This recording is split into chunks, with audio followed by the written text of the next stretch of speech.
The Philippines' last hope clashes with the immortal Giants at the end of this best of three. One of these tournament favorites will be forced to go on an underdog run in the lower bracket. Jose Ingan, Leo here at your service, bringing you Fnatic Onyx Philippines versus Selangor Red Giant. Possible glimpse of a finals matchup between the champions of the Julian, regions. And looking at the lineup, they really choked Sekai, like as you mentioned before, with the trap inbounds. Choking him is an understatement. I think they really ran the Sky Prince out of his jurisdiction and said, you know what, throw back to about 6 months ago when Julian was good. Let's get into the battlefield as we watch these two champions, these two titans of MLBB esports clash for our entertainment. Wherever you're watching from, at home, here with us in the arena. If you are at a watch party, one of those from all around the world, thank you so much for making us part of your weekend. Let's check out these early rotations. Is this the first time we're actually seeing Super Prince on a far side in a year? Maybe in a couple of years. Tap the player. So we've used to seen him use Luyi, the Valentinas, even the Faramis, but right now, an artillery mage. You know that Super Prince really wants to give out the damage, just looking at the emblems. He's ready for Gelo guys ya. Hari pertama nih. Putting up quite an effort. Malaysian goat pushing him out. Fumes. In comes the beast. They're Kram. going in for an early aggression onto Kram. Same like what we've seen during the first series, wherein they want to target the XP. Hampir cok Kram. Safe first. They're not gonna mind that. Hampir digulung guys ya. Or on the XP lane. Look at this multifaceted attack. The assault on the senses by Fnatic Onyx Philippines. Selangor Red Giants, we've yet to see them pull any proactive moves here in this early bout. Again, a minute and a half in, and for the first time, it's used crossing the river. I actually like that you point that out, because if you're gonna watch out for the games of SRG, we've seen Sekai in his local scene, you know, be the aggressor. Go for Guys, tap the player guys. But right now, so far in M6, we haven't seen the aggressive side of Sekai. Maybe it's because of the draft, because they're trying to choke him out like what Fnatic Onyx Philippines do. But right now, if SRG wants to go up against a Titan and bring them down, Sekai needs to be. Gelo. Bentar guys. Brusco coming in with those hot scimitars. Quick check on the gold lane for Mer, league mates, both MVP. Flicker cok. Flicker apa namanya? Iya, stormnya flicker ya. Now Brusco jumping in. Yes, and Killer already pops his Purify. Brusco on the other hand, big Sandguard. Here comes Yun. Chito Nukrab goes in with a penalty zone and a first one drawn. On to the bruiser of Fnatic Onyx. Crab picks up the kill. And that was a trade. Fnatic Onyx happy to get that out of the way as King Kong secures the turtle. If you ask me, 4 out of 5 times that's worth it. King Kong overshoots. Overshoots, but now focuses his eyes on Sekai. Here comes Yun to his wrist. He doesn't have Glimmer 4 yet. King Kong ini apa ya guys ya? Tap the player dulu gak sih guys? Brings down his reign of terror over Stormy. The main prodigy that Wah, King Kong. Dia tuh nge-pressure tuh gila guys. Maksud gua bener-bener gak dikasih ini guys. Gak dikasih apa namanya? artillery mage. Gak dikasih napas cok. We've said this a lot of times. Super Prince has been the unsung hero of Fnatic Onyx Philippines. He has been a team player, but it looks like this time he's gonna be the star that the Super family needs to bring down the Giants. Amazing how To they break have down the Giants. more Yeah. status to Super Prince. And I'll tell you now, I'm seeing where it's coming from. Because King Kong, he's playing more of a utility Suyo. As weird as that sounds. So far, this has given Fnatic Onyx about 1,000 gold ahead, 3.5 minutes in. Second turtle spawning in the lower quarter, so expect a little bit more action there, a little bit more of a commotion around our gold lane. Gua aja 1K doang sih. Born Innocent. I believe the score is X and nil. Not a single game Innocent has won when he's faced off against the gold standard. Yeah, but this guy, in this case, Innocent though, his mindset has changed. It's shifted. He doesn't think about the player behind the hero. Parsha. Tapi sebenarnya gua suka SRG sih guys sebenarnya ini. Cuman gameplaynya menurut gua nggak tahu guys, kayak menang jauh gitu loh. Onyx PH. Padahal kan ada Loya dan Moskow loh. Jadi makronya tuh kayak masih bisa jalan banget gitu loh guys. Harusnya ya. King Kong and Kirk making sure the coast is clear as they rotate back using the waves, using the current to rotate in, the flicker away. But on the other hand, they're gonna go for a counter attack though. Harusnya gitu guys. Tap layar gak sih guys? Numbers game advantage. Scrap still has the penalty zone plus the flicker. Let's see who's gonna set up first in the turtle pit.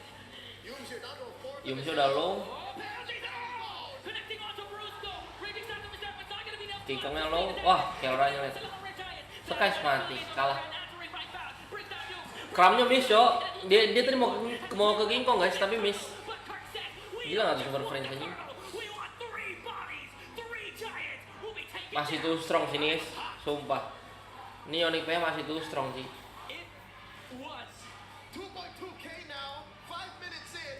Masih too strong guys, belum bisa deh SRG. Gak apa-apa SRG, main dari bawah boleh sih. Too strong guys Onyx PH nih. Too strong nih. Udah mereka hero yang gak ada yang bisa nge-raise Pars ya. Cowok doang guys. Terus juga cowoknya nggak bakal bisa masuk ke Pars ya ini.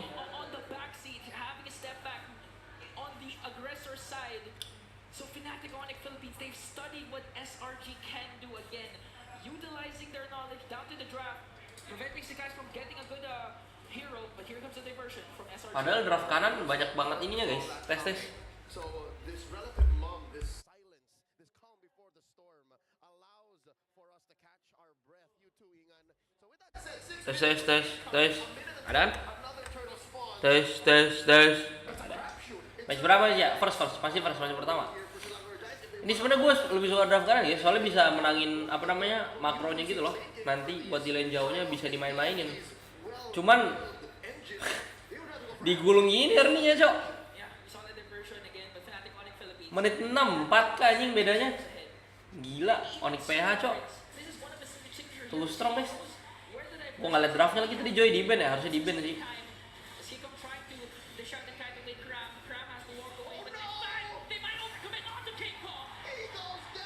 Tumben King Kong, nggak langsung skill 1 gitu loh.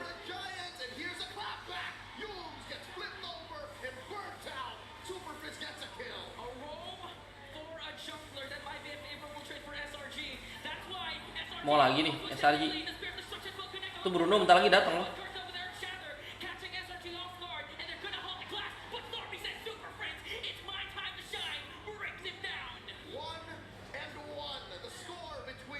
Jadi 3K doang, tadi 4K guys.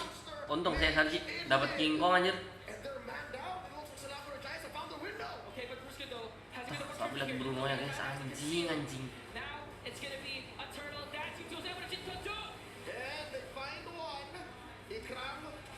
Ya Allah Kram. Stormy dapat sih Bruno nya. Maniac cok, maniac nih. Nggak nafsu dia guys, gila disiplin parah ya. Gelo Onyx PH anjir. Live TikTok juga aja, yoi, halo guys. Ya guys, gua double stream. Yoi. Gelo banget guys, digulung parah ini. Digulung banget guys. Lumayan berat sini ya buat SRG. Lumayan berat ini.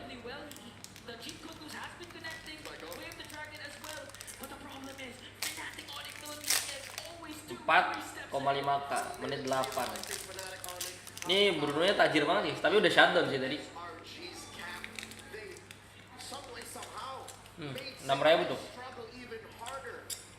Kala sama King Kong 6.000 ya.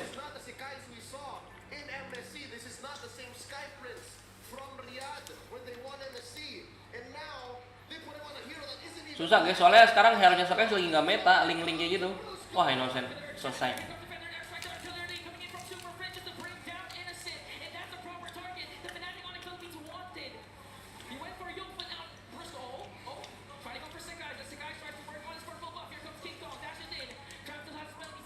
King Kong, pressure nggak berhenti guys, lu lihat dah. Masuk lagi.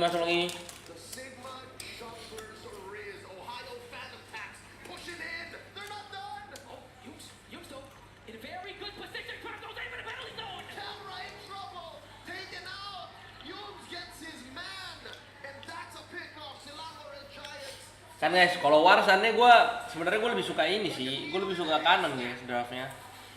Louis Moskov gitu kuat anjir. Kuat ya. Terus juga kan kalian suka ngomong kan Bruno. Sebenarnya Bruno tuh bisa dilawan aja. They know their targets and they're hitting their marks. He got that without a flicker, ladies and gentlemen. So he got it the hard way. Now suddenly, since Fnatic are a man down, Selangor Giants are standing their ground. They're pushing back against Fnatic. Sekais dashes Wah, all pause down, anjing. gives us a few more moments to breathe and figure out what's happening. 10 minutes into Bisa dilawan aja, guys. number 1. Gila, Yoms. Kasih tau Yoms. Headset gua nggak nyala nih, Bang. Tarik. Recap Tarik ya. on what exactly is going down in the battlefield. Nggak kedengeran, Bang. Tuh, coba lu dengerin. Respawn. Yeah. 4 men circling around for Fnatic Onyx. Selangor in a better position. The Giants are actually pushed forward a little bit. If anything, it's Sekais who looks like he wants to dance. Tapi ini masih game Onyx PH sih, guys. Gameplaynya SRG belum bisa ngimbangin Onyx PH, Cok. Bener-bener the last king anjir ini. Onyx PH, tantangan terbesar SRG ya ini, guys. SRG Liquid, ya Onyx PH. They do have a raging sandstorm, but is it going to be enough to catch? Because again, we've seen Sekais and Innocent. They're not necessarily grouping up. They're spreading out along with Stormy. And what's worse is Keller's Purify has been used up already. So the super family, Gila udah kayak match final ya. First day banget, guys. First day banget, Cok. despite them being up by about 3,000 gold, Onyx PH. as yellow and orange as a lot of Filipino fans. Gelo ya, guys ya. I reckon IOI is slowly going to come back to life here. Hai aja halo. Tap layar, guys. Tap layar.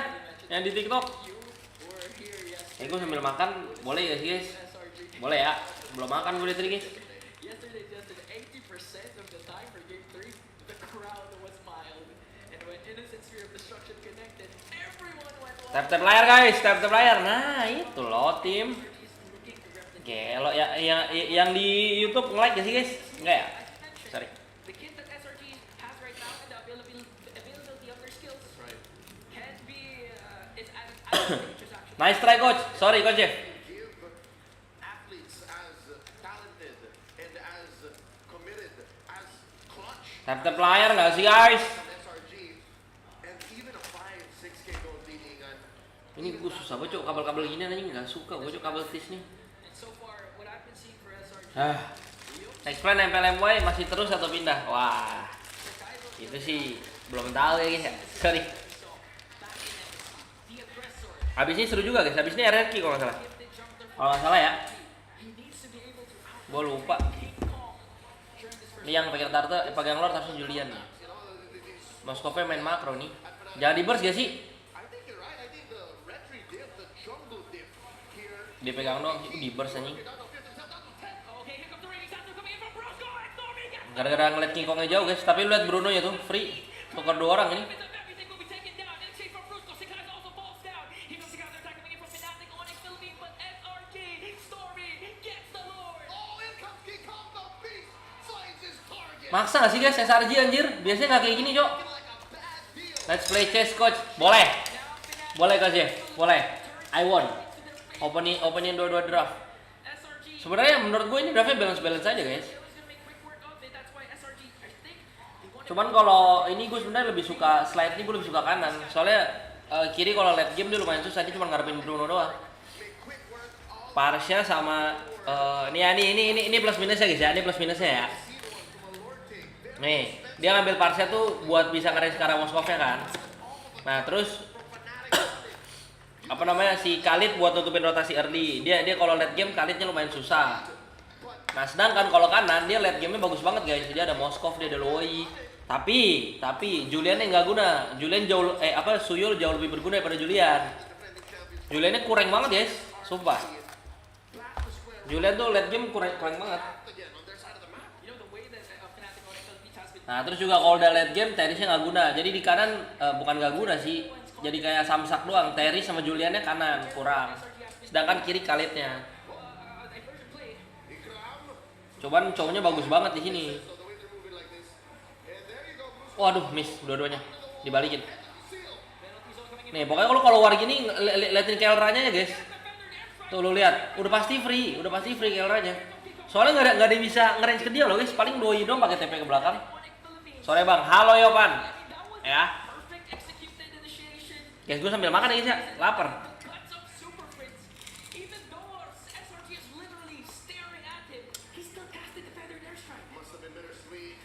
Tapi Onyx PH ini emang dari dulu suka ngelepas, bukan dari dulu, di M6 ini suka ngelepas Bruno gitu. Tapi nggak tahu nih di pick sekarang. Serius lu Bang Anja, serius ya? Warning shot to make sure Yoms doesn't have the comfort of going for those brushes. Again, this is actually Fnatic Onyx Philippines' adaptability. A while ago, where they were able to take Tuh guys, minin atas tuh nge-stuck kayak gitu guys. Ini mininnya menang Onyx PH guys. Jadi kalau di min juga menang Onyx PH. Makanya mereka nggak rotasi ke atas. Mereka main setengah map bawah. you can see on the adaptability of Fnatic Onyx Philippines. Gimana Bang Aca? Epos Albert real guys. Epos Albert ya. Nah, bawahnya namanya di slow push guys, di season 1 minion ya. Di slow push gitu.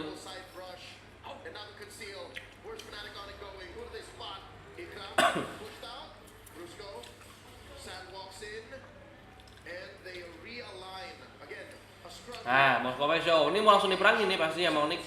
Try and get SRG out of position. Just looking at the damage coming in from Keller. Here comes Kraft with a conceal. Stormy though, diversion plays perfect. Gelo dicek sama Prince anjing. Happening right now, but still Sakai gets the lure. Keller answers back with a volley shot to bring down Sakai and Stormy. Again, same thing happened. SRG with the FC lu atas dikit Bang, nggak kelihatan. Kalau dari TikTok masuk ke yang landscape aja sih guys. Sabar ya, bisa makan. Dia udah kepotong gitu. At this point, SRG, that's more than what they wanted. Preventing Fnatic Onyx Philippines from getting the Lord and getting an inhibitor turret down. 4 seconds before Stormy responds, Sakai responds. They have the diversion, so they can make a play actually. Since Fnatic Onyx is preoccupied with this Lord. Yoms, Graham, and Innocent on the aggression here. They're on the offense, they're looking for targets, and seems to be a fake, they're pushing them back unless incoming. Albert Kivos jadi gold atau jungle? Connecting onto two. Kemungkinan jungle sih guys. Diversion traveling out of the penalty zone. Innocent ya? Mati cok. Digulung. Digulung. Kelranya guys, lihat. Free banget. Nggak ada yang bisa ke dia cok. Sedangkan Moskovnya banyak yang bisa ngerange. Parsha ada, si Suyo ada. Khalid bisa tapi buat nutup doang. Ke siapa namanya? Ke Moskov. I thought it was the worst start when they lost Esan, when Innocent fell, but when Ikram followed, when you follow, when Stormy followed. Oh no. I think they're going for the end game. One guard man in, and here's the guy desperately trying to burn it down. He will do so successfully. Enggak ya? But Fnatic Enggak sih. Philippines, they have minions onto the middle lane. They're gonna be disciplined enough to Gila. take Sekais memperpanjang umur SRG ya. to save the Lamora Giants. Not quite the Lu kok nonton caster Inggris? Sorry Ul. Gue mencari yang cepet Ul. Ya. Gue searching MLBB Esport, adanya Inggris. Sorry. Ya. Maaf ya Aul. and the take it slow, deliberate, surgical in their approach. Nobar nggak sih Ul? Tapi gue makan dulu. Innocent is actually in a Habis gue makan game 2. Yeah. Lagi makan ini.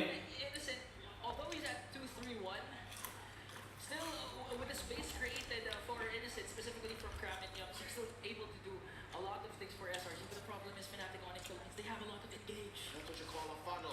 Gue nge-cash match 3. Oh. Fnatic on it, they have their eggs spread across many different baskets. There's one in a Swiss bank account somewhere else waiting. Because that's what Super Prince's Feather Airstrike is. It's such a long-range artillery spell that even if you start the fight with it, fight was long enough, he's got another coming. He's got another coming, and looking at the battle spells, just a flicker, not even a purify, but still. Subscribe gak sih Ul? Subscribe gak sih? Sorry. Despite there being a Young's show, so far Super Prince. Evos itu real juga kan Bang Anja? Aduh, nggak tahu guys. Kalian kok nanya gue semua apa gue aja informan ini sana? Rusco coming in, conceal, spot Innocent, does he force it? There's the Feather Airstrike, there's the jump! Wintercraft not going to be enough to try and delay the push. Fnatic Onyx Philippines is doing. Kingo on the other end is going down. Innocent on a rapid. Why not? Wind of Nature is going to be there for the 2 gold laners. They're working on Rusco. Might be able to take him down though. But Rusco has his Gelo, kelranya guys, anjir susah banget cok. the gold standard. A 2-for-1 trade. Siapa coba bisa ke kelra anjing? Eyes and Cram. With Innocent Dia free banget cuma ngedang bola anjing, jadi Ronaldo di situ. family Dia kayak ngehit gitu doang guys. Should be the Hail Mary innocent spear of destruction. They don't have, both teams don't have Positioningnya itu loh, Kelra loh, mahal banget anjir. for SRG. Watch out. Innocent does have an immortality. That gives him a more of an advantage. A larger margin for error compared to what Kelra's working with. Just Nah kan mau clear mid dulu nih. sheer mechanics instincts. That would take decades Wave atas, to perfect menang SRG sih. Nah, Suyonya harus ke atas dulu. his years. Lord Evo bagiannya, Lord 18, ini dia. Lord Dance yang kita tunggu. All in, so now we're making them work for this final lord. Okay, looking at the items, Innocent just Kena gulung sih 239 tapi makan apa lu Bang Aca? Makan ayam. Tapi SRG bisa nahan. Ini Moskova harusnya udah full item. they're on for the immortality. Let's see how Keller's micro mechanics will save him up against a titan like Innocent. Lord here, down to half health. Fnatic Onyx urging, taunting, provoking SRG to dance. Grab up to the task. SRG taking control of this river brush and a sneaky. Ini kalau Kelra juara orang pertama yang menangkan juara MSM series betul. And that's the Betul ya? that's what you're gonna do if you're Innocent. Tapi feeling gue bisa sih anjing guys dia juara sumpah. Play it at your own pace again. You did lose 2 inhibitor turrets, but that's the thing. You still have Moscow and Stormy with the lead. So far, it looks like Salamura Giants have Fnatic Onyx number. Di gambling nih guys, Moskova show. The map control. Oh, Kirk down to put to a fifth of his health. Forces the ult. Forcing it to Mau kan? Mau nggak mau di gambling. away from SRG. Di end dong. Connect Stormy on the other end onto the back line with the diversion with their crowd. King Kong bisa balik gak?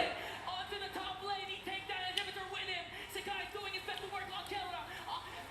Two bodies will fall down for SRG. There's a winter crowd. Gak bisa guys, King Kong GG. Reduce the movement of nature. King Kong's immortality will be blocked. Gak bisa anjir. GG cok, Onyx PH anjir. Shatter. Immortality. Itu kalau tim lain udah ke end guys, sumpah. Sumpah digituin SRG udah ke end guys. Serius, gak bohong gua. In FPL Philippines, a failed segue. A backdoor denial. Ah ngapain nge-kill kita nih coy? Buat lamain guys, buat lamain. Biar Moskova nggak balik. Mau di end itu. Ah Moskova. Crab flickered away. Biar Moskova dapat space buat nge-end. Defend. There's the Lord sieging in onto the mid lane as King Kong works on Crown. The rest of the super family works on the push, works on game number. Gelo, seru anjing guys. Fnatic Onyx Philippines taking the first game. Gelo guys, gelo anjing. A sweep. SRG up again. Makronya Onyx PH GG banget guys. Lu tau gak dia tadi desain buat gambling Lord nih. Habis gambling sebisa mungkin balik. Sebisa mungkin balik kan. Itu kalau tim lain guys. Tim lain tuh udah ngewar terus kayak udah tuker-tuker damage doang nih, itu nggak ada yang desain buat balik. Anjing tadi tiba-tiba King Kong. Gelo guys, anjing seru banget bangsat. That is exactly what we wanted for a first game in this Anjing. surprisingly close, tense, and Tapi SRG lu lihat guys, anjing udah kalah kayak gitu kan masih bisa nahan cow sampai menit 18. Yeah, we didn't expect this first game to be Moskova full item kuat juga anjing. Kuat. many times from the depths of Seru anjing. keep pulling it back, and it came down to the most minute of details. SOD going wide, right? Not being able to get the Lord at the end that allowed FNOP to win.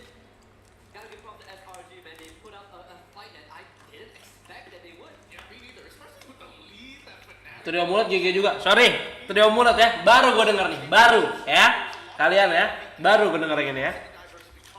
Trio mulut boleh. Which is why we can clearly tell that both teams respect each other to an uncomfortable degree. Yeah, I think that's the best way to put it. The sheer amount of respect they have for each other's capability to turn things around just extended this game to a length that we didn't expect because of the lead that Fnatic Onyx Philippines had. I mean, think about it this way.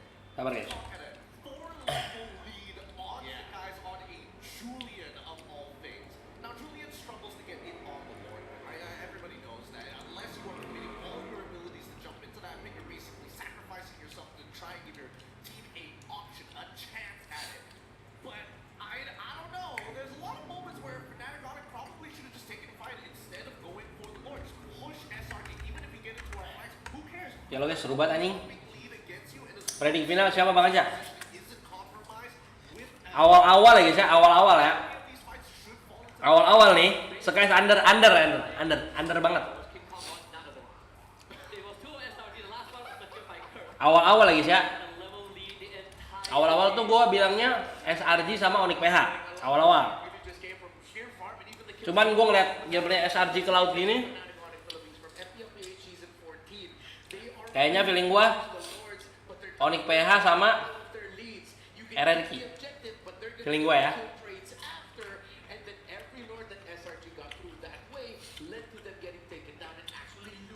Ada Star Syndrome kah? Coy, boleh jadi ya. Habis juara MSC guys, duitnya gila banget anjing. Wajar gak sih kayak tiba-tiba kaget gitu? Cuman yang harus diinin SRG tuh bukan Star Syndrome-nya guys, kayak oke lah lu kayak ngerasa habis juara, ngerasa di atas segalanya, apalagi habis juara MPL lagi. Kayak mindset mau belajar itu harus ada guys, kayak gua walaupun gua udah juara, gua harus terus improve, gua harus terus update sama patch, harus terus update sama meta gitu.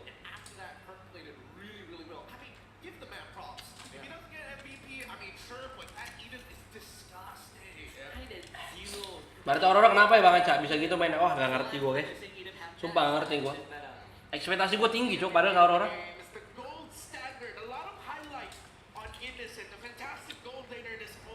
Ujung-ujungnya digulung anjir.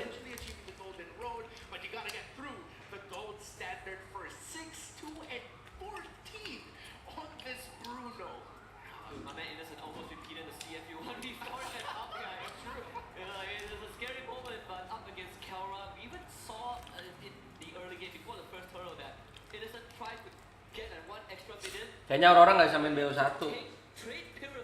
Bener juga guys. Soalnya terakhir kali dia BO3 kan sampai ketemu sama Liquid juga kan. Liquid emang kuat anjing.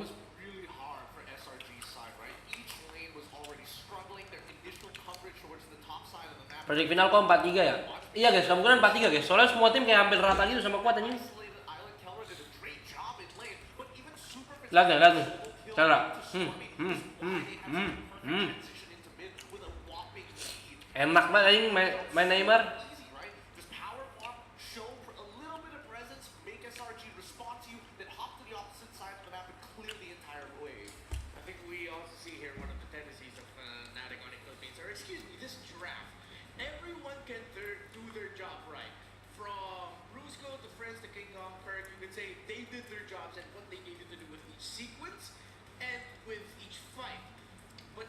Didn't step up and help finish that job if he got taken down too early, if Fnatic Onyx PH lost their main source of basic attack damage at the worst possible time, then they wouldn't have been able to get this win. This was betul kecah, Sky Stroke.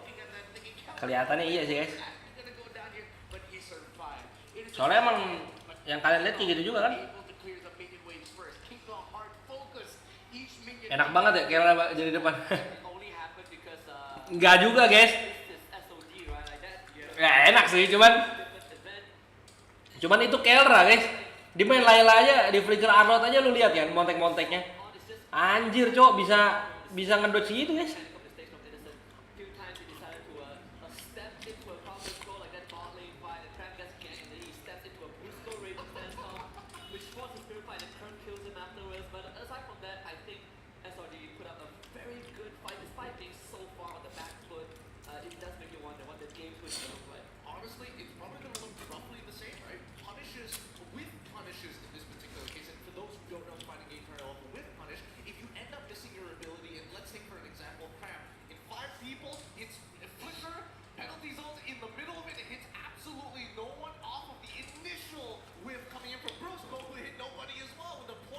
Kalau itu draft SRG bagus ya, sumpah.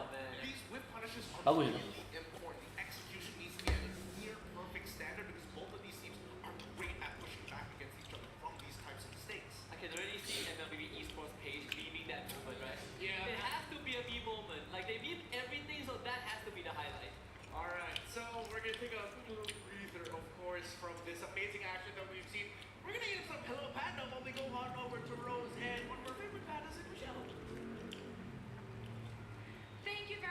Makan apa boy? Ayam. Sampai player gak sih guys?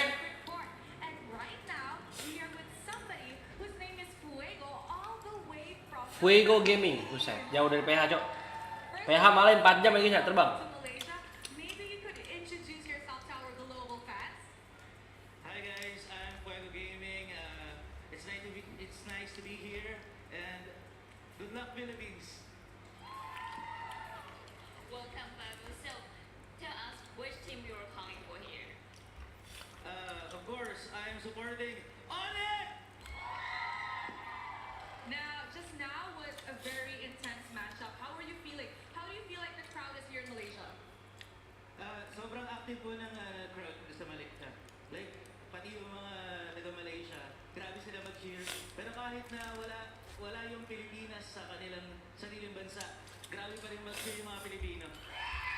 Apa artinya itu? They said that actually the Malaysian fans are really, really active in cheering.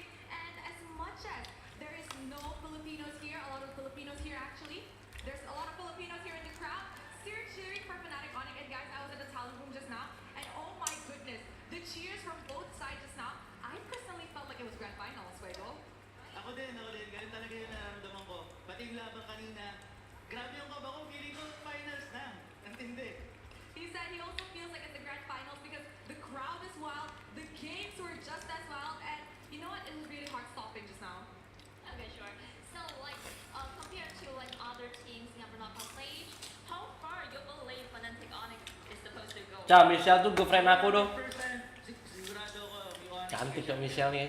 He said, wow, okay, this Cantik show- banget anjing. I don't think I Cina-cina really gini kan. translate this, but you know what? To Itu. really Woo! so, but he said Tadi. that he's 100% confident that Fnatic Onyx is gonna Hadir win bang, keras. the round. Okay, now we saw Itu Kak Ros. Kak Ros, boleh. and we saw that Fnatic Onyx Ipin. game one. In your opinion, Ipin. what do we have to do Jangan makan ayam tuh Ipin. this upper bracket slot Ipin. to players? Kali. First of all, sa Ceritaan ntar. taon natin na grabe yung kalamangan ng Onyx sa kalaban sa SRG. Though ang ganda ng naging laban, pero pagdating sa picking sa draft, ang laki agad ng advantage with the Barca, yung hero ng kalaban, wala masyadong dash, hirap makapwesto yung kalaban. Tapos yung aggressive play pa ng Onyx, laging nandun. So feeling ko, para magtuloy-tuloy ang pagkapanalo ng Onyx, ituloy lang nila yung pagiging aggressive at pagiging consistent. But kahit aggressive sila, ganun pa rin katindi yung kanilang discipline sa paglalaro. Yes, indeed. Now, Fuego just said that honestly he felt like in game one, the draft itself was already a winner. And even though the side of SRG played well, Fnatic's on his side was actually very aggressive. And aside from being aggressive, they still maintained discipline. He thinks that in his opinion, if they want to win second game, they just have to play the same way and drop the same, right? Exactly the same. Not exactly the same, but the play style will be always aggressive, not passive. Yeah. Aggressive and discipline is the key. All right, I do agree with that. Yeah, and what the key is. So, before we go back to the panel, any message to our players on the stage here? Sa mga players na kaya namin dito sa Pilipinas, alam ko hindi nyo kami bibiguin at papatunayan nyo sa mundo na hindi Gila juga Evos by out Albert 1M. Memang iya guys. Kalian tahu dari mana guys? Emang iya? To the players on stage. Baru tahu gue anjing. all the way from the Philippines. 1M ya? Berarti kayak Udil ya? Kayak Udil. You guys will not disappoint us, and we are gonna show the world that the PH era is not, in fact, over yet. Thank you very much to Fuego, and with that, let us get back to the panel to start the game 2 in this best of 3 series up against Selangor Red Giants. Thank you so much to Michelle, Rose, and Bohong lu, pura-pura nggak tahu. Emang iya? It's always great to see you in the internationals. Kalian tuh tahu dari mana sih guys? Yeah, I mean on the joke. Kalian tahu dari mana? Gue juga pengen tahu guys. Enjoyed our Kalau kalian ada info-info gitu kan? Hello Panda here. Crunchy Gue pengen tahu juga. Sorry. Finish it. Where is it? It's gone. It's gone. It's gone. Oh, are there remnants left? One more. All right. Ada sendok anjing, gue udah makan pakai tangan cok. There's one more. Yeah, rock, paper, scissors. You know, I think I want us to try something we failed at before. Your turn. Oh, okay, go. Ow! I'm sorry. I think I tossed it way too hard. Oh, that was good. All right, don't worry. We'll get it the next one. It even smells just like strawberry. But of course, no Hello Panda will go to waste. Lah katanya Dewa United mau buy out lu Bang Anca 3M.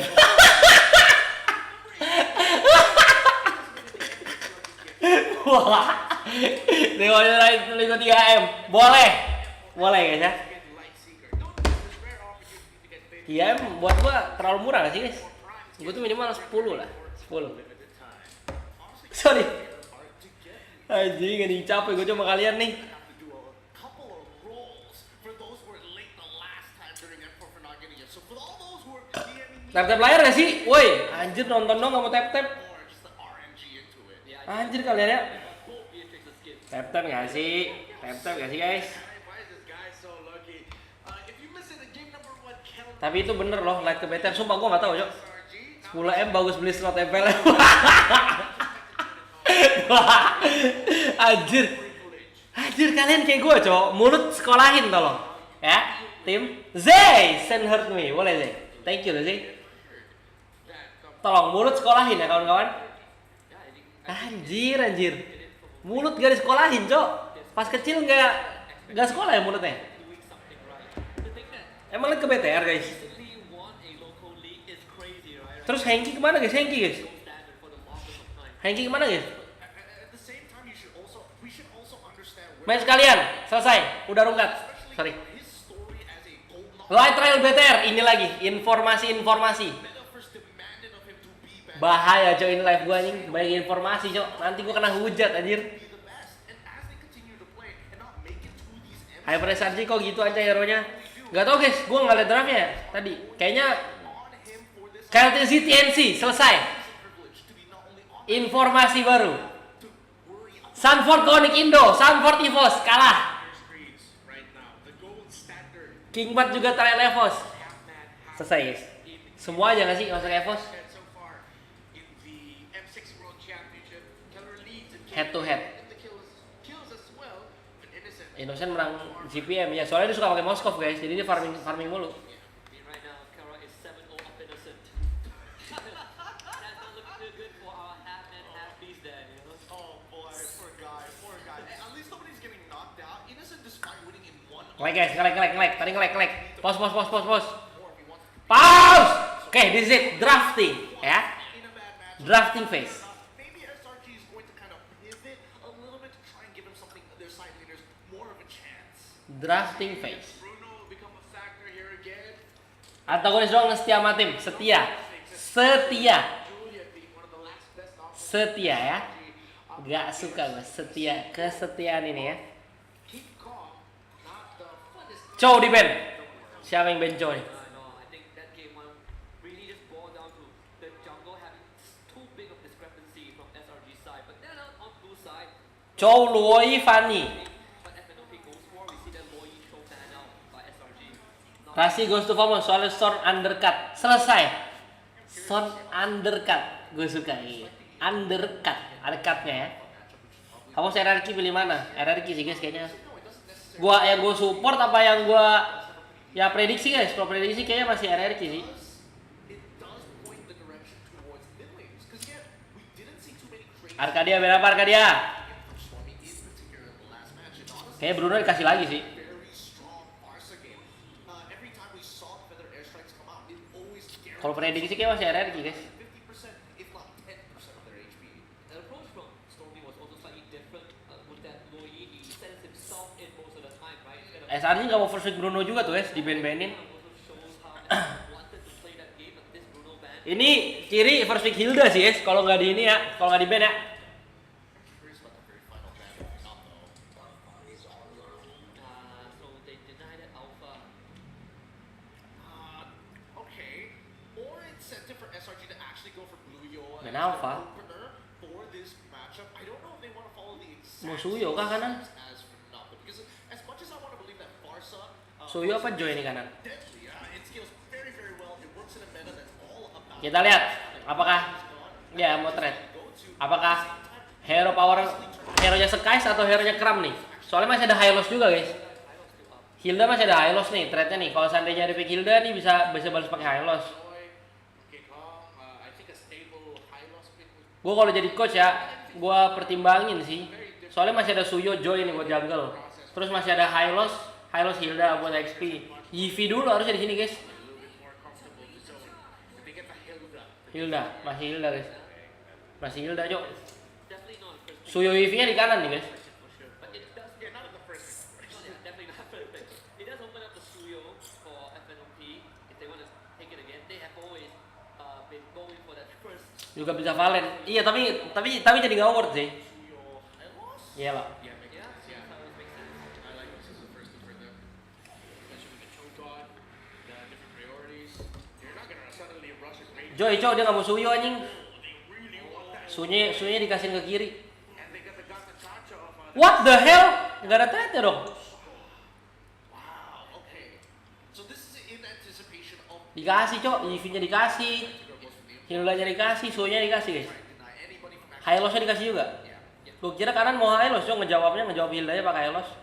Get a skill matchup with the Suyo if you're SRG. Berarti ngejawab Hilda-nya kok berarti kalau nggak pakai XP ngejawab Hilda-nya pakai hero mid-nya guys. Can be So why not? to a Tigreal implosion, but also if you have any backline mages, which is all mages right now, Yeah. Farsa, whatever, you have to cut that battle line. I'm thinking whether or not Hylos Patrol is actually a pretty good shot. So I was Kalau pick ketiga bisa main Valen iya, tapi kayaknya Valen di sini nih sih. Dia kayak nge-pick mid nih. Enggak anjing, selesai. Harit Suyo. thinking this young little hero Harit ya? prioritized like this.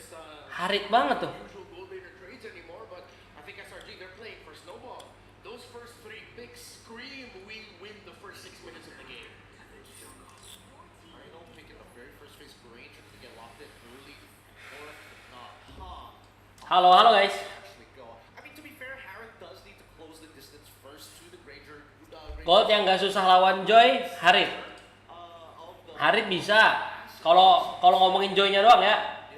Harit bisa. Iritel juga bisa. Mid laners have not been selected. Beatrix juga bisa. Tapi harus di combo.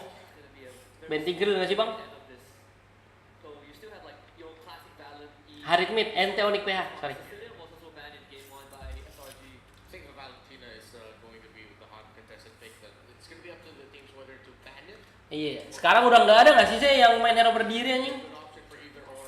I'm surprised FNOP actually banned out the Hylos. I thought they go for that themselves because usually Onyx PH kenapa suka Gatot ya? Dia nggak suka Hylos anjing. main guy up Lain lah, sorry. Caps lock Z. it's Kurt. Well, Ya. Caps lock. so upset with his AoE. Nggak suka gua caps lock ini I sih. was thinking instead of the Granger they were going to go for the Eve. I Caps think lock. the GOA they kind of have a Tapi Kelra, wah selesai cok. Kapan-kapan main lagi tasik bang, boleh. Abdul Bella. supplement as a way to be like Cak game 1 main susah, Julian namain. Udah nggak ada hero guys, Sekais. Sekais sudah nggak ada hero itu, yang game 1 tadi. How do you keep this joy in place? Hilda is Udah habis hero-nya. the solution to it. You need a secondary answer. That's why this title kind of makes a lot more sense, right? You stop that. Gila, di respect. Edit from Kirk. The pace, the tempo of this joy. Soalnya Onyx emang nggak main banget Hylos. Padahal Hylos ya guys, secara hero ya. Hylos tuh yang bagus banget guys. Hero-nya ya. Ngomongin hero nih. Gila dia bisa makan berapa skill, berapa damage. Hylos. Ultinya juga buat tawuran enak guys. oh, don't remind me. Ooh, Okay. they read the potential like kind pickup coming in from SRG. They decided to ban it on. Very could have been a roam pickup. Honest. Oh, the dig is open for them. Actually, I think at this point now that we haven't seen any mid lane bans, there's no Ini main hero power meta masing-masing. Iya, cowok. Dia udah nggak pakai ini, guys. Udah nggak pakai apa namanya? Udah nggak pakai ini sih. in a different direction. Udah nggak pakai hero-hero yang meta-metaan anjing. Udah main hero power ini. Unless we talk about Swiss Army knives like Vendetta. Yeah, I'm probably gonna go take out the Kali. That's take room and then the god that Kacha goes EXP them. They save their mid laner pick for last. Yang mana aja? 50-50 sini guys, sumpah. Sumpah ini 50-50 guys. Tinggal gimana perangnya aja. Draftnya 50-50 guys. Safest opening, Gak bohong gua. especially if they want to respond at the very end, is to take Valentina now. Tapi hari ini menang mudahkah bagi lo Anca? Enggak sih guys. Kayaknya nggak mudah sih. Internasional nih guys. Semua tim sama rata cok. Cuman kayak ada menang dikit, kalah dikit kayak gitu. Valentina, Tigreal, Joy jago juga tuh nih. suddenly we get another surprise. King Kong sih. Joy-nya ngegulung umat ya guys ya. I think later for SRG, Akai kenapa itu biar nggak digulung guys. of course it's gonna be the Tigreal. I think you take Oh, Tigrealnya di deny ya anjing. Gua kira. SRG. Oh, itu jawabannya. You somehow to impose it. You Ini jawabannya guys kenapa main Akai. Soalnya dia mau Tigreal 4. It doesn't feel good, you know, if you're SRG. Makanya gue bingung tadi kan di pas mereka ban Akai itu gue bilang dia bakal ban Tigreal kan di ban 45-nya. Harusnya ban Tigreal guys karena dia main Joy Gatot Granger gini nih. Harusnya dia ban Tigreal. Dia nggak ban Tigreal berarti dia mau ambil Tigreal di sini nih. Nah, ini kiri harusnya Valentina sih. Very helpful, especially if you're Valentina ngasih Stormy. Wade. I mean, they've got some like great combinations, and I think obviously the Granger is going to be a large proponent of not only opening the map, but kind of soft setups for the team. Valentina nggak sih? Serius. SRG going to end up Masih ada Belerik. Gimana sih ya? Bukan masalah Belerik, Cok. Emang kalau ngeliat dari hero enak, cuman ngeliat dari ini ya, Zay, ngeliat dari Yums tuh bukan tipe yang Belerik banget, Zay. Dia bukan tipe rom cover gitu loh. Makanya dia main Mino aja udah nggak pernah. Kalau main iya susah. Dia nggak main soalnya. Dia hero initiate gini nih, Grok, Tigreal, hero-nya, Chow.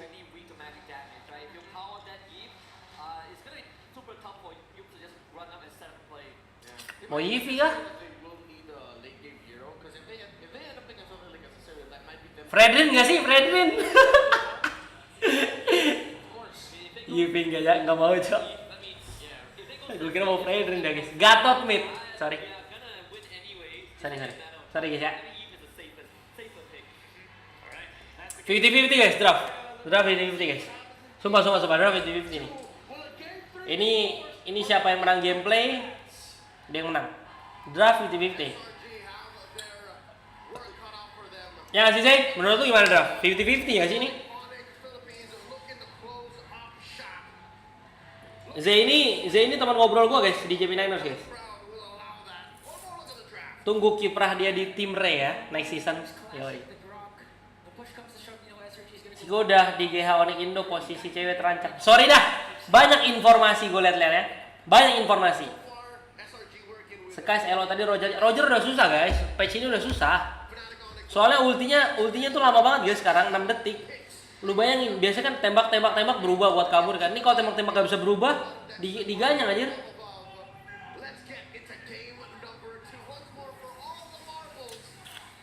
Cuma Granger free. Ya, jadi BT50-nya gini guys. Ini SRG menang early game. Onyx PH menang late game guys. Jadi apa namanya? SRG harus manfaatin early game banget. Dia main Grok Valen nih. Grok Valen abis itu kanannya Hilda. Ini harusnya kuat guys. Harusnya kuat ini.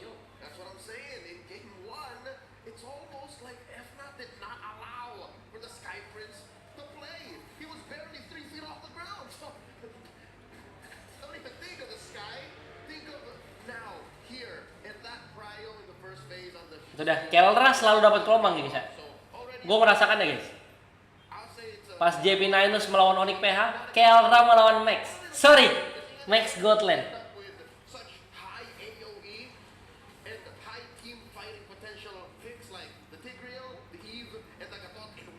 Super free. Sorry, selesai Max. Ini momennya juga bisa dari Stormy sih guys, kalau dia dapat joy-nya.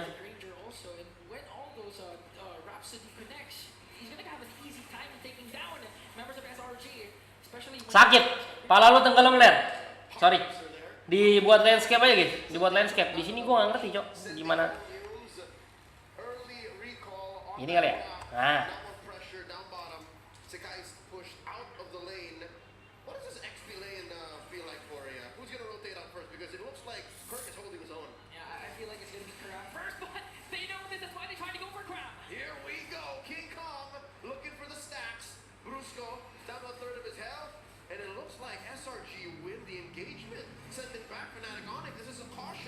Kan gue bilang guys, early-nya menang SRG nih. Cuman jangan sampai late game aja sih. Late game lumayan susah ini.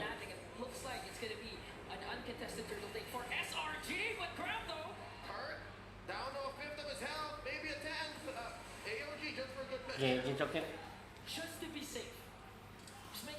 Tapi Hilda nih guys ya, emang hidup powernya keren banget. Emang hero powernya keren banget. Ini early-nya menang ini guys, menang gini guys. Dia bawa Hilda, Grok Valen, kuat banget early-nya anjir.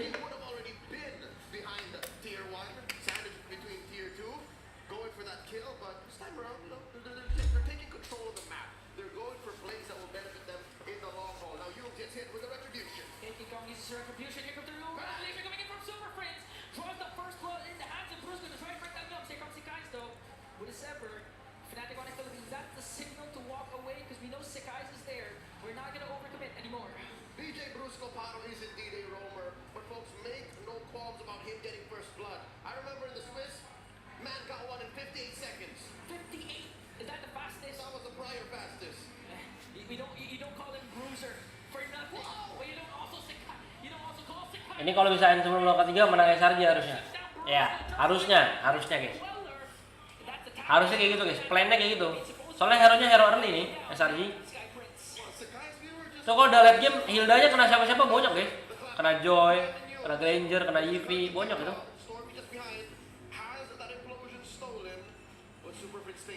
Tapi Onyx PH Onyx PH susah sih. Dia mau end lot ketiga gitu. Susah sumpah.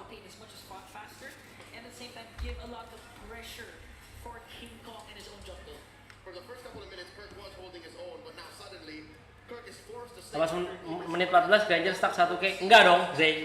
Enggak dong, enggak 1K dong. Belum. Kalau mau 1K menit 19 anjir. Paling tuh baru berapa? 700. Makanya dia Eevee lah walaupun ada Valen.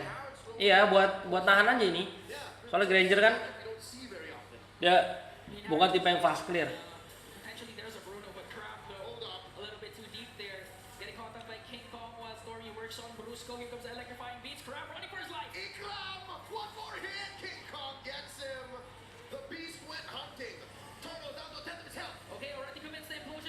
Dapat Granger, lu bayangin guys. Ya Allah, Yung gak kena siapa-siapa. Kalah.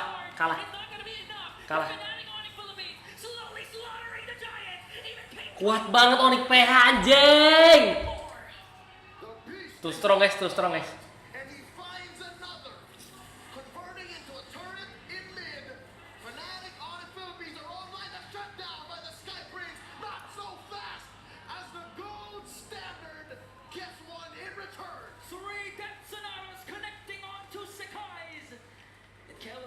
Welcome to Nobar FNOP.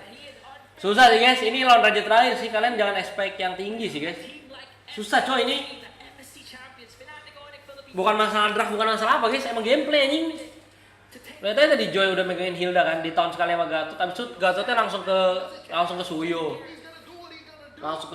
Eevee-nya ngepok-ngepok, Grangernya ngepok-ngepok, anjing kayak udah sinkron gitu anjir. Wih.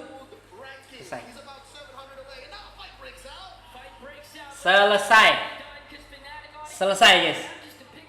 Ada gitu guys, padahal season depan mau ke RBL. Salah guys, harusnya pas dia menang MSC dia langsung cabut cowok ke RRQ. Sorry ya, sebelum Tsujin kan.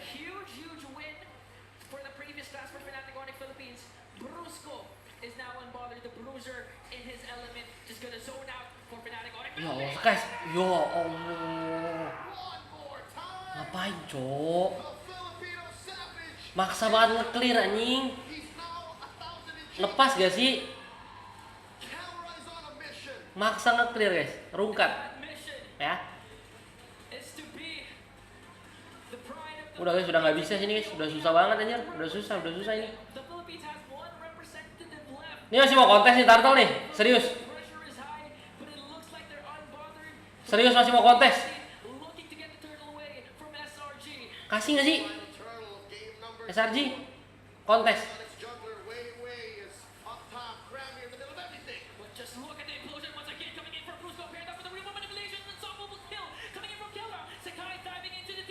Joy datang tang teng rata.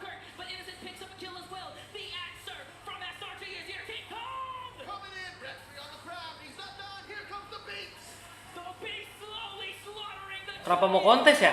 Gue gak ngerti sih guys. Itu udah kasih aja guys, rata ini. Malah makin gede game gold ya guys. Tadi game goldnya cuma 3K. Sekarang 4,5. Gold game-nya jadi lebih jauh loh.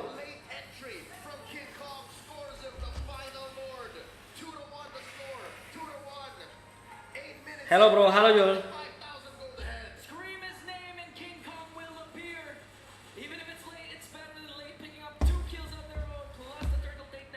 Lihat ya, Blue Squad flick. 3 orang selesai. 2 orang Puri.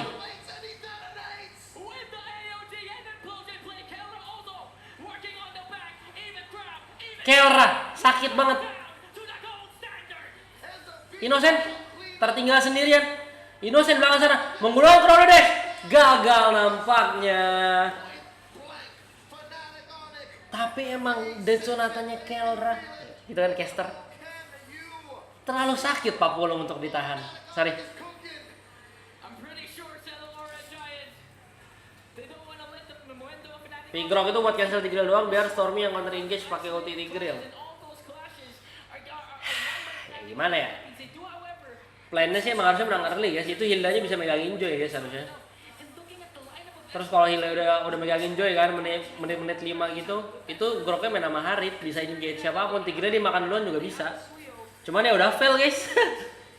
Udah susah ini yo, udah runcat. especially in the late game. They've expedited the farming phase for the Joy. Tongkat ini guys. Are sandbagging into 8 kayak ini beda abis ini. into their faces. And I think that's what's making it so hard for SRG to come Mau back. kalau perang lagi langsung beda 8 kan nih. A favorable engagement, an entry into the fight. Because look, they're gonna throw Cram in here, but he's not so sure. Oh, Camera Innocent's down! An off-top kill, solo kill. King Kong brings down Innocent. So low! So low. Anca Wilek percuma sakit tapi gak bisa nahan perasaan dulu. Sorry. Digulung. Brings down Dr. Stormy. You Sekais, balik gak sih Sekais? Gak ada damage itu lu. Sumpah gak ada damage, cok.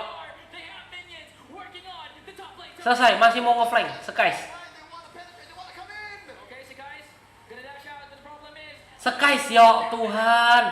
Balik aja gak? they're working on the double. And now the recalls are here for Fnatic. Gak ada damage, cok. Mau nge-flank gimana anjir? They can push back, they can take the Lord. What's Fnatic Onyx to do here? They're about 10,000. Bantai ya 10 menit anjir. They should breathe, take it slow. Fnatic Onyx. Ini Kelra udah tinggal tak-tok dong dari sini ya. Tak-tok gitu dong. Gonna work on the Lord. Just making sure Fnatic Onyx Philippines can Iya kalau kayak gini iya sih 1K. Kalau kayak gini deh. They're slowly. Tapi masalah ini nggak sampai pas 14 menit nih. Ini langsung end nih. I get it. SRG 10K anjing gold. Lo lihat. Langsung end ini. it up for Innocent. BOD lagi selesai. Guardians Udah cok. Kalah ini cok. Sakit. picture, the wild charge, but they just couldn't. Sekai can only do so much. Nggak nyampe 14 menit nih deh. Ini end nih deh. Percaya sama gua. provide vision and get the proper angle. Gila gua kira kayak bakal seru gitu ya kayak game 1. Digulung ternyata. Trying to soak up the damage. Not to mention catch the perfect ult, not to mention catching the implosion or the real world manipulation. Even Stormy is compromised. Okay, forcing out the Zappa Force already. King Kong got a divine beat. And it's in the here comes the AOG. That's 3, pushed back. Fnatic Onyx. Lord masih ada. Yo Allah. Selesai ini. Lord sieging in the top. Well, Fnatic Onyx Philippines working on the last inhibitor turret down bottom. Main pakai Granger nih guys. Main pakai Granger nih. Di pam. Tembak. Go for a play. We're all just waiting for Bruce. Sakit banget. Skill satu. Plunge and play. Let's see how SRG will respawn. Minions onto the middle lane. Fnatic Onyx Philippines waiting for the perfect opportunity to strike though. Pam. Tembak lagi. Sakit ya. Sakit banget. Selesai. Down goes Sekai. That's one man down. Kella just working on bringing down. Selesai. 5-3, forcing them out. Selesai. Innocent mau ke Granger. Digulung. They get upgraded out for Selesai. another one. In the way, Innocent pop. And they go for more. Gak mat. Kelra gak. Point blank, Stormy's gonna fall here. Jago banget orang ini anjing. Cannot take it up a notch. That's it, ladies and gentlemen. The base standing. Fnatic Onyx. Jago banget orang ini. The Filipino champions. The Philippines' last hope. Jago cok Kelra bangsat. Jago banget anjing. The gold standard and the rest of the super Terus mereka lot udah masuk nih. the greatest obstacle Gelar, marah Gelar. cannot own Lot udah masuk nih. Fnatic. Masih disiplin. Main pakai Granger, tunggu SRG-nya yang blunder. Tunggu SRG yang masuk. Gelo cok Kelra, babi. Semuanya sih, semua tim Onyx. Series a loss for SRG. Fnatic Onyx breeze it through the upper. Let's throw it over to our panel. The Bruiser, the Monster Mage, the young. Opi gila nih, Opi. Ini kalian kalau ada yang ngehujat SRG sih orang tolol ya. Emang Onyx yang kuat guys, sumpah nggak bohong gue. Emang Onyx yang kuat cok, serius. Bracket run. What an absolutely Gila too strong guys, too strong anjir. dominating game. Mau ngapain coy itu? Feel the same as game 1 at all, right? Game 1 SRG was able to claw back, Ini channel utamanya namanya apa bang? put SRG right Ke YouTube gue ya guys. chop that head off. Antagonis Gaming. Sorry. Hurt phone, but RRQ Kelra season 15. RRQ Kelra, boleh. I'll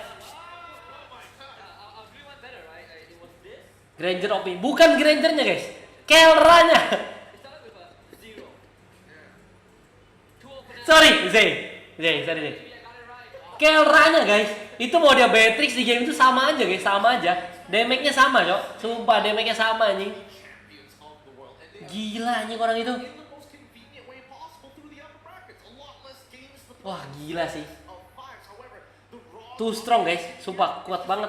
Lordnya masuk ya, ngambil tower dulu, santai, clear wave dulu, tunggu SRG yang invade, tunggu SRG yang masuk, SRG yang buang skill, baru dia buang skill lagi. I'll hit everything. No one whiff, no misses. That was a hell of a performance by Fnatic. Bisa loh, ada loh tim sedisiplin itu anjing, ada. Going over the stage was Emang ada bang tim yang gak disiplin? Ada, here at the winners interview. ada. Dropping the hometown heroes to the lower bracket. Fnatic Onyx Philippines with a clean sweep up in the Digulung, lower guys, bracket. digulung. And right now, deciding here on stage, we have Kelra and King Kong. Hi guys. Ini dia, interview. Gue gedein bentar ya guys, gak kedengeran. Okay.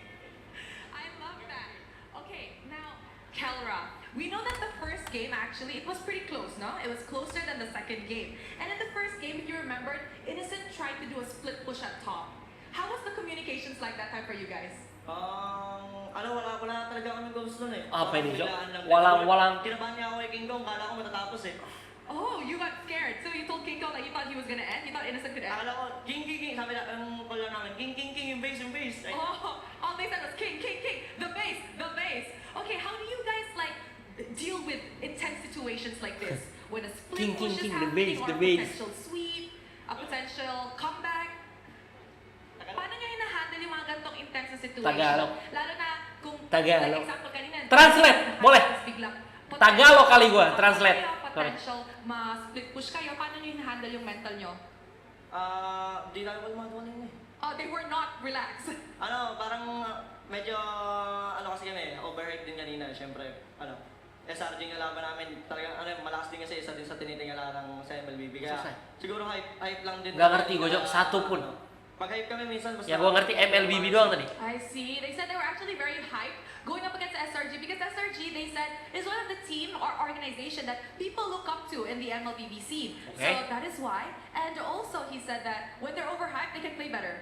So you guys can play better when you're more intense situation. Nakakapaglaro kayo pag intense yung laro? Mas nakakapaglaro kayo pag intense? Gano'n man. Abis na rin Kiyoy. Masarap yung laro talaga kami. Masarap pag-isip kami ng maayos pagka sa mga ganong sitwasyon. Kumbaga nasanay namin yun sa practice namin eh. I see. He said actually they play best under intense situations. I like that. That is the mentality you need for the World Championship stage. Okay, King Kong, it's your turn. You can't avoid me forever. King Kong, we know that you have a storyline. Same goes to Innocent and Crab. Started from the bottom, now you guys are here. How is it like going up against your former teammate, Innocent and Crab, in the international stage?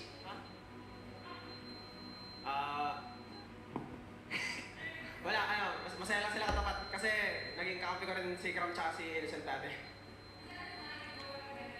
International stage.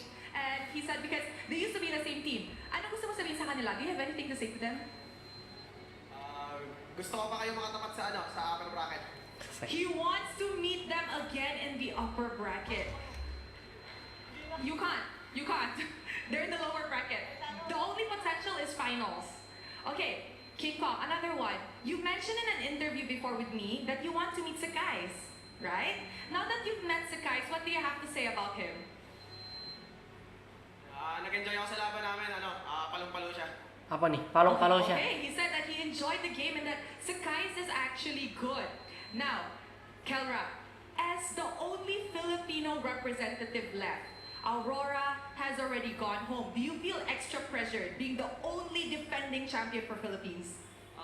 Sa pressure, di naman kami na-pressure kasi kumbaga, one game at a time lang talaga kami. Hindi namin inisip yung mga ibang tao. Focus lang kami sa sarili namin. He said they actually don't feel pressure being the only Filipino representative left. They take it one game at a time and they just focus on it so they don't really feel pressured. I like that. I really like that. King Kong, do you feel pressured? Sakto lang. Just right. Okay, King Kong. Sakto lang. I don't like that. Baru. King Kong, what do you have to say Sakto to the lang, ya. fans of Onyx Onyx who came to support you guys, and of course to the entire Philippines who are supporting your journey. Sa mga fans, thank you sa pag-suporta, sa mga patuloy na sumusuporta sa amin. Nakakatuwa yung narinig namin kayo kanina sa headset. Tapos Sorry. naglalaro kami. Belajar He said pendapat. to all the fans, thank you so much for supporting us. And he said it's really nice to hear the cheers of the crowd while they were playing. Even though their headphones is noise cancelling, but they could still hear the cheers. Thank you very much to Kelra and King Kong. Congratulations Sakto lang. on continuing Sakto your lang, journey Ros. in the knockout stage. And Yeah. with that, let us show it back to the panel to break down this game up against Selangor Red Giants. Gua akan cari guys, sakto lang. Wow. Always great to hear from Kelvin and King Kong. And, Too strong guys. a little bit more of an understanding of their overall Onyx PH, too strong. Ya. fun interview all around. And they are very versatile players, right? Not only Abis nih, kita cek jadwal dulu. but the Max ngechat gua, itu karena Emblem Fighter. Iya Max. in Emblem Fighter. games we play behind the scenes, you have the experience, right, Mark? Oh yeah, that's true. Yeah, I need a rematch with Kurt. We're not gonna mention which game that was, but I need a rematch with Kurt. Look. It's a good time with these boys, but there's this reason why they're so good. They put in a lot of time and energy. But forgetting that, like, oh yeah, we could beat them again in the upper brackets. Nope. in the grand finals. But let's look at the way this game played out, because this is pure domination. 7 to 22, 12 minutes. We don't get to see that very often against SRG unless they're playing terribly. And I wouldn't even say they were playing that bad, but the draft was such a big proponent to it. MVP MC Kelra cocok gak? Cocok sih guys menurut gua. Kuat anjing. This game was basically done. Yeah, basically check. Rose Gold, si Halbert, Pistol, BOD, Hunter. Sakit. In-depth reason why FNOP's draft just kind of destroys what SRG has, right? They get a very early joy from King. Glowing, Bloodwing, When you Wishing. do it that early, teams have answered to it, but SRG never really Jauhnya had Calamity, answers. langsung Right? Holy. They had it Langsung right. Holy. You see that late game, every time King Kong sees innocent just Yeah. straight up disappears. Yeah, it's not just something about the joy, it's how they play it. There's Gatot, things that they do Underbell. with the map that if you have one or two members of your team that cannot stick and needs to farm, needs to isolate Fighter. themselves to get vision or to maybe to get resources, King Kong will hunt you down. And maybe that's when we saw that Joy struggle up against the Louis Frederick-centered playstyle of BTK when they went up against each other. But going up against a more Oke guys, gue istirahat bentar. Nanti kita nobar lagi. giraffe. Jangan kemana-mana guys ya. Standby di situ. Oh, very easy pickups, right? And even in terms of itemization, the third item just go for a wishing lantern. Not very common for Joy players, but it's more understandable when you see that you've already built up a lead. You're playing based off the Super Princess ult anyways. And let's not forget, Brusco did not miss this entire game. Every flicker implosion was impactful, catching 2 to 3 people at a time. And the counter engage from Stormy, yeah, sure, it's good, even with the wild trap from Yums, but the damage output is just not there, especially since the guys was down 3 levels by the end of this game, 4 building up to this moment. King Kong was feeling so strong that Blood Wings is not even a necessity, right? It's just straight up raw damage. And not to mention that this whole avalanche happened because of one turtle fight that went wrong, slightly wrong for SRG. They lose one turtle fight, and FNOP balloon that lead to an eventual win. Yeah, and the two picks that Super Friends played in this series, first the Farsa and the Eve, it's controlling the map not as a low Yi, but as heroes with such a wide berth, with the range of their abilities, with the vision that you can get, the pokes that you can get as well. And I think that's one of the ways that FNOP was able to control SRG in this one. With the Eve, you have Integral getting vision for it, and of course that sets up your main damage dealer in that Granger. Kellen was deathless and bulletproof. It's just like every piece of the puzzle for Fnatic Onyx Philippines just connects so well together to shut down SRG. Oh, absolutely. And it's also based off of the timings of each of their items, right? When Super Prince finally got his initial glowing wand, that's when they said, all right, now that I have enough to actually deal some form of damage, especially to Grok specifically, let's target him down. And that's what Brusco did. One of the first couple of deaths that we did see was him flicker implosion on top of the Grok as soon as the power of nature dwindled down. And then when we see Kelra get his second item, oh yeah, I've already finished the Hunter's Strike, we've already done with the Malefic Roar. At this point in time, I want to start gunning. Sorry, the Sea Howler, I'm going to start chunking people down as soon as possible and setting up, rather than sending Brusco into the fire, I'm going to scout it out for you. And usually when you look at kind of item progression, right, you would have maybe your mid gets glowing one, and then your front line gets a dog eyes to be the secondary hit reduction carrier. In this case, Kelra was that second man, went for Sea Howler's second item, so Brusco can go straight for Athena's shield,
hero, and then he comes in and just mops it up. SRG, even in fights where it feels like they finally got an edge, Innocent was popping off, and then suddenly King Kong shows up. And SRG are like, well, we don't have anything else, King Kong is gonna eat us up, and we just have to face it. What a terrific game and performance by Fnatic, Onyx, PH. And now for SRG. Okay, I think I want to give the floor to you guys for this one because you got to witness in 2 MPL NY seasons this year just how much SRG has grown and changed into a world-class team. Starting with you, Gideon, he's a captain here. Well, I think a lot of it just boils down to the way that the draft was being played out. Also, the recovery has not been looking as good as it usually does. They're much better at playing with a lead rather than playing from behind. Because when you're playing from behind, especially from SRG side, you need to capitalize on your opponent's mistakes rather than forcing it upon them in a meta so aggressive. For me, I think when we come into this series, we've already established that it's two very macro-centric team, right? But Fnatic on the Philippines just outclass SRG in what seems to be their forte locally, or this series kind of proves that FNOP are just a cut above. We're going to see SRG return on December 10th as we will see a reunion between MPL NYSG with SRG and NIP Flash fighting it out for tournament life. While FNOP's next match will be up against Falcon, who won earlier against NIP Flash. That's going to be happening tomorrow, December 8th. Boy, I mean, that's gonna be a brutal series. Somehow MY and SG always get paired up against each other. MSC 2024 it happened. Oh, yeah. I mean, back into M6, so it's like we're always destined to fight each other at some point, especially when elimination is on the line. Yeah, I mean, in recent records, SRG has been able to topple NIP Flash. I think in the past, in the 2-3 tournaments, so they have a good record against NIP Flash up to this point. But both teams, they get a few days to breathe a little bit, kind of re-strategize, and then they have to come back for their long marathon from 10th to 15th of December. I think that one's going to be the hardest journey. It's going to be a long climb for SRG if ever they want to continue their dream of completing the golden road in Mobile Legends Bang Bang. Be the first team to ever do it. Now let's take a quick little breather because that one, there was a lot of eyes on that one. So we just want to say thank you for supporting the M6 World Championship. The feedback that you sent us is so important for us in improving our broadcasting experience and our viewer experience for you on site and online. So please scan the QR code, answer the survey, let us know your thoughts, your honest opinions about what needs to be changed, what needs to be improved, so that we can continue to be greater than ever. Of course, we also have the M6 Battle Night. Don't forget about that, happening from December 28th to 29th. Enjoy exclusive bonuses, including a limited time 25 Epic Skins trial and All Heroes free trial. See you there. I have suddenly a random funny question for you guys. Do you remember the first skin you ever got that made you go, oh, I can't believe I got this? Gojo Sakura, Xavier. Oh, really? Yeah, it's still currently my favorite skin What's your favorite skin of all of time? all time. Alright. I think it was the I remember it now. It was the Alpha Collector skin. I just did one roll and I hit it. That's when I went, Oh, that was a one roll? That was a one roll. That's the, not Mecha, it's sort of like, The Spartan looking one. yeah, it goes back to like ancient Greek folklore and stuff like that. Yeah. I can't even remember one. I think it would be the first time I ever got a non-normal skin, maybe. I'm just so happy. Yeah, I think it was maybe like a cool for epic skin that just made me go, oh yeah, I have something. Finally. The only one I want but I still don't have is the KOF one, Yuri Cho. That's the one that I want but I don't have it yet. That's the skin every Joe player chases. Oh, yeah. Again, if you want to experience what we experience, getting new skins and stuff like that, join us for Battle Night. Coming up next though, it's another meetup between Malaysia and Indonesia. The Kingdom of RRQ Hoshi will face off against the hometown villains in Vamos. I don't know. I can't watch this game. I've already experienced one SRG game. I've seen the Swiss stage and watched both Malaysian teams go down before. My heart can't take any more of this. It's going to be a palate cleanser, right? We are going to transition from two fundamentally focused team to two brawl focused team. Yeah. So if the game does now feel a bit slow, the coming up one is just going to be go, go, go until the crystal breaks on one end. It could be a fun fight night between these two. RRQ Hoshi Yoshi and Team Famos. We'll see which one of these two teams are gonna move forward to the knockout stage. Yeah. There's gonna be a second shift of casters, so on behalf of all of us, we'll see you next time. Stick around, M6. We'll be coming back.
start of the day, Falcons was able to take down NIP Flash.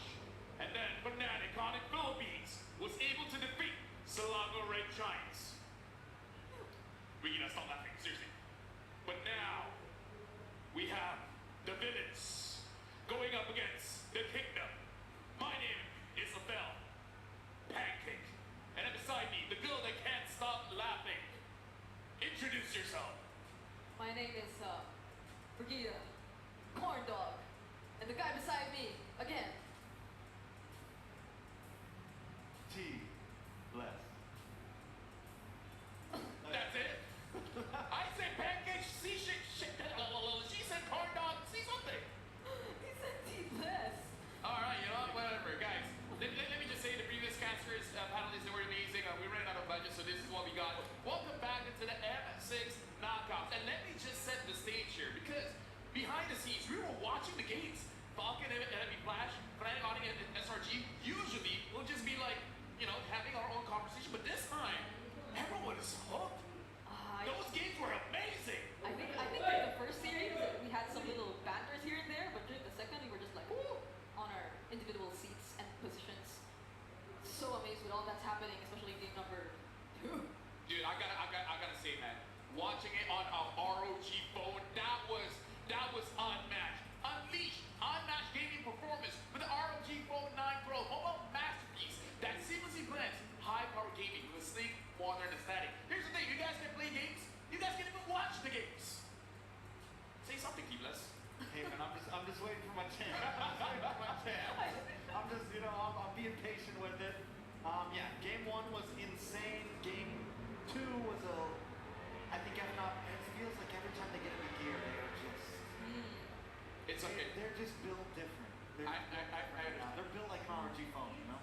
Yeah. Ooh, clever. But for you guys at home, for the 22nd of November all the way to the 29th of December, the M6 support chats will be available for a limited time. Well, you know, until 29th December. Purchase the support chats for 50 diamonds, which also, by the way, is part of the task to get a large amount of pass EXP with a chance to obtain a basic M6 pass. Use the basic M6 pass to instantly activate the M6 pass, unlock additional pass rewards, and immediately get Claude's Challenger's Spark. Now, I gotta say, I haven't been working with you guys for a lot of times. This is only like a what? Fourth time? Third? Who's counting, right? Who's counting? Love working with you guys, but today's matches is gonna be tense. This is gonna be the final sets of best of 3s. After this, it's all best of 5 babies. Yep. And I just want to say I'm expecting it to be intense and both chaotic, because we're watching both Indonesian teams for the last 2 series as well. So I'm expecting a lot of people to really be waiting for these 2 series. You know, I mean, whoever loses, similar to the first 2 teams, they get knocked down to the lower bracket, and no one definitely wants that. Hey, if I had a team, I would want that. Just saying, the King of Kings versus the hometown of villains. You know what, Vamos, they're just like, they just accept it. Like, yeah, we're the villains. What are you guys gonna do about it? They're embracing it.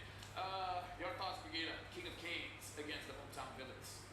I just want to say, if you asked me like prior to Vamos' last series, I would be expecting them to clearly be the underdogs heading into like this matchup. But then after they've shown us how ready to adapt that they were, I'm expecting a close fight. I mean, I think for the past 2 series we've seen sweeps, but I'm not so sure about these last 2 series that we're about to head into. Hey, don't do that. Don't be the curse. I just Don't be wanna- the curse I that wanna makes us set go it back. there. I think Vamos, every game they seem to be getting a little bit better, a little bit better, a little bit better. They seem to be getting cleaner and cleaner, and they're bringing a ordered chaos to the land of Dawn, right? And honestly, I think this game could definitely go the whole way. I think it could be 2-1. And I am not, it feels like a coin flip for me. It definitely feels like just about anyone could come on top in this match. So we'll see exactly how it goes.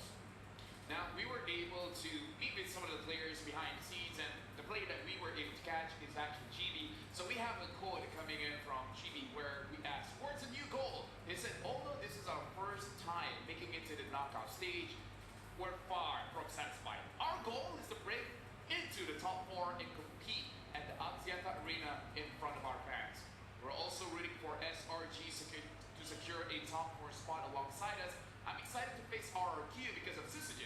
He used to be part of MPLMY, and now that he is with a new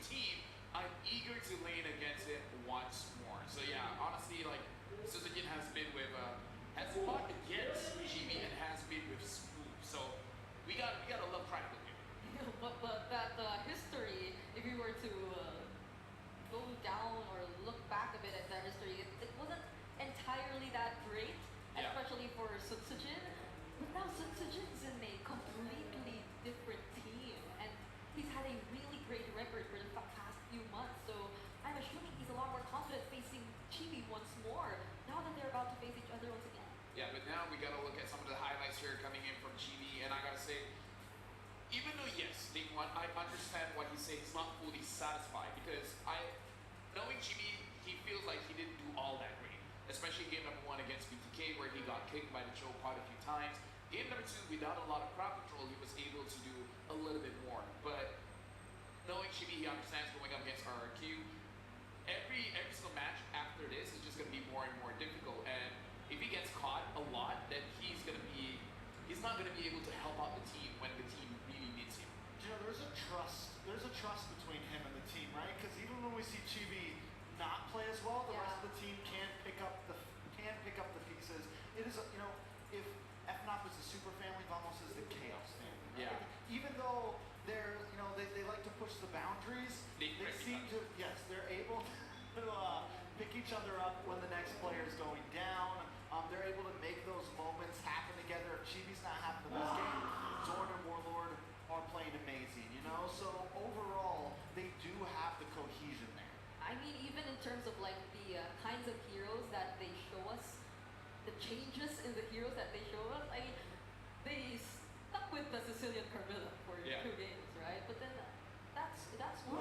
You see the adjustments just in terms or based off those 2 heroes that they decided to show us, and they seem to work together a lot more compared to like when they were using the fighter mid lanes, the Helcurt roam. Yeah. Like everything seemed a lot more coordinated and cohesive as he mentioned. So this is something we're definitely going to look after in this game up against RRQ, because if it's cohesion, if it's about coordination we're talking about, they can pull off the team fights at the most unexpected times, but at the same time still be coordinated too. Something to note, where there's a media interview where they were asking Vamos about the Carmilla and Sicilian Pig, and they understood the matchup going up against BTK, the chances of an assassin is extremely low, so having those combo pieces worked out very well against that team specifically. Against RRQ, Suzujin has been hopping off with many different heroes, heck, even a marksman. He brought in a ranger jungle, and it worked very, very well. So I feel like this time, Vamos will not have that great of a time getting a very good draft against RRQ. That's definitely going to be the challenge. Suzujin is very versatile in the jungle. Now that you mentioned that, even the Wanwans, even all that, there's a high chance that we're about to see that in action for Skylar, who we're seeing right now in front of our screens for the pink test. It's nice to recall that history. Shout out to ROG. Yeah, shout out to ROG. That's the ROG. Looks clean. Looks great. So Look at that. clean. Even through a camera, it looks like I'm playing right there. Cool. But no, I like the idea of the versatility that Sushijin can bring to the field. The whole team on RRQ feels like they can bring something. You mentioned the Wanwan. He's played, what, 2 or 3 times at this point. And first phase picking it. Yeah. Like up front, there's a comfortability, there's a confidence with that hero right now with Skylar. It is, I mean, where a lot of times when they're on that second pick side, they pair it up with the Cho and the Suyo. So it's something that we definitely have to keep our eyes on. But the fact that Vamos was able to look at BTK, realize their playstyle, see that they like to bring this grouped up playstyle, bring this playstyle that wants to stick together, and find the perfect piece to counter that with the Carmilla. It shows that their coaching staff, the team themselves, are always looking for those kinks in the armor. So right now, if there's a team that can find something, it's definitely Vamos. I like that, especially for Coach Pabs and like how long he's been part and representing Malaysia for how many international tournaments now. He's definitely got a lot of experience just in terms of adapting and M4, M5, M6. He went to 3 M series with different teams. He's got more M series than a lot of players. Yeah. Team Hot, Convoys, as well as Vamos. Yeah. He's doing something right. He's doing something right, but now we gotta talk about RRQ here, where again, a lot of star players are in. Suzujin as well as Skylar are the names that you guys have brought up. Skylar, one of the thing is, going up against Nets, I would not say that Nets is a laner. Nets basically is the weak side of the map. He just holds his own lane, make sure he doesn't die all that much. But Skylar is very aggressive, especially when he gets the pick like the Irithel, where he can move forward and apply a lot of pressure. So that might be very uncomfortable for Vamos, getting more pressure to goal than they really want. And the thing is, it seems like Vamos or RRQ as a team, it's like they're just so confident in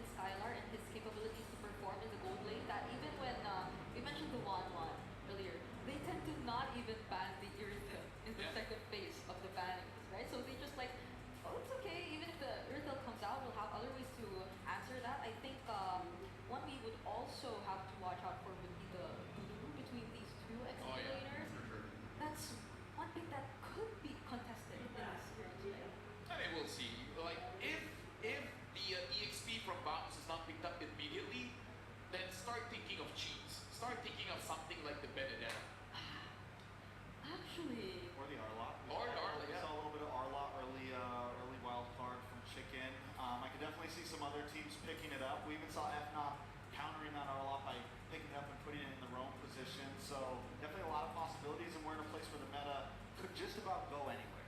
Oh yeah, for sure. The meta can go anywhere, but I'm really just looking at that damage because especially when Vamos plays, they have the tendency, they want to fight. Is it a good time to fight? Hell no. But will we do it? Hell yeah. Right? So that is something that maybe is dangerous because you're fighting fire with fire. You're going up against a brawl server. You're playing their style. Is that really a good idea? You know? I mean, I think it'll boil down really to the decisions that the roamers make in the series. I think they'll have a huge role when it comes to choosing those fights, especially for like Sword. He's the guy you wouldn't expect to take all those calculated setups, right? All those calculated initiations. But in contrast to RRQ, that's something they definitely have to be wary of, I think. And let's be honest, right? Let's be completely honest. I know Indo has been coined as like brawl server number. Who was the first brawl server? Malaysia. Not working. If you go back to but if you go back to like M4, man, you guys were the ones that were ready to just get in the face, flip the coin, let's see what happens. Go back to like Todak days and things like that. It was definitely they were definitely teams that were brawly, we're scrappy, we're ready to fight. And if I think of any team that's always willing to fight, like you said, it's definitely Vamos, right? So, I mean, I think they could, if that's the type of game that RRQ wants to bring, I don't know if they'll be able to trump out on top. I think they need to maybe play this a little more systematic, right? So gentlemen, yes, including you, Brigida, Oh yes. let's start talking about predictions here. This is gonna be a tough one. It is gonna be a best of three, so this is stuck with my mouse, but all right, I'm getting all of my numbers here. I'm getting all of my numbers. Honestly, Brigida, before we even go into the predictions, let me just say I can trust you. Oh, But my. Franks has been on point. Oh, Franks has been on right. point. So I feel that between you and me, ours don't matter. Ours don't matter. Ours kind of don't So matter. do you want to show ours first? All right, we show ours first. You hide yours, I don't okay? know what to do. All right. Oh. Okay. So we say our piece, Okay. and then we try to convince you, and then you give the final verdict. Yeah. All right. Okay, ready? You 3, 2, What? Who's counting? me. Oh, you, okay. 3, 2, 1. Wait. I hid it behind. Okay. We're both saying RQ. Okay. Should I defend my answer first? Sure, because for me, I'm just cursing. Okay. I'm just cursing at this point. What do you? I don't know what to react with the audience in this. Why? Huh? Give me your argument. He You're said open he's to say been something. Okay, cursing. no. Okay, so let me tell you. Vamos, they play with emotion. When people doubt them or say something bad about them, they get stronger. So the more doubt you give to Vamos, the more energy they collect. Okay. The stronger they The become. negative spirit. It's like that's why they're the villains. If you're nice to them, they're like I think that for me they're the anti-heroes. anti-hero, but whatever. You know, They're the villains you love. they're like dead. Okay. Yeah. Venom. So mine's also. I'll connect your. Sure. I'll connect yours. Posted. Good statement. Anyway, mine's RQ because I think. Why are you Hey, laughing at me? I'm okay. Hey, I'll say RQ too. You know. Nah, you're cursing. Okay, so I think honestly, so I we've just like seen. the way the logo looks. What? Wait, I can't. You're even stalling. finish You're my stalling. answer. Give your answer. You're stalling. So here we go. I think it's our. So she's stalling again. No, really. Some Your teams face is like. getting red, by the way. It should be. I'm kind of nervous. Frank, saying you my wanna answer. say it? No. Let me say my answer. Let me Okay, say my okay, answer. okay. So like how we've seen Fnatic Onyx get cleaner and cleaner just during the past few days where they've had enough or more than enough rest compared to other teams. Arguably, they're also one of the teams who advanced first to the knockouts. And if we'd seen a very clean performance from them back then, there's a high chance that they've refined it a lot more heading into the knockouts. So that's just my personal opinion on why I voted for RQ. So let us know if we convinced you or not, or if you have a Which is different weird answer. because she said RQ and I show RQ, but I'm kind of for Vamos, so you still got a 50-50 shot. You guys are doing great. I'm going to continue this this Yak Mania right here. And any guesses on what I'm going to vote? Vamos. Vamos. Because you always go against us. Yeah,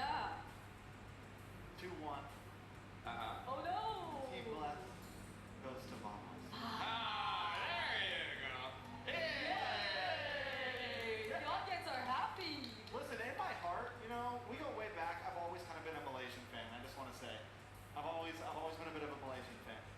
Like There's just something about it. There's just something about you guys are fun to watch. The MPL's a lot of fun to watch. The games are a lot of fun.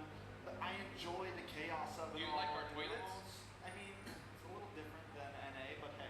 We have water hose. Yeah, I do like that. Yeah, right. That's No, great. no bidets. The Yeah, bidets are America. unique. No, the bidets are unique. Yeah, exactly. I like it. But yeah, vamos. I think, like I said, I think they just keep getting better. I think they're continuing to get stronger. We're on home ground. We're on a holy ground right here in Malaysia, and I think they can pull through. I really think they can pull off the dub. I will say the last night in the interview, I gave my vote to Arch. Hey, it is what it is. It is what it is. So far for today, we've definitely seen sweeps. But while we're here, okay, because right now the players are still getting ready. You guys want to know why I feel like it's actually a good thing if you lose today? Why? Because you said if you had a team, you'd want them to lose today. I was Exactly. wondering why. It's not, because they have to meet SRG in the bottom of the bracket. Practice makes perfect. So here's the thing. I've been in this industry for years now, about 5, 6 years now.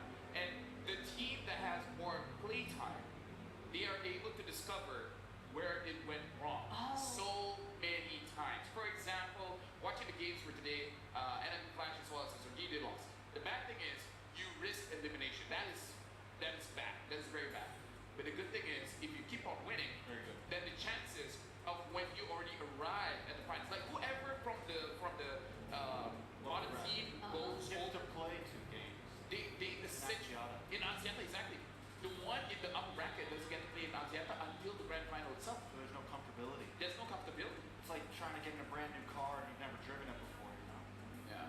So that's personally for me. I really feel like playtime is important. Even though you give information to your opponents, but I think playtime is important. But right now, we gotta look at the head-to-head here between both teams, both RRQ going up against Vamos. And if you're looking at the numbers here, this is why, again, I say like games, playtime matter. Because if you look at the numbers, it looks like it's pretty even. That's pretty close. It's pretty even. Back and Yeah. forth. It's back and forth. Yeah, win rate RRQ is a little bit more if you look at the goal as well. Most of it is like 4 RRQ, but not as much as I thought it would be. It's actually. And the fact that Vamos essentially lost a few more games than RQ did shows that they at least were able to not have their stats be too skewed, right? They were still able to kind of keep themselves in the game. And like I said, I truly believe that Vamos has continued to get better. RQ, I feel like the problem with RQ is not a lot of information on them still, right? They only played 3 rounds and a total of what, 5 games? 5 That's games. all we've seen from them. So one of the advantages they could have here is a few more pocket picks up their sleeves. You know, we've seen the Carmilla combo now from Vamos. We've seen some of those things that maybe those ideas they've had. We haven't seen that RQ strat yet. Whatever surprises they may have for us. Hanabi Lolita. Would be Why are you very, yeah. Why are you laughing? It's serious. We saw Layla. It's been a while since I've seen the Hanabi. Been a while since I saw Layla. We have, okay, in competitive, we still haven't seen Nian, Zilong, Freya. I think Freya still gets banned. We haven't seen Freya this yet, Yeah, and etc. etc. I can't. I haven't heard of that hero. Even the Mia? No. Like, they're. We've seen Mia, but hasn't been picked in M6 so far. Yeah, okay. So, like.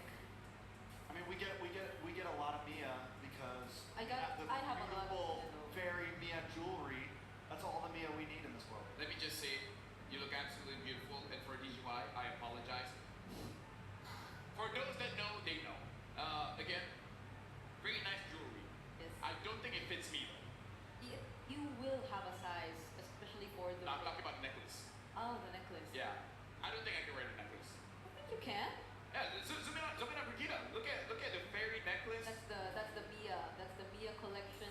The ring. You can put some UV light too. You like it glows? She even brought the UV light on stage. It's glow. They give it to you for free when you buy the jewelry. Yeah. It's with a box. It's with a pouch. It's with everything. What would be your next collab? Any hero with the jewelry? What would it be? Oh, that's a good question. Oh, I like the.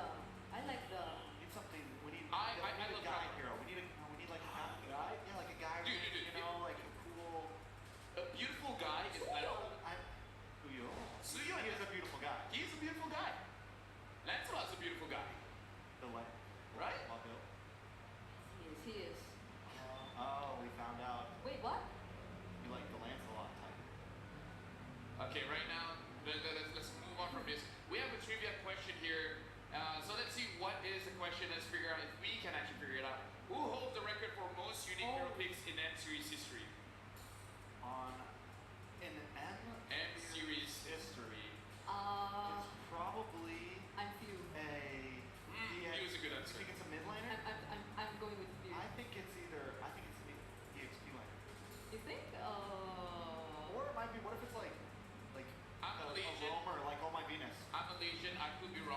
but people will be mad at me if I just don't say Chico.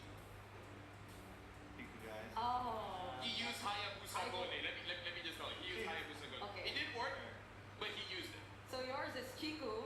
I feel like in MPL, he used the most hero. In M3's not really, but I'm just gonna put his name out there. Okay, I'm gonna put you You make sense. as my answer. What's your? Wait. I was thinking Venus because he used to play mid too. Wait. Like the bounce Wait. back and forth, like the Yeet. Let's think about this. Edward has the most M series appearance, Probably Edward.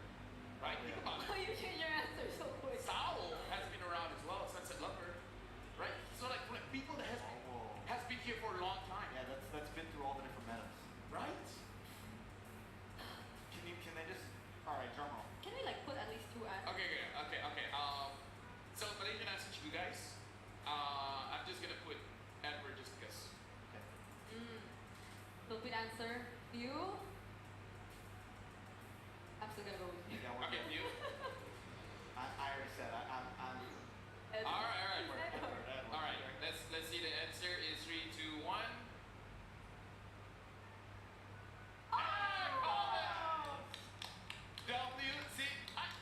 W in the chat. Chico guys in Malaysia, heck, even Fnatic on it, they're like, hey, treatment to Chico guys for making the layup because of him. Shout outs to Chico guys. He made the draw happen. He made it so that SRG went up against FNOP. Big ups. Big ups. W.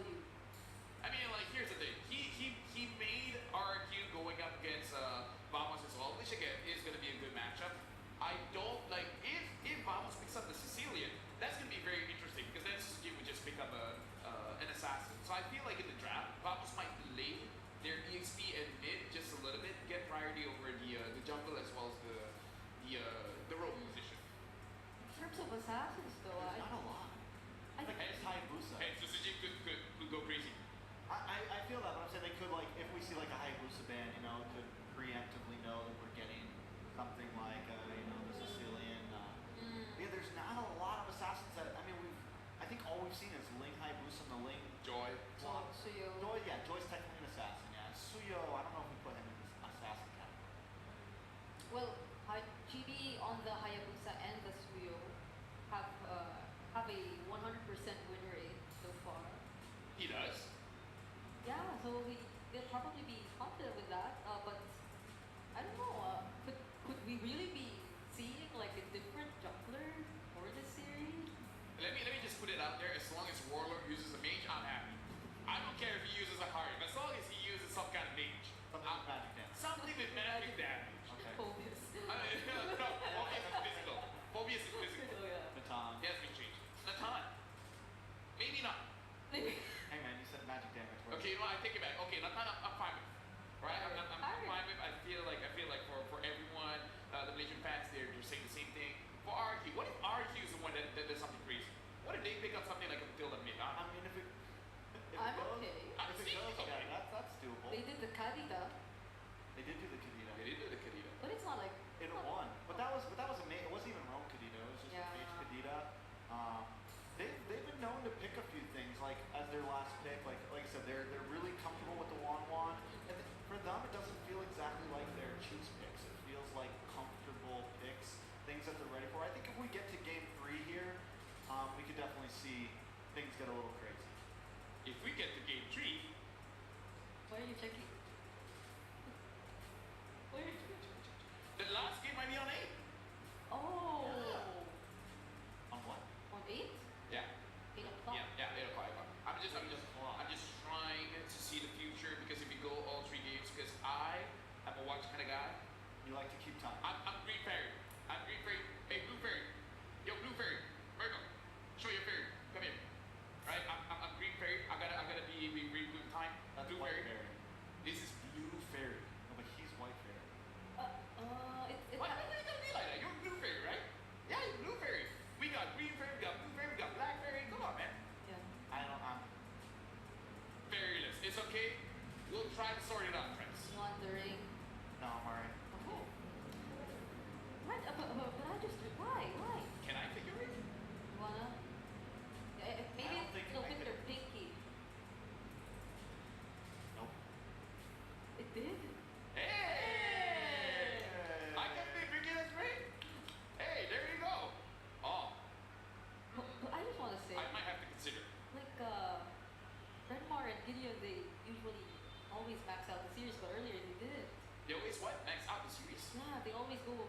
all the way, 3 games. They But go all earlier the they way. didn't.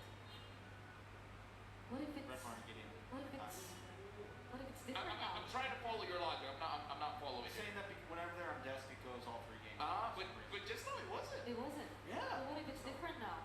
You know what? For us, we're even better. You wanna know why? What? The game hasn't even started. That's how long we are stretching it out. You know? And of So course, we control that. like for people to say like, oh, when they're on this 3 series, yeah, haven't even started. That's a little PR now. I think In the gear, yeah, we're still getting the engine going. In the jeepney. What's that? What's that?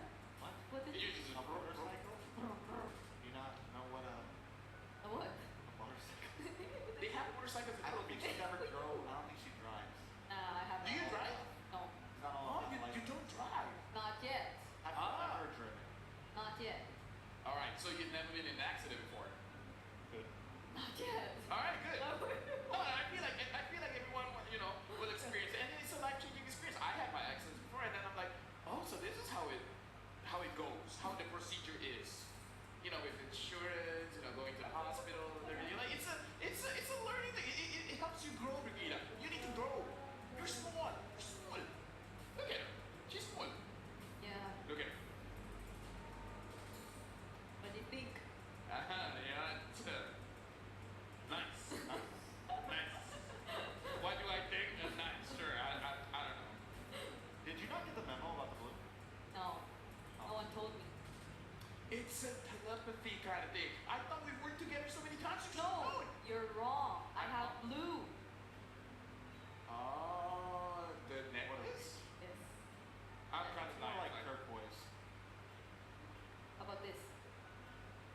Blue. This is not blue. This is blue, right? Yeah. It's blue, yes. It's blue. It's blue. At this point, we're gonna do it. At this point, we're gonna Let's bring it back. Let's bring it back in. Let's bring it back in. let's just make this into a pocket. You know, like why not? Is there any favorite here that you've seen so far? I've been loving the Granger. Win or lose, Granger is awesome. If you like it. Oh. Oh, you want to give me one? Oh, yeah. Let's try swear to watch. Here you go. You can have a blue fairy. You can have a blueberry. This is white fairy. It's blue. I also think it's white. Look at this.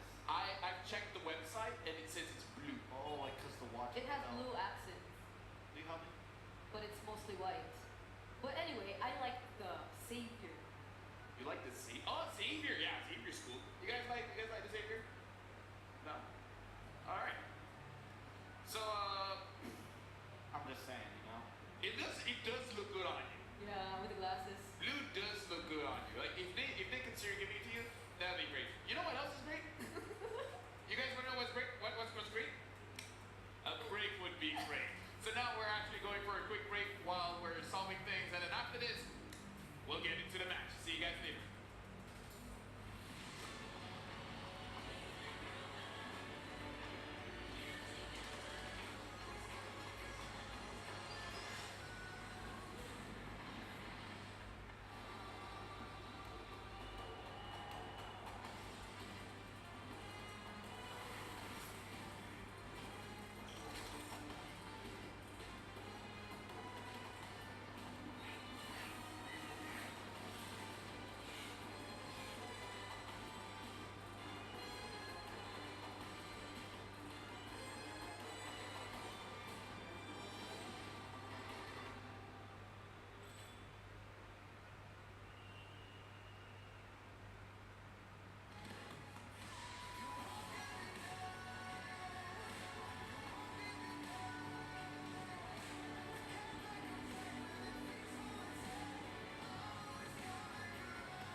hometown villains, Vamos. Looking at the players, everyone is getting set and ready for this match. It is going to be a best of 3, and so far, all the games have been a sweep. So whoever has the first game, for sure, has the momentum here, Trikes. Yeah, I mean, momentum is always huge, but at the same time, we saw a lot of reverse sweeps in the past couple days. Today, yes, we followed the pattern of 2-0, 2-0, but like we talked about elaborately before that break, you know, the possibilities are endless with these two teams. The chaos is there. The Kings versus the anti-heroes, the villains. I think there's a chance this could go best of 3. This could be a best of 5. Oh, Fine, it's Wally. This could, It's like, hey, we already got a 2-1, but want to go for one more? we could go for it. It's like the other team can win. I absolutely agree. I mean, it already feels as if we're heading into a very, very long series anyway. Oh, yes. At the same time, I'm also watching out for this draft. I mean, So for you, it's about the coaches, Keskud as well as Pops here. actually, I think I'd think of it more for the last series that it's about the coaches. Every series is about But the then coach operator. these two, yeah, I agree. Either ways, let it be the coaches or the players. Right now, both teams looking to be ready. So now, let's introduce both teams onto the M6 stage, the King of Kings RQ and Hometown Villains, Vamos. There's no better way to mount a world stage comeback than being the first team to qualify for knockout stage. Led by King Skylar, they grace us with their presence anew to remain unbeaten. Viva RRQ Hoshi!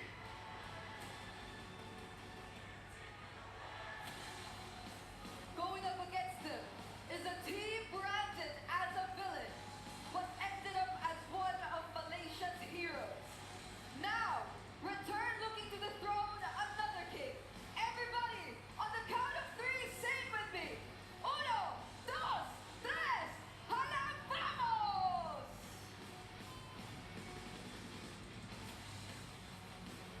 And now with both teams being on stage, we introduce the coaches for both teams, Keskud as well as Pops, as well as their analysts, where this game is set to be looking at that drop. Can they execute it? That is going to be the question. And now, fist bumps coming in from both teams before we officially start the match. This is between the King of Kings, RRQ, against the Hometown Villains, Team Vamos. And now, looking into the crowd as well, everyone is properly hyped for this match. By the way, good walkings, guys. Congratulations, pat on the back, pat on the back. But now we got to talk about the teams here, where the dynamic is going to be much more different. I feel like for Vamos, their draft is always the reason why we win and lose tracks.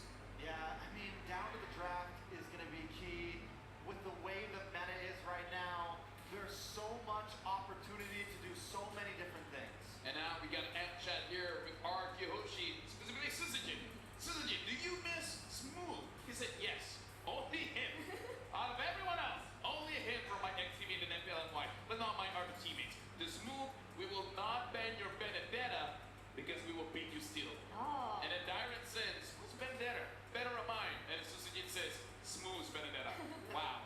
Toxic Syzygy. I mean, that's what I like. Although I would say Syzygy's not really toxic, he just says it as it is. He's just telling him how he feels. He's a chill guy. Chill guy. He's a chill guy. Just honest. It's not going to be a chill game. Oh, actually, I mean, if we Hey, were... you're teamless. I want it to be a team chaotic less, game. no. I want slow, methodical, yeah, Bonkers. We gotta, Bombastic. let's give it to the Ba-da-ba-da. like, I mean, if they will really go for damage X lanes, that might happen, It's possible. The sanest EXP lane that does damage is probably CC, Yeah. which I guess counts, We did see, unless the Arlong comes out, I think the Benedetta is still Yeah, very Ben- viable. Like, it is a possible pick, but I think it needs a much bulkier jungle. Like, if you see something like the Frederick jungle come up, Hey. then you could see a more damaging EXP lane because you're at least making up for that lack of frontline tankiness. Or Or- if we kill them first, we don't need to be tanky. Yeah. Oh. Right? So the higher Benedetta again. But now we're jumping straight to the draft here. Vamos is going to be first pick. RQ Hoshi going to be on the second pick. Vamos instantly banned on that fatty.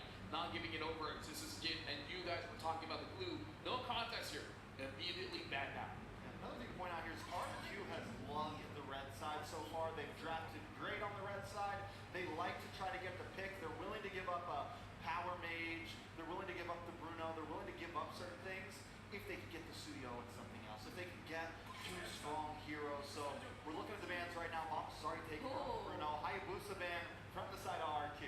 Even the Hayabusa.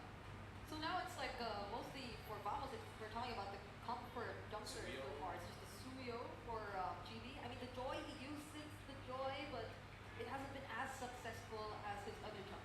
I think a lot of teams have fallen for the bait of RQ, giving them the Jushin or giving them something like that, the Bruno, so we can get the Suyo. But I don't think Vamos is going to fall for that trick. I think if Suyo gets left open, most likely Vamos is going to snatch it up because that's been a key thing for RQ in a lot of their winning games. I feel like here in M6, the skills have definitely tipped. Before this, we feel like first pick is definitely superior because one hero feels like three, Yeah. right? You get a Suyo and you feel like you got someone tanky, someone with damage, someone with mobility. But now, it's more like one hero equals to one or two. So you don't really get a lot here. And they're banning out the Joy as well. So this is very interesting. Chopping down Yeah. jungler picks, as well as, you gotta think about this, Warlord and Nance might have an easier time without the Joy in the game. Yep, and I'm thinking if they really want to prioritize one of Warlord's best mages so far, Valentina, considering that they were also, or they previously did that as well. But there are other available options too. If we're talking about flex, the Hylos even, but the teams are still gonna go for the Suyos. They steal the Suyo, RQ now, they don't have to pick the Alpha or anything like that up front, they can save it for number 3. They love the Cho, I think it's definitely a possibility. Jushin. And paired up maybe Jushin, Yeah. Eve, they get to pick one of them either way. The Eve does kind of outrange. Yeah. We've seen the Eve do really well today, so they could honestly wait on the mage for third pick, but then you have to pick up your jungle, so they're in kind of a weird situation. I think the Cho's definitely a possibility, at least for one of these though. Cho Hylos then, Cho Gatot. Hylos. Right, just get your beefy frontliners first, and then pose the proper Vamos. But they pick up the Jushin as well as Gatot. And my theory here is Vamos is not a team you want to pick up a Hylos because they love that carry. Yeah, I think Smooth would be happier going in for an aggressive type of XP later here, though the Gatot is no longer part of the options. So I feel like they don't necessarily need to rush Warlord's pick either in this kind of situation. So I mean, if you don't pick up an Eve now, it's probably going to get banned yeah, out. actually, it's best to actually go for the Eve up against the Jushin at least. The Cho is open as well, just pointing it out there. Yeah, definitely a possibility. They do lock it in. Show Valentina. Still go for Now, I do like the Valentina. You have some movement, you have some ability, you have the stealing ults, of course. The Eve has kind of been hit or miss for some Yeah. teams, right? So, I mean, it's good, but also your comp needs to be ready to play around it. I think this might be a little bit more comfortable for Vamos. If they don't pick up the jungler here, it's going to get banned out. If they want an alpha, this is the time. If they want something else, say a Nolan, then they Save it. they can save it. At this point, Ranger. I think that's a... now we don't know where. No. I know. There's a history that Yes, it's Sujin could use it. That's definitely a possibility. But they lost that game. They lost that game. That was the one But he game looked that good, they though. lost. It did look good. He looked good losing. But there's something important here is there's going to be this ban off now, right? Vamos gets to ban off junglers now. Unless, of course, this ends up being a jungler. Either way, RQ is a power pick because they have the flexibility. They can ban off gold laners now.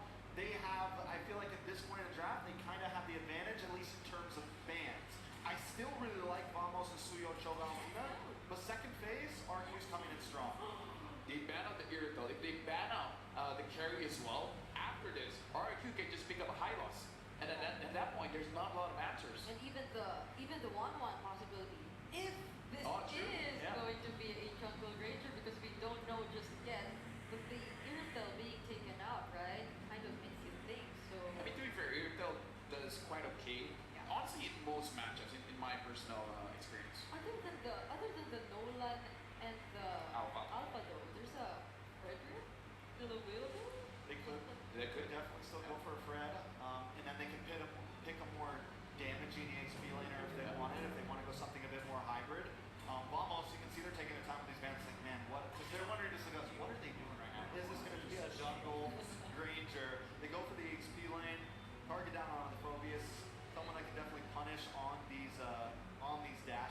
Does that I think they right now want it's covering your bases. It kind of does seem like they want either a Harip or a Moscow, something with a lot of dashes that makes it so that you really don't want to go against these focus. I mean, to be fair, their whole lineup has a lot of dashes right now. So will they ban out the high loss here, or will they just allow it and focus on the, or no, the carry? So they could go with the high loss later on, because that's also one of Nets' like best picks so far in this tournament, considering like they're a really team fight oriented team so far. But will they double down on the heroes of Nets, or will they just take out another champion that takes English? So They will they take ban out the the high high loss. loss? Oh, interesting. They take out the high lows. Now, you mentioned them with the possibility of them picking the Wama. I think if they go for something, it's definitely last. Yeah. Yep. Wama's still needing the goal liner though. Beatrix still open. Harry too. Carry's still open. Harip is If they also want to open. create that box. The thing is, the carry kind of needs a little bit more tankiness. They need something like the Hylos. It needs Yeah. something like the Gatot, something that can really create that box around it. The Cho's not going to be able to peel that good for it. The Suyo's going to be off doing his thing, you know. So Charisma? Charisma could be a possibility. Because even the gloom is out, so you don't have a lot of options here. Yeah. There is the Khalid is still there. The thing is RQ can still go for EXP Gatot and Yeah. be comfortable. They've got so much flexibility. Pig is open too. right now. Yeah. Pig's still open. And although there's a Valentina, so Maybe they just take the Tig right here. Inside RQ and still leave the goal They positive. pick up the Ruby. I like Root. So now Vamos can't pick up the Harip. Like they want to pick up the Harip. He's gonna get disrupted by the Ruby as well as the Gatot. yeah. So we saw them use, they were one of the few teams who have picked the Ruby. They last picked it in, I think, second day. And they used it against the Cho, right? They used Yes, it against yes. the Cho so that, because again, it's like the stiff arm. It stops him from being able to come in. It slows him down for that split second to where you get the Death Knot off. You Yeah. get a little bit more time for that Lantern Flare. This has to be a much more successful version of that though. When they last used the Ruby, kind of it wasn't that easy as well. But yeah, so they get the Khalid and the Harry into the Ruby and the Gatot. They'll pick it. So That's a tough pick against a Ruby. Like this is one of those like it's my comfort. I know it's a bad matchup, but hell, I'm still gonna try. yeah, so where's the Granger going then? Are they looking for a gold lane or like a jungler? We mentioned the Nolan Fredrin. Alpha's still open. But we also mentioned the one, but this is kind of I mean, they safe there though. Yeah, Alpha's still open. They can go for it if they want. It's easy. Like I said, their draft works so well. They can put a lot of things in their jungle and still feel pretty good right Yeah. now. I feel like the fact that they have this Ruby and this Gatot, it answers so much of what Vamos has. I feel like at this point, Vamos just has to press the gas immediately and get Wow. a little bit of spice in the pot right there. They didn't even have to do that. They didn't even have to. They didn't even have to. Well, we can definitely say that the drop is interesting. Like it or not, that's it is. Thank you very much, Rex, as well as Brigida. Now we're giving it over to Naisu as well as Mirko.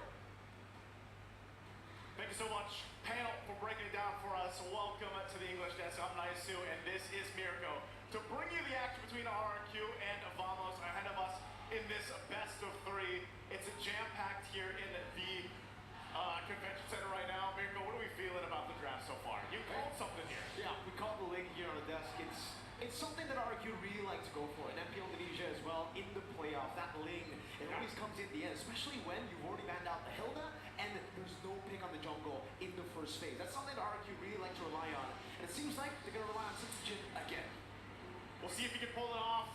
Again, the Kingdom up against the hometown villains. We jump into the land of Dawn. It's game number one, fighting to stay in that upper bracket. As we get through this, once again, we're gonna take a look at how this is gonna work. Zarin, wow. Early, yeah, that's so early. I mean, not expecting him to take that many shots from the turret early on. He's gonna have to go and reset from that, of course. Oh, hold on. Zorn, you wanna get back to base, man? Okay. He's gonna learn his lesson here, unless, wow, really delaying this, man. You know, it's not delayed though. That's the M6 pass. Yeah, You guys M6 can pass. still get to this day. Maybe if you get it today, it's been delayed, but you guys can still get it. There's so many more skins you can get. Purifier Ravens! Able to lock them up. Ooh, the flicker forward gets first blood. Warrior Bill should be traded down, and it's Ito who trades it for RRQ. We got a good trade here early on.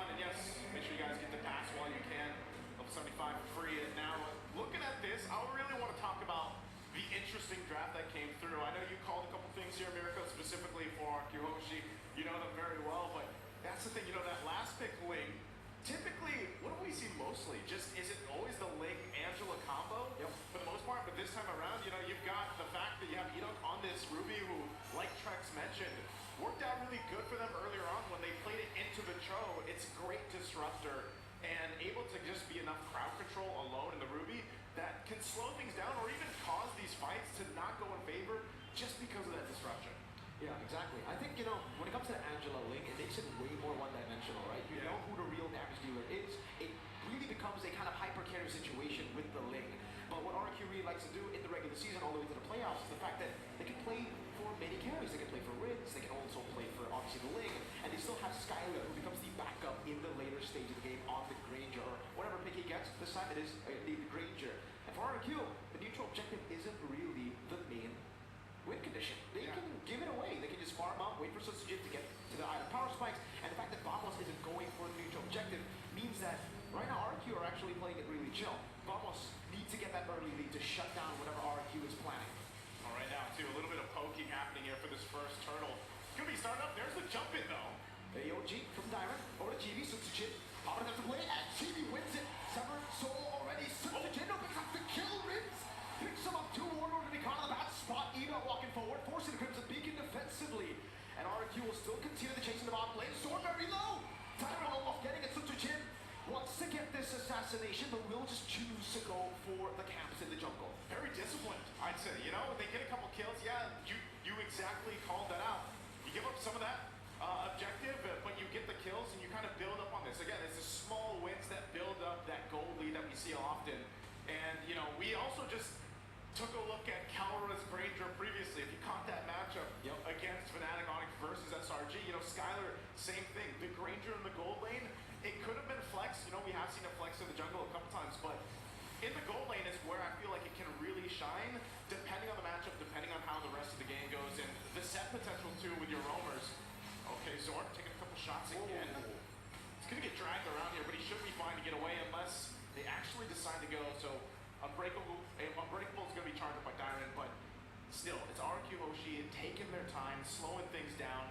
Honestly, if we look at the Swiss stage, that's where teams had a falter. You know, it was when they got a little overzealous or they weren't disciplined enough. I mean, we even saw the preview of that in just the match with RSG before with CFU Gaming. The discipline is so important for these teams to have success throughout the M6. It really is. I think right now it's all about controlling the early game too, right? We've seen that most teams who have to control the early game just snowball out of control. Edo, great Kudo with the way to drag it. Oh, off center a bit. GB gonna be able to lock him down. Edo still able to get the Donut Wolf King in nets very low. Wow, I'm surprised Edo got away from that. The sliver of health, man, just barely escaping. And we've seen this before, you know, he didn't even have the flicker available. He's gonna get it now, so surprised that, yeah, that kill wasn't capitalized on. Turtle's gonna be up here, though. Could be the choice of Team Vamos to get in position, set things up to get their favor. You can already see it happen here, too. Even with that, you know, that Way of the Dragon isn't available just yet, so maybe when Zorn does have that, they might try to make a play for this and try to get the 2 out of 2 for the Turtles. But right now, it's just kind of zoned out by RQ. Warlord giving the information that Zorn is just around the corner. Smooth, too, might look for his own window to go in. Way the Dragon over to Enoch. That's going to be the knockup from Warlord. GB walks up, gets stuck up. GB still wins on the retreat battle. They're trying to run away, but Skylar guns him down. Tempest ablaze from Sutsujin. That's Sonata over to Zorn, but he's still able to escape. Smooth in that bush. Looking for more. Oh, Smooth. He's going 1 versus 3-4 here. He does get away, though. Just barely, again, utilizing the ultimate to get out of that dodge system, because I'm telling you, man, it's not looking good for the team fight potential when Team Vamos doesn't have the tools in the right place. They've got all the tools they need, but the timing of it is not in their favor. Tyrant goes in with Unbreakable. They're going to pull him in. They know he can't escape this time as Smooth goes down. Good pickup from RQ Hoshi. The only thing that... Oh, Sky Piercer early. Is that his first item? That's Skylar's second item, ladies and gentlemen. Very confident on the Granger. Second item, Sky Piercer knows that he'll probably get most of the kills, and so far he's got 2 out of the 5 kills for RQ. You know, opening up things again for the team. The only thing that hasn't gone RQ's way are the retries. Yeah, they haven't. I mean, they can just duke things out. They can just battle. They can just go and fight if they want to. Again, you know, either side. Later on, they can put pressure around the map, but I think it's just one of those cases where we've seen this from teams before, where you give up, maybe you don't secure yourselves those first couple turtles, but that first Lord is where this lead, even as small as it is 1.3k ahead, you have that minor upper hand, and then you just go in with the team fighting power that the lineup brings you. So it's up to Team Vamos to kind of catch up here. They've got their first items locked in. I mean, even here for Chibi, you know, he's had a rough start in the Suyo, but he's at least kind of building up, getting to where he needs to be, because he's going to have to be the one to kind of bob and weave in and out of these fights and rely on Smooth and maybe even Zorn, and to an extent Warlord, depending on what ultimate Warlord is going to take from RQ Hoshi. And there's a couple good options over here to actually go ahead and copy with that Valentina. So this last turtle comes up. See if Team Vamos can actually secure the 3 for 3. As RQ once again gets in position. Both junglers kind of just staying on that bottom side, clearing that out. And they'll rely on the roamers to start things up here. Smooth out on the front side. Purify baited out. Zorn goes up to Mundo. Will be coming to the back bottom. The Dragon, but it's only on 2 more. Diamond who has revitalized. So the back line, gets in. 3-man Dora walking. Nets goes over to the bottom. Force off. Skylar trying to kind of waste. Skylar even fucking up to safety, but Smooth goes in and finds already Sandstorm. Suzuki in the midst of it all. Tempest ablaze, running away. Nets trying to get the last synchro vision. Diamond getting slashed down, looking for the play, but Warlord claims the kill. And Team Vamos, they should be able to go 3 for 3 on the neutral objective. Uno, dos, tres, Vamos, Vamos, Vamos. They get 3 kills, they get 3 turtles. They win that fight. All in exchange for nothing there for RQ Hoshi. So great switch of momentum. You know, just when you thought maybe they have the advantage with actually fighting, they had a minor lead, they had a couple lineups on both crucial heroes and lanes here, but it's Team Vamos that comes out with the better fight. Again, it all comes down to what angle does Smooth and Zorn set things up for the team, and that's exactly what they have to do. It was nice too because Warlord, he was very patient on when he actually initiated into the fight with the beacon that he took from Rins. So great usage of just the timings and the ultimates here for Team Vamos. Now it's up to RQ to go ahead and kind of adjust from that. They did lose all 3 turtles. They're not too far behind though. They actually can still contest for that Lord when it does come up in about a minute from this point. So now the question is, does RQ focus somewhere else? Do they actually go ahead and try to get some of the pressure down? If that's the tier 1s, start knocking in the mid lane or the bottom lane, or maybe go for a pickoff. The problem is, who do you pick off from here? Who are you actually going to be able to zone in and take out from Team Vamos before the Lord take? I think at this point you really can't look for the pickups here for RQ, right? They have the Ruby, but I don't know about the instant damage, the instant one-shot here. I don't think they have the instant kill button just yet, right? I don't think Skylar's built enough to actually one-shot some people, so for RQ it's really just team fight based right now. They have to wait for the team fights, they have to wait for a big combo to land, whether it's from Dyron, E-Dog, and for sure they need the purple buff on Sutsujin. There's Kid. Wait the Dragon, wait the Sandstorm, over only to Dyron though. Sutsujin trying to go in, that's a stun as well from the Blaze. From Sutsujin, going to find Blaze as well. Now E-Dog terrified in, good disengage for Team Vamos. They really want to contest this purple buff, but RQ Hoshi will be able to secure the purple buff. That's just a whole lot, man. I mean, if you think about it, Team Vamos utilizing a lot in that fight where a lot looked like it was happening, but then nothing actually capitalized off it. So ultimately you go, now stall things out, you wait for some of those ultimates to come back up. They've got nearly all the battle smells, except for Smooth. He doesn't have his. 2 items also being picked up here on both sides. Even defensively now for Ito, you know, he's got the antique grass now available. Skylar just got the BOT, and Smooth just picked up his next item too. So leading into this is going to be an all-out team fight, man. This is what you expect for the first Lord to break out, with Team Vamos having a little bit of lead, but so far showing that their team fighting is going to be a little bit more troublesome for RQ Hoshi to deal with. Lord started up, it's less than half health. They're going to have to force the fight. Susan join the fight here. Zorn taken out before the fight even starts. AOG still in Warlord, goes around for Ida. It's quick around AOG, already Sandstorm, connecting already into Dyron. GB gonna be an outright battle, comes the Blaze over Smooth. That's a knockup and the kill. Sutsujin picking it up. Skylar cutting them down slowly but surely. GB escaping and they got the Lord. So, who won that trade? 2 for 1 special, GB. GB in trouble. He's going to be able to escape, taking a couple shots from the Rhapsody, looking to clean up Skylar. Does he have enough range? Goes in, flickering in! And Skylar will get the kill! The Rhapsody from Skylar gets the kill on RQ. Surely now get the dub in that trade. 3 kills for the Lord. And his Lord advantage is it possible for Vamos to capitalize on? It'll be RQ. We should be able to clear it for free.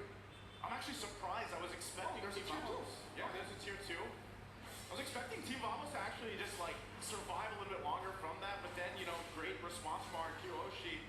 So ultimately they at least hold on to the majority. It could have been way worse for RQ Hoshi, but you can see this, take a look at the items too. You're still playing some catch up with Nets. Still working on that Holy Crystal. He's about 1,500 down in gold. And so that could play a part in this. So we'll fight for the orange buff right now. They're gonna get control of it once again, and still it's RQ Hoshi. They whittled down that gold lead as small as it was. Oh, Chibi. He's 1v1. From the blade, Chibi saved with hit. Sutsujin gets the solo kill assassination against 3 members that were corralling over. That's finesse, man. You know, Chibi's been having a difficult time. It's an understatement right now. 0-4, and now they're gonna be holding on to the mid lane. But this is the pressure from RQ now as they go and take the tier 2 of the mid, knowing that the jungle of Team Vamos is down in the picture. Finally, Nets getting the Holy Crystal, so that's going to help some of the power spike now for this Herod. But still, the question is, how are they going to actually get favorable team fights when you jungler is lost in a 1v1, and it's still the same thing. You know, it's still the same thing they have to rely on, which is Smooth and Zorn. But even Zorn, he's having a little difficulty. This is all the reason why when that Ruby pick came up, you could see how difficult it is to actually get those pickoffs now with the Cho. And so far, another turret goes down. The goal lead grows. Here's a conceal though. They're gonna make a play. Diamond caught all alone, way of the dragon, and you can see the burst, instant kill. Couldn't even jump. No AOG, purple buff. Purple buff to fight for it. Oh, Sutsujin still securing it. Just kind of swoops on in. Of course, gets Reggie. He needs this though, and he's been pretty confident throughout the game, so that'll keep them there. But still, this is what we expect. You know, some of these exchanges, some of these pickoffs, if you will, even utilizing conceal. But nonetheless, it's still going to break out into a full fight for that Lord. Once Dyron's up, you know, he doesn't have the Revitalize just yet. Should kind of stall things out. Warlord's still holding on to the beacon. And we'll see this time around, Team Vamos, if they can secure the Lord again. They've been doing good on the objectives, but they need to be able to actually withstand some of that overloaded damage being thrown at them and get the setup in their favor. Because right now, Lord is up. You can already see RQ getting in position. He might force a fight. They know as Logan was up top. Wave the dragon. Oh, that's an offended. Skylar's able to flicker out to safety now. He's going to touch the blades over the nets. He should be slain. Sutsujin claiming the 2 blades. Meanwhile, on the back, Skylar dealing with them. Chibi still there. Warlord gets the shutdown on Sutsujin.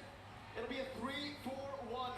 RQ Hoshi will set their sights on their first neutral objective. They're going to go ahead and just start it up. You know, who cares if our jungler is down? We'll secure this if we can, but look what's happening. Team Vamos, they know what's up. Chibi might try to get it, but he's going to get zoned out. Tyrant and Ito. They're going to Taps versus Chibi. Revitalize versus Chibi. Skylar against the Lord. No way they read this out. Warlord, he's got to go back. Okay. He gets out. He's patient. Warlord.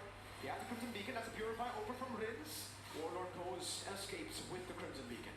That's where, I mean, he gets the Purify out, you know, at least, so good patience there and really able to go ahead and stay disciplined through it. But yeah, nonetheless, Lord taken.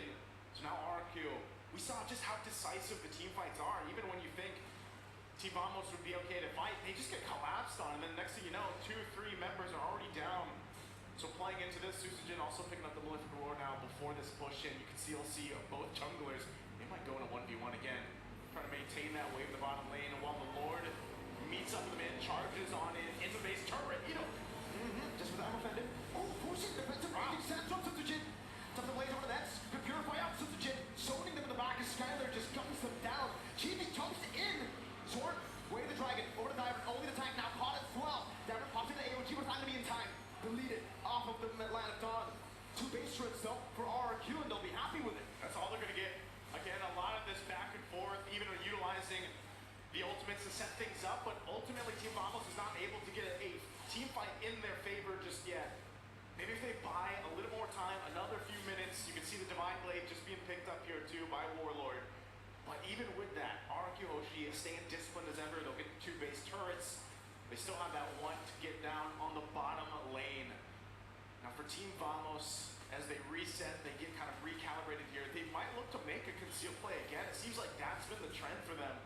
You know, if they have a conceal available, then they might try to set things up, at least forcing out maybe a revitalize or a purify to have favor for the next objective. See how we're also locked in here now too to deal with some of that healing that's going on when that revitalize is popped and everything else. So interestingly enough, as it has been for RRQ Hoshi to get these wins in the team fights, they're not massively ahead, and Team Vamos has done a decent job at keeping things from getting out of control. We've seen so many matches where the snowball builds up into, you know, a point where there's no return almost.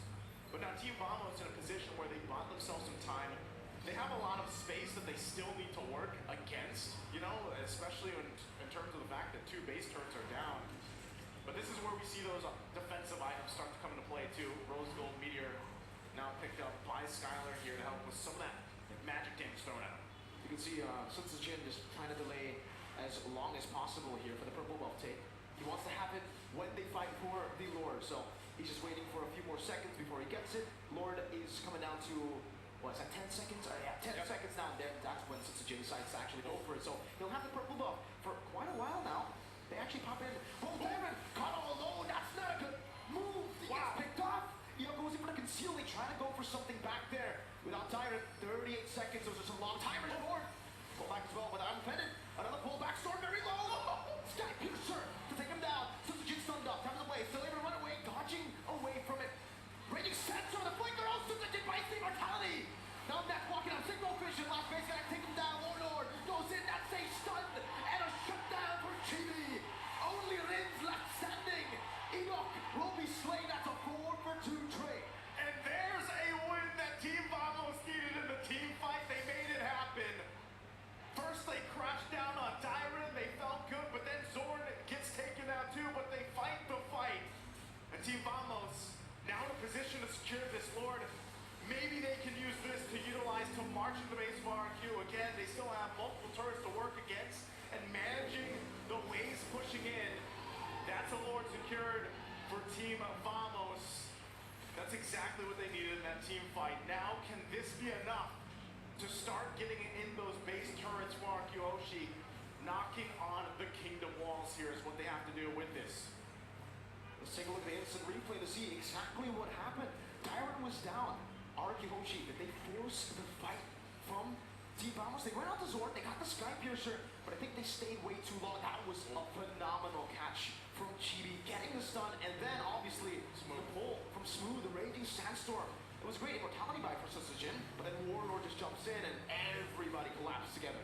Yeah, that was about as smooth as a setup that you could get with a Khalid like that from Smooth.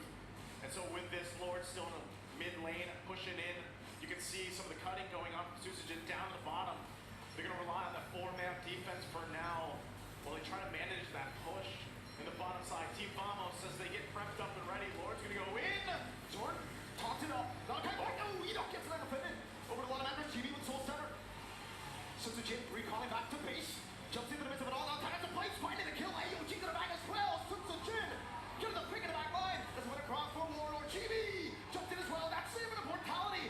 GB claims the killing spree. He's running for his life. There's a mini wave up top. But RQ Hoshi wants to continue the chase. Diamond trying to find Smooth. He will be able to spawn Smooth, and Smooth decides to actually sacrifice himself over pinning out the flicker from Sky in there too. Wow. Dyron will have to buy enough time. Will have to try to stop the recall from Smooth. And Smooth is just going to roll on out, man. It's Smooth. It's Smooth with it. He's going to get back to base, and Chibi trying to just delay this push. Okay. For the minion wave. Immortality almost popped in. Oh, it's full. That was a prediction onto the dash. Chibi low. Last shot.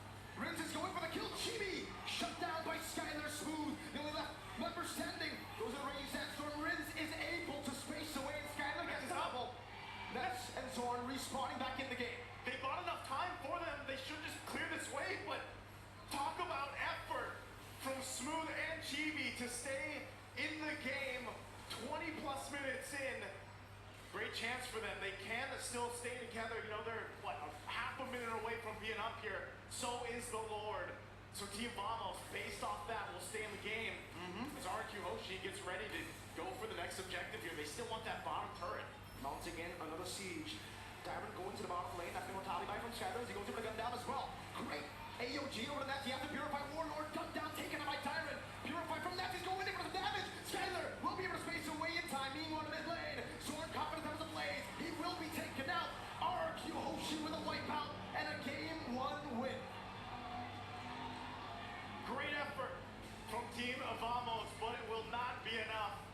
to withstand the march in from the kingdom. RQ Hoshi takes the game at 21-12. Very disciplined performance from RQ Hoshi to keep things together, but almost for Team Vamos. We'll see if they can adjust from that. But the panel, I'm sure you guys have a lot to say about this game at number 1. Thank you very much, Naisu, as well as Mirko. And that was a game. That was a lot of back and forth. Like, a lot of It was close. Like, that game was so tough for Diamond. I know. It's always him. It doesn't reflect in terms of like his death necessarily, Yeah, but exactly. like, you know, that he's like took 90% of the way of the Dragons from Sony.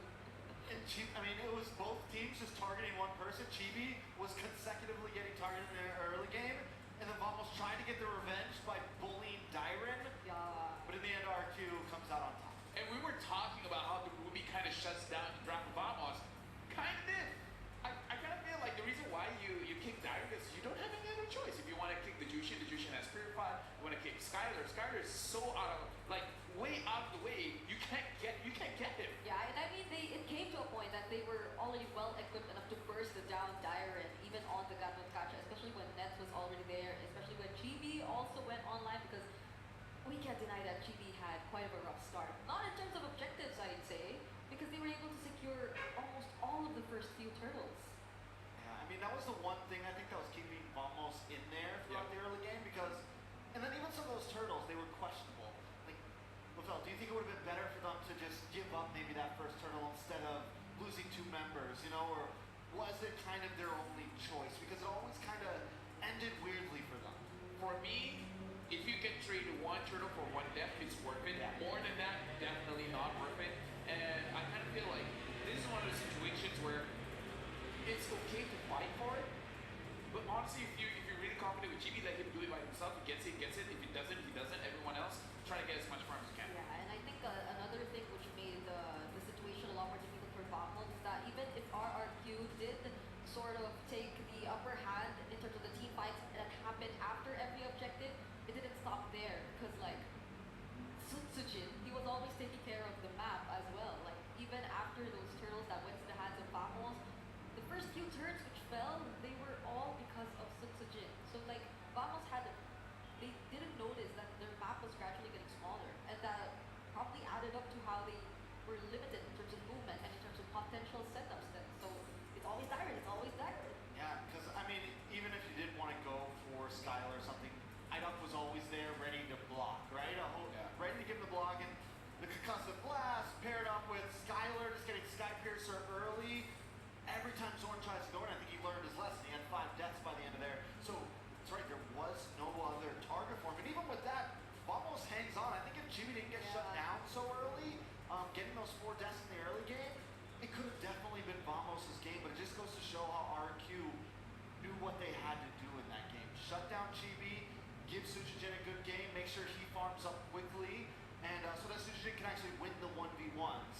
And then once Chibi finally turned it around, we started to see him winning out, but it was a little too late. I mean, here's the thing. One of the reasons why we don't see a lot of links is because it takes time. But if you have 21 minutes, you have the time. You have plenty of time. But now we got to look at the MVP for this game. In my mind, it's going to go over to Skylar using that Granger. Untouchable, man. Untouchable. Okay, but other than that, the range of Granger is starting to be a problem. Now that we see Bruno has been taken care of with the bands, it seems like it's time for Granger to shine. Be like, hey, you're talking about range? Hey, I got one of those. Yeah, honestly, it felt like Smooth was just so desperate to go after Skylar a lot of times. Yeah. Just using the Raging Sandstorm with the flicker to get to wherever Skylar is, but even then, it didn't really mean that they would be successful in taking the kill. He would have to receive all the damage, and luckily for him, he has quite the mobility, so like it doesn't. And a lot of spellbound. Yeah, a lot of spellbound, so like he's able to survive a lot of times, and even up against Smooth, once your bullets connect, that's a lot more rondo skills for you to reposition and just dance around those enemies trying to hunt you down. The thing is, well, as we're going to see in some of these highlights, RQ Hoshi plays so well into Skylar, having a member of the team that can disrupt, that can hold, whether it's Cho, and here it's the Ruby, and the Gatot, and the Jushin, and it gives Skylar just that direct hit all the time. That's why I think he likes to play the 1-1 because the team is so good at locking down one member at a time, moving through these team fights. We get this one, we get this one. It's very methodical, and Skylar's just able to continuously deal damage directly. Let me just say, that's a tough game for a Cho, but he tried his best, right? Zorn tried the best of his abilities. Tough game for Harris, Cho. Exactly. Like, it's a tough draft for Vamos here, and RQ Hoshi, they executed it quite well. Team Vamos, they won quite a few fights, but the thing is, again, Skylar just keeps on the line. She just keeps on surviving. Yeah, by the end of that game, he had a really good KDA, like apart from that one death, and everything just worked so well for RQ Hoshi here. I mean, props to Team Vamos, really. I'd say they were able to even out-sustain RQ Hoshi a few times in terms of the team fights, but then they knew that they had to rush things. Even at this moment when Team Vamos bought so much time already. We were talking about it, how, what is Smooth doing? Why didn't he go home immediately? But everything made sense. But even then, RQ Hoshi just forced their way through, and not even Nets, without the Purify, could do anything to out-sustain all that damage. Let me just say, let me be a bit crazy here. Judging by how Team Vamos played just now, right? GB focuses on the objective, correct? And then Smooth quite a few times trying to go for Skylar. Yep. Maybe it's time to switch the roles, right? Let GB on a utility jungler, and then let the Benedetta shine, right? Because if he was on a Benedetta, he might, no guarantees, but might be able to do something about Skylar. Yeah. And no matter what, it feels like Chibi, he's very good in that pit, right? He's very good in the pit. He can win out on those 50-50s, and that's just a skill that some junglers have. And sometimes it feels like the junglers that have that skill lack skills in other areas, right? He has a great map sense. He knows exactly when he needs to be there, how he needs to be there. But then some of the other things, maybe some of the very micro fighting mechanics, there's a weaker. The power points are a little bit lower. But that could be, that could definitely be the answer. Put him onto something utility, give EXP something aggressive, and then all Chibi has to worry about is getting to the Lord Pit and hitting that button at the right time. And I mean, that works all the more better if the jungler that Sachin decides to show up would be one that's similar to the lane, one that takes time. Because you would expect Smooth to really apply pressure early on. And that's one thing we've seen from him, especially when he gets his hands on the Benedetta. So if it does happen that we see a similar draft, Team Vamos, they may want to explore that. I wouldn't mind. Yeah, and this is just talking about the possibilities. But before we jump even forward, Green Fairy here to let you guys know. Make sure you guys grab your Fairy mush because luxury meets gaming with Fairy's first M6 Swiss watches. Look at this one, a special White green. Fairy. Blue Fairy, alright, thank you very much. And look at this, the special Mia collection. Not her, but the necklace. Yes, the necklace and the ring. And the ring. Alright, rank, champion rings and medals. Follow at Fairy on TikTok and our website for updates. So we got a full Fairy desk here. Blue Fairy, Green Fairy, Mia Fairy. You're about to... That's what? Oh, fly off. Why did you stand up? That's you. That's the way. Come on. Alright, you know who needs to fly? Who needs to fly? Vamos. Vamos needs to fly. Snakes need wings. Snakes need wings, that they be dragons. Oh! Dragons. And for you guys at home, from the 18th of November all the way to the 29th of December, participate in the M6 Lucky Game. Join the draw for a chance to win Claw's new Epic Skin, Challenges Flare, and Victory's new M4 Epic Painted Skin, Light Seeker. Don't miss this rare opportunity to grab yourself the M4 Victory skin. And yes, they'll be dragons. I find it so weird, like dragons, like Lizards. no, that's like the Chinese version. There's the European version. Like there's dragons with legs. There's even like what do you call it? Wyverns. Wyverns? Yeah, wyverns, yeah. Wait, is it wyvern or wyvern? I actually don't know. Is I don't know, but look at this. We're celebrating. We're celebrating 1.5 billion registered MLBB players from the 12th. 1.5. 1.5 billion. That's a lot. From the 6th of December all the way to the 23rd of December. Join the event and complete tasks to get a random epic skin for free.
remembering how before I compete in MPL and M1, sorry.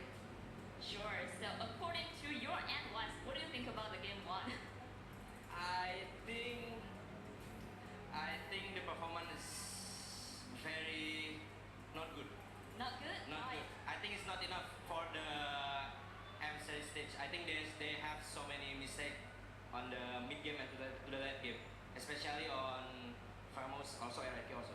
Especially for Vamos. So any players from Vamos, you believe that RRQ Hoshi should pay much more attention to? I think they need to pay more attention about nets. The gold laner, Why? because Why? the Harit you see, even they have like Gatot and have the Ruby, they still pick the Harit, but he's also still playing good.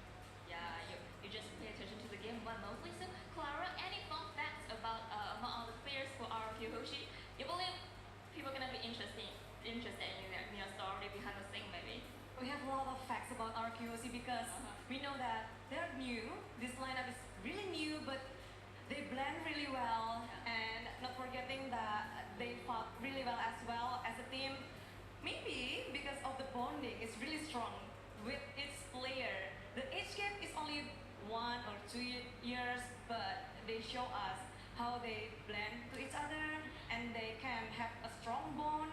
So as we know, we have a name for these players. Where's the name? It's Animal Planets. Animal Planet? Yes, Oh my God. they're famous about it because they're wild, they're strong, and they really carry each other. Except Sujin actually. He's super calm. Yes, they got a good synergy and chemistry right now among the team. So for Adai, like we know that RRQ Hoshi missed the M5 maybe, but they were coming back to the M6 and they are getting into the knockout league right now.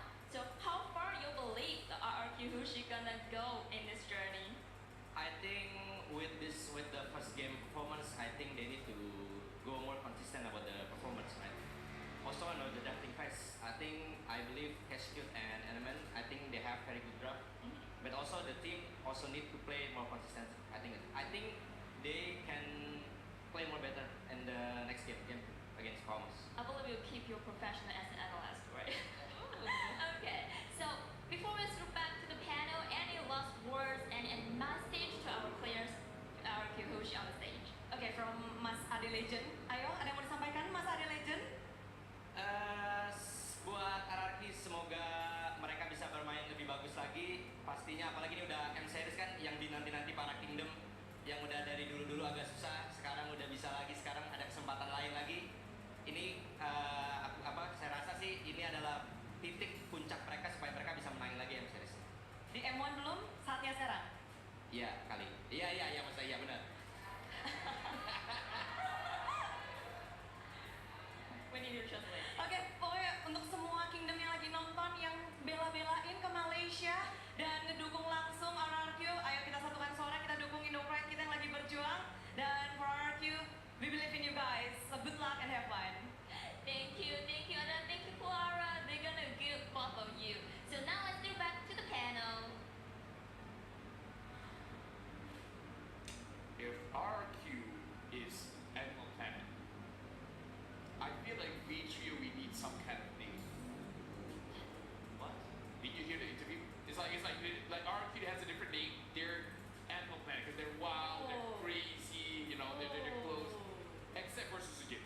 He's the calm one. Okay. Everyone is like having fun, and he's just like, So, everyone's cheering like they want everything, and he's just like, What is wrong? No, we gotta think about us first. Like us trio. Like you're already extinct. Trex. Yeah, Trex. While we're thinking on that, we're able to talk to Susujin, the guy that is a part of the Animal Planet. We have to see what he has to say. Improvement in progress. It's too early to claim that Indonesian teams have improved on the international stage compared to MSC 2024. Perhaps if we make it to the grand finals or win the championship, then I can compensate we've gotten better. And see, this is why Susujin is not part of the Animal Planet. He's more chill. Actually, when you're chill, you can't be part of the Animal Planet. Yeah, you're just like, the chill one. The chill one. The chill guy. but this is surprising to me. So we're Jurassic Park. Oh, We are.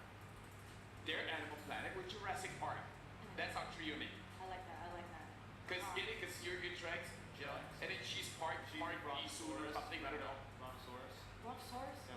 about you? The Jurassic Park. He's our trainer. Oh. He's a beauty. Wait, what? She's the beauty and I'm what? I was just saying that's what she's. Wait, no tricks. That isn't part of the. It's a work in progress. You guys let us know if we're, Jurassic Park. Does it work? Does it not work? Do we have to consider something else? Let us know. We're about to jump into the draft here, and I kind of feel like Vamos, they had a good idea. Yeah. It did look like they were forcing it a little bit though. Like it's a bad idea, but you're like, what's the worst that can happen? Yeah, I mean they were able to make it work somehow. Yep. So long as they relied on all the team fights, but Nets has. Okay. Let me ask this. All right. Let me ask. Sure. Hey Nets, why did you run over to BTK's side after your match against them? Why did you read it? Okay, let me say the answer. I just wanted to taunt him. It's all part of the mind game. To me, MLBB is about the mental. Let me just say, I feel like the MT is longer. They just had to cut a lot of it. Just to make it, this 3 is enough. It's enough. That's enough. It's a mental game. Were you there? Did you hear it? Was it actually longer? No, I was not. I was. That's his gut feeling. Yeah. You do. Yeah. All right, we're about to jump into the game here, where out of all the picks from Arkihoshi, honestly, the Ruby is the one to look out for because it does look like it's not a hero that counters the hero. It's a hero that counters the play style of Vamos. Ooh. But Vamos needs a hero that can counter the playstyle. Exactly. Like they did to BTK. They need some kind of dive. They need to somehow get Skyler and Suzuki. It was there definitely, but I don't think they necessarily batted it out entirely. No, I think the Ling was beatable. I think the Ruby destroyed them. Yeah. And then they picked the Herrick and stuff into it as well. Yeah. Like I said, I'm a strong believer that if Chibi didn't die 4 times in the early game, I agree. they could have won that game. Because even when he did finally come online, it was too late. The rest of the team wasn't tanky enough. If they were all at a point, Tushin would have been able to just clean house at the end there. Like it was just, it didn't work out in their favor. They need to be able to control early game at least. I agree. I've talked with my dad before when I was about to play the game. And it's like, Dad, I don't know what that's like. Dad, like, how do I get better in the game? And then it's just like, just don't die. Sounds nice. And then I'm like, you know what? You're right. I started dying less and I started doing better in the game. Oh. That knowledge. I should ask other people too. What did Dad say about MLBB? Fight for the ultimate Alright, answer. first pick on the side of RQ here. Suyo open.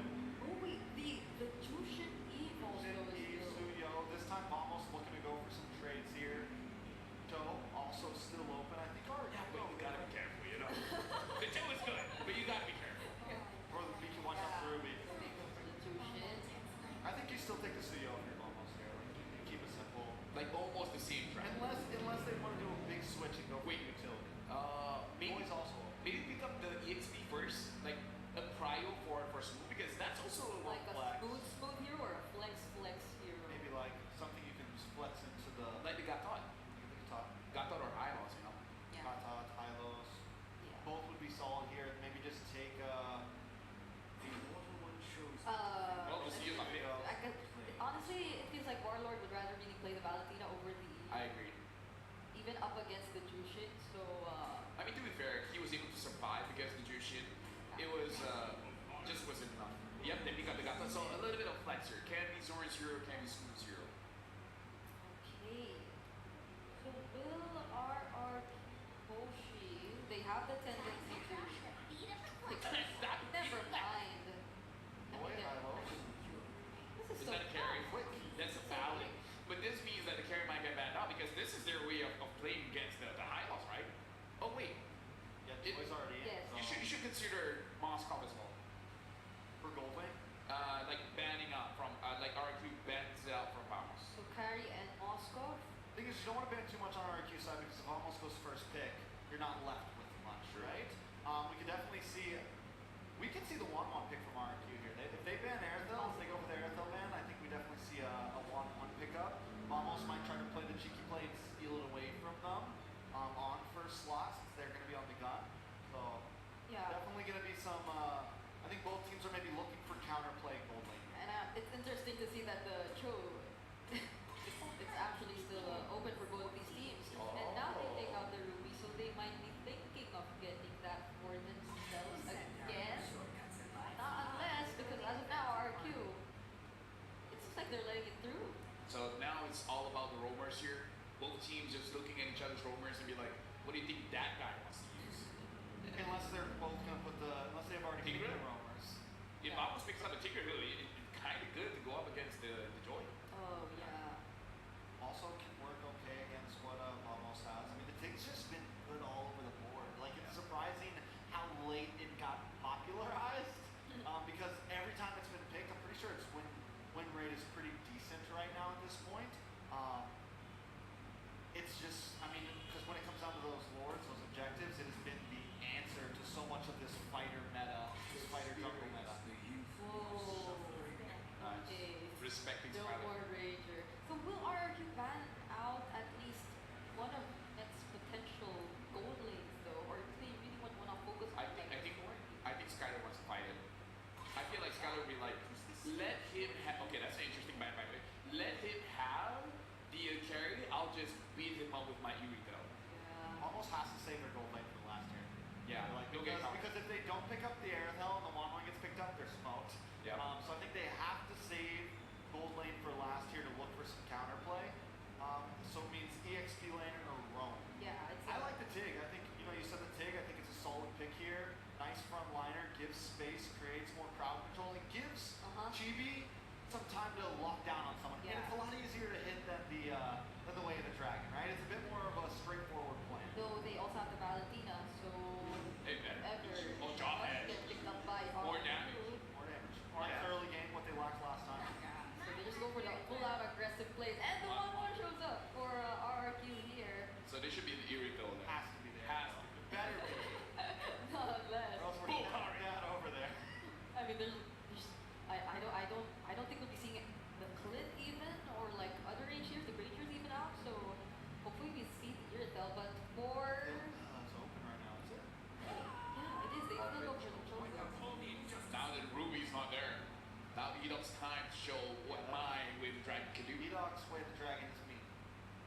It's mean. That's the least I can say. It is dangerous. And this is the combo. Now they don't have the Suyo this time, but the 1-1 Cho combo is like the RRQ combo right now.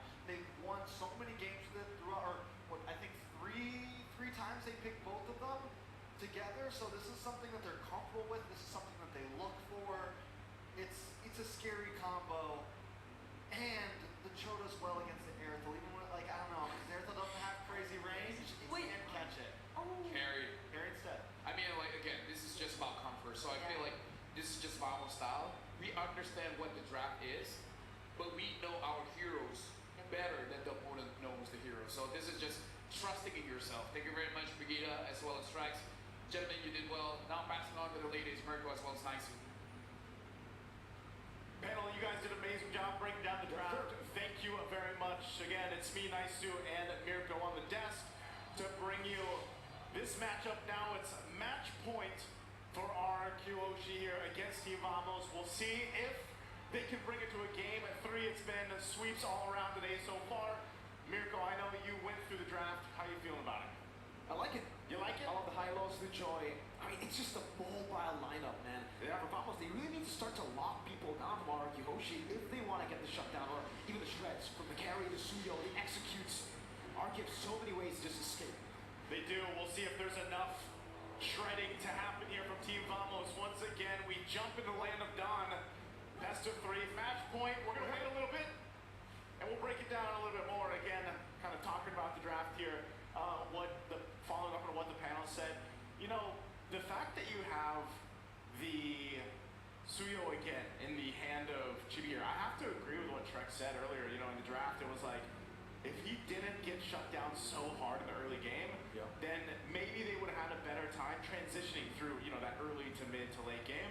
So I would love to see it this time around, Team Vamos. Not that that's just on GB, but like the team. You know, they took some pretty risky decisions early on in the previous game, and hopefully this time they have the lineup that allows them to go ahead and allow Chibi to have a better time in the jungle to rotate rotate because we know what's across from them. I mean, we've seen this Joy wreak havoc, man, just so far through even the Swiss stage alone. Yeah. I think GB getting now more set up, I would say, right, with the Gata, honestly the Jawhead too. It should give him way more prio to play with around the usual objectives.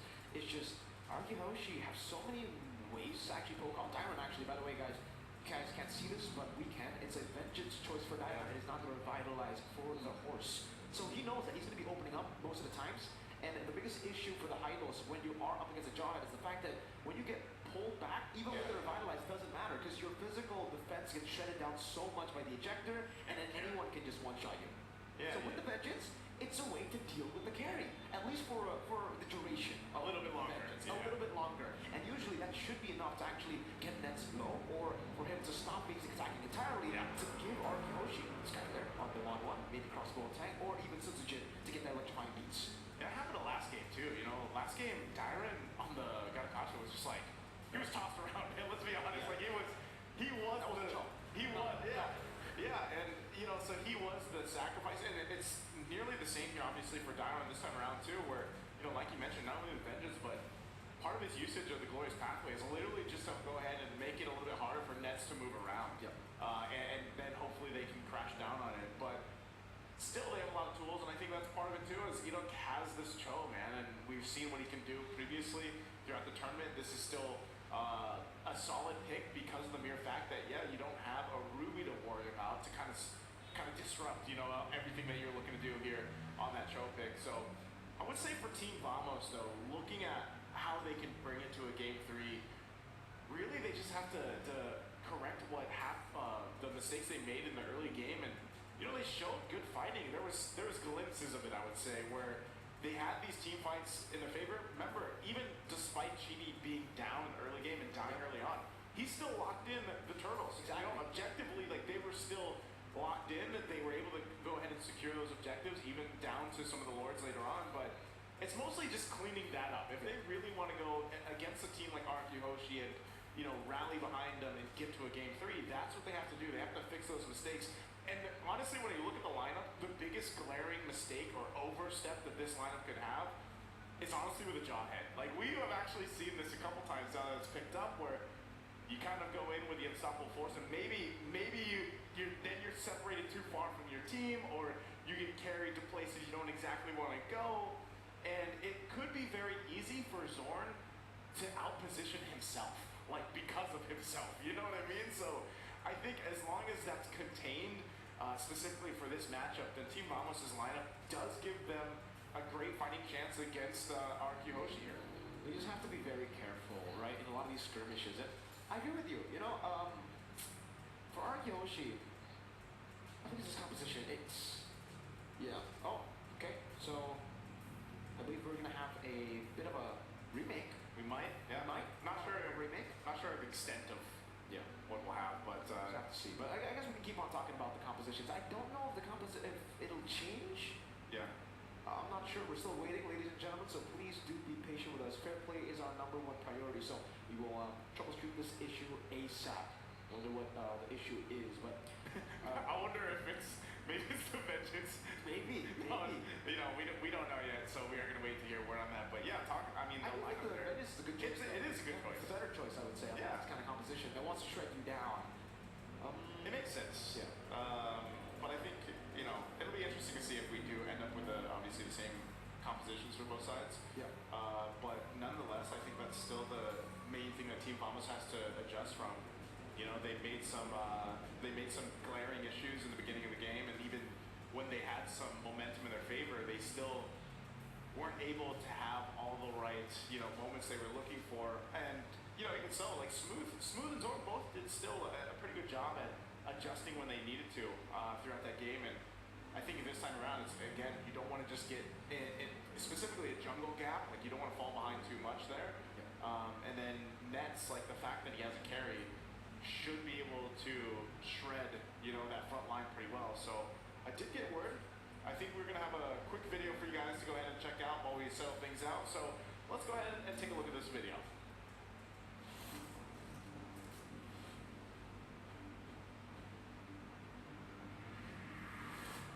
It's been 6 years of M Series history.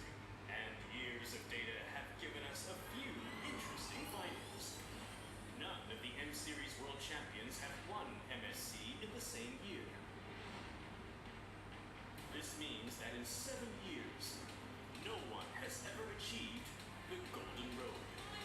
Thank you for showing us greatness in your M5 journey. Will history be rewritten this year?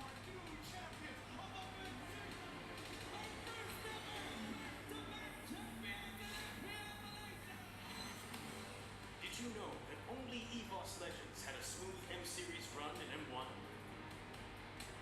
Every other world champion has dropped to the lower bracket. Blacklist International moving on through the lower bracket, the longest crawl an upper bracket team could ever make. This is the journey for the M4 Echo. As soon as AP Red dropped down to the lower brackets, we saw possible turnarounds looking to rise up. Will the trend of the lower bracket run continue?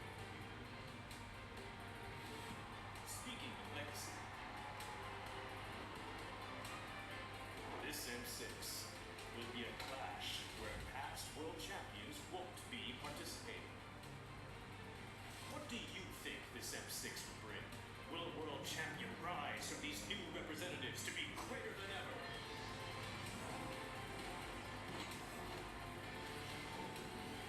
What do you find interesting about the M series?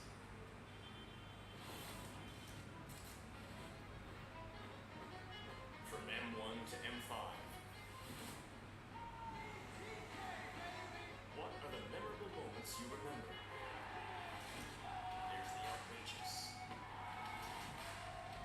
The iconic. Then there's also the provocative. Where things get a little heated. There's also the sentimental. Stories of friends turn rivals. Bonds that stand through competition and victory. Then there are the heartbreaking moments when giving it your all isn't enough.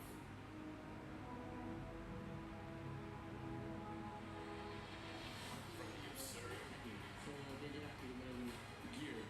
Can you explain to us why gear? He said that Gear is such a good player and he's a real playmaker for his team. That's what he said. We are very, very excited. To be unscripted.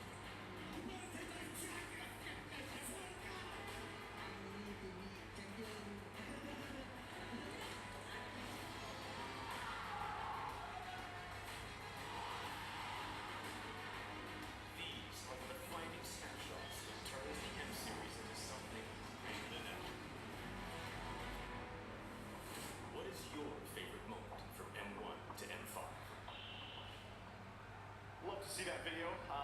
Great package from both, and I would say, let's go ahead and talk about that because we were going to have to wait a little bit longer for things to get adjusted here. But that's a good question, man. The lower bracket buff run, is that? Are they all the way to M5? It's been lower bracket. It's been lower bracket, and right now, what team just went to the lower bracket? SRG, Looking for the Golden Road. the Golden Road. Yeah.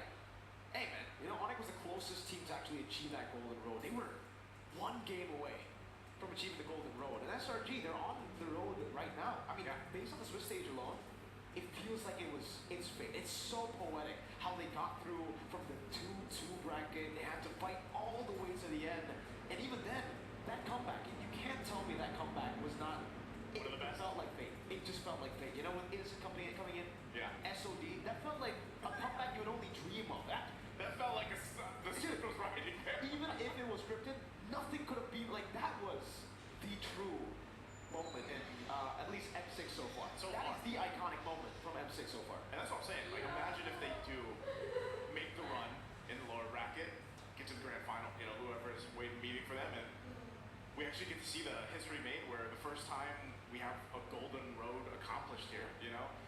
And not only that, but it's good taking a trip down memory lane, like when you see one of those videos and you get to see all those crazy moments, the heartbreak, just the raw emotions, that kind of go through here and everything else for all the players and everyone involved, even the fans. But we didn't get word. We are going to be heading back into the game, so let's go ahead and jump into this matchup. Once again, it's game number 2. It's match point right now for RQ Hoshi. We got things settled out, and I believe it is still, you know, one thing we were wondering is, was it going to be that vengeance on Dyron? It looks like it still is. We get a good close-up of junglers, and there it is, right? We still have that vengeance, so things are still looking normal. Everything is as good as it should be. Now for RQ Hoshi, if they're looking to win the series and cap things out, it's a strong start, especially when you don't get to that level 4. And I would say, man, even when we saw that in the game 1, where, you know, that early aggression came out, and then Zorn was delayed, and the rest of the team was delayed, that was not the start you wanted for Team Vamos. So they kind of take this more slower approach, at least in the early game before this first win to Wander. They just don't want to get tossed up, hopefully, here from Zorn. I'm sure if he's actually going to be able to pull this off. So I think this is one of those games, Mirko, where we have to wait for those level 4s for this lineup. Definitely. It's all about level 4. It's all about the first neutral objective. We've seen just earlier, you know, in game number 1, or match number 1 rather, SRG versus Fnatic Onyx Philippines, how the Joy was able to take control of the game up against a very, I would say, similar composition when it comes to lockdown, right? They had a lot of lockdown. You don't walk it up, Jikundo. Shanghu's ready against Sujin. Just going with the beats. Chibi, go for the stun. A lot of damage over to Rins just early on here. Rins will be forced to recall, so it's an early win for Vamos up top though. That's great dodge away from Skyler, who was looking to get the stun or immobilize, or rather there with the Inspire. Yeah, you can utilizing the Inspire. Zorn here, gonna take a couple shots though, but still kind of limit testing, of course. The turtle is now up.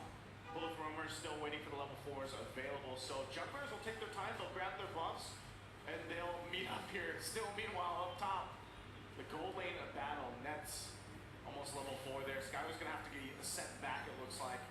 Right now, Turtle, though, for the taking, as both get in position. Nearly there. Might actually get it before the fight breaks out. And could possibly go for a kick, but a Warlord also holding on to a Glorious Pathway. Oh, Great stun. Enoch gonna be slain. Chibi claims first blood. Sujin walking up down, popping Glorious Pathway. That's the AOG. So Sujin on to find beats down, goes for the retribution. Chibi winning it again and slicing him down. That's a double as Rins disengages with the Crimson Beacon. Meanwhile, up top, roll the boss. okay. Man, again, unfortunate there because fight obviously breaking out, and it looks like, you know, Team Vamos had good control of that too. That was a double from Chibi.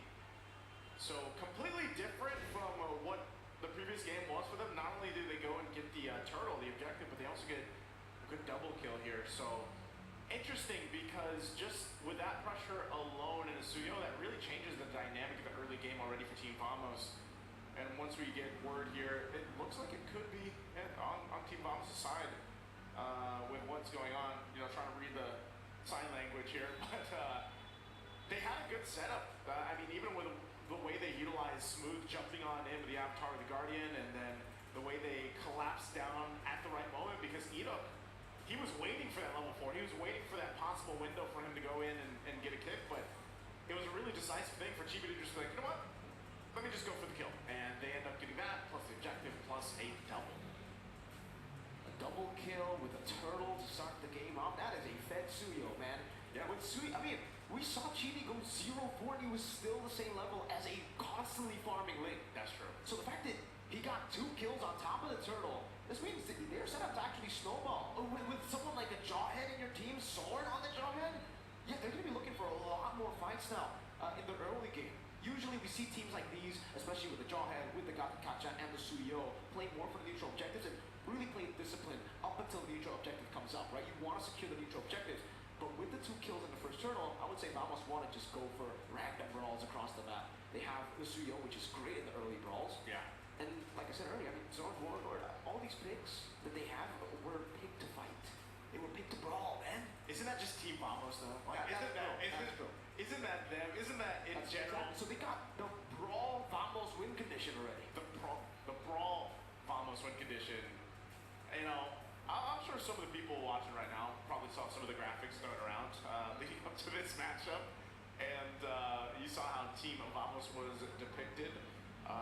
And I think that is actually a really. It's funny because when we learn about the reception of, like, let's say audiences and everything else here locally in Malaysia, you know, they do. There's a reason why we led into this matchup with the whole hometown villains. It's not like a negative thing. I don't want people to take that like out of, the connotation wrong or anything. It's just that's their play style, that's their kind of personality. Even the crowd. I mean, if you guys got a chance to come out here and watch M6 in person, man, I will say that the Malaysian crowds, especially the Team Vamos crowd, it's pretty intense, man. There's a lot of personalities in the Team Vamos crowd. Just like the players. Just like the players. It's actually a perfect fit. So it looks like things are almost fixed here and situated. Did seem, it is on Team Vamos' side. So even with that, I mean, think about it. They got themselves, what, a 1,000 and some change lead off of that. A massive double kill early on. I say massive because of the fact that it's a Suyo, and we know how scaled up a Suyo early on with multiple kills can get in the jungle. And we know how GB likes to play. So there's a whole lot of good things happening for Team Vamos right now that Arkyoshi's going to have to answer to.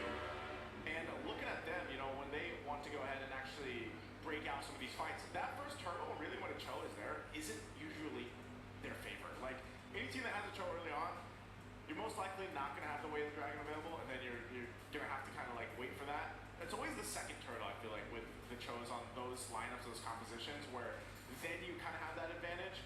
Because we even saw it too, when Edith was trying to get a position, Warlord had the Glorious Pathway. So then we had like 2 Glorious Pathways thrown down, and it was just, they were zoned out from that, plus the Avatar of the Guardian. So I feel like for Arkyuhoshi, it's just kind of a waiting game with this kind of lineup. Yeah, this composition for Vamos is very neutral objective centric, right? They really want to get the fights going around those neutral objectives. They have a lot of big AoE abilities, great pickoffs, great stuns, and heroes that want to battle it out at the start of the game. So for Arkyuhoshi, especially with the Joy, I definitely didn't expect them to actually contest for the first turtle, especially after seeing, Edok get picked off. Yeah. Setsujin still wanted to go for the red tree battle. I don't know if it's after game 1 where he was out the red tree almost every single time. He's got something to get prove. into him. He's got something to prove, baby. But yeah, they should take it slow, I feel. With the Joy, with the Wanwa, their mid-game power spike is going to be insane, and they already have that front line too with Dyron, and they have ways to actually contest Turtle 2 onwards, I'd say. Up against the Suyo, Cho's a great tool to actually go for the Way of the Dragon, lock it down, and then get a free reg, right? So it doesn't have to be a 50-50. It really doesn't have to be for Setsujin. He can actually just take a chill pill, come in very late into the fight, and it's all good. Just be a chill guy. He can just be a chill guy. And Setsujin is a very chill guy. I mean, seen him, the guy rarely smiles. Actually, he smiles, but he rarely shows emotions, man. He's literally a chill guy. That's pretty stoic, man. He's very stoic. That would be a chill Apparently guy. he's different in the gaming house, though. Like, that's just him on stage. On stage, he looks cold-blooded. He is chill, but apparently he has a different side to him. I think we all do. That's true. Everybody thinks LaFell's really like that. Yeah, he is, though. Yeah. Like, that's the only guy that doesn't have 2 sides. That's just him. It's LaFell. Yeah, that's true. I don't know where I was going with that. That's just LaFell. But I don't know, man. I think, while we wait to jump back in the game, it looks like they're nearly there. Like, they're nearly ready. And I would love to see, because this little troubleshooting happened right as that fight ended, man. And, I don't know if they were actually going to continue to try to follow up, like if Team Vamos was actually still going to try to make a move from that, or they were just happy with the double, the turtle, they're going to go ahead and reset. But I think, like you said, for Arkyuhoshi, that's what you want to do. You want to just take your time with it. Second turtle, I expect them to go ahead and try to contest based off the fact that they will have all the tools they need for that. But I feel like it's a little bit different too, in the sense that this Wanwan, I mean, you know the hero really well. You know that she needs time to go ahead and build up, but this is Skylar also that we're talking about that's had amazing performances. So we'll see if we can do it. Well, we are going to be jumping into the game, back into it. Whoa, okay. So as we take a look, we catch back up.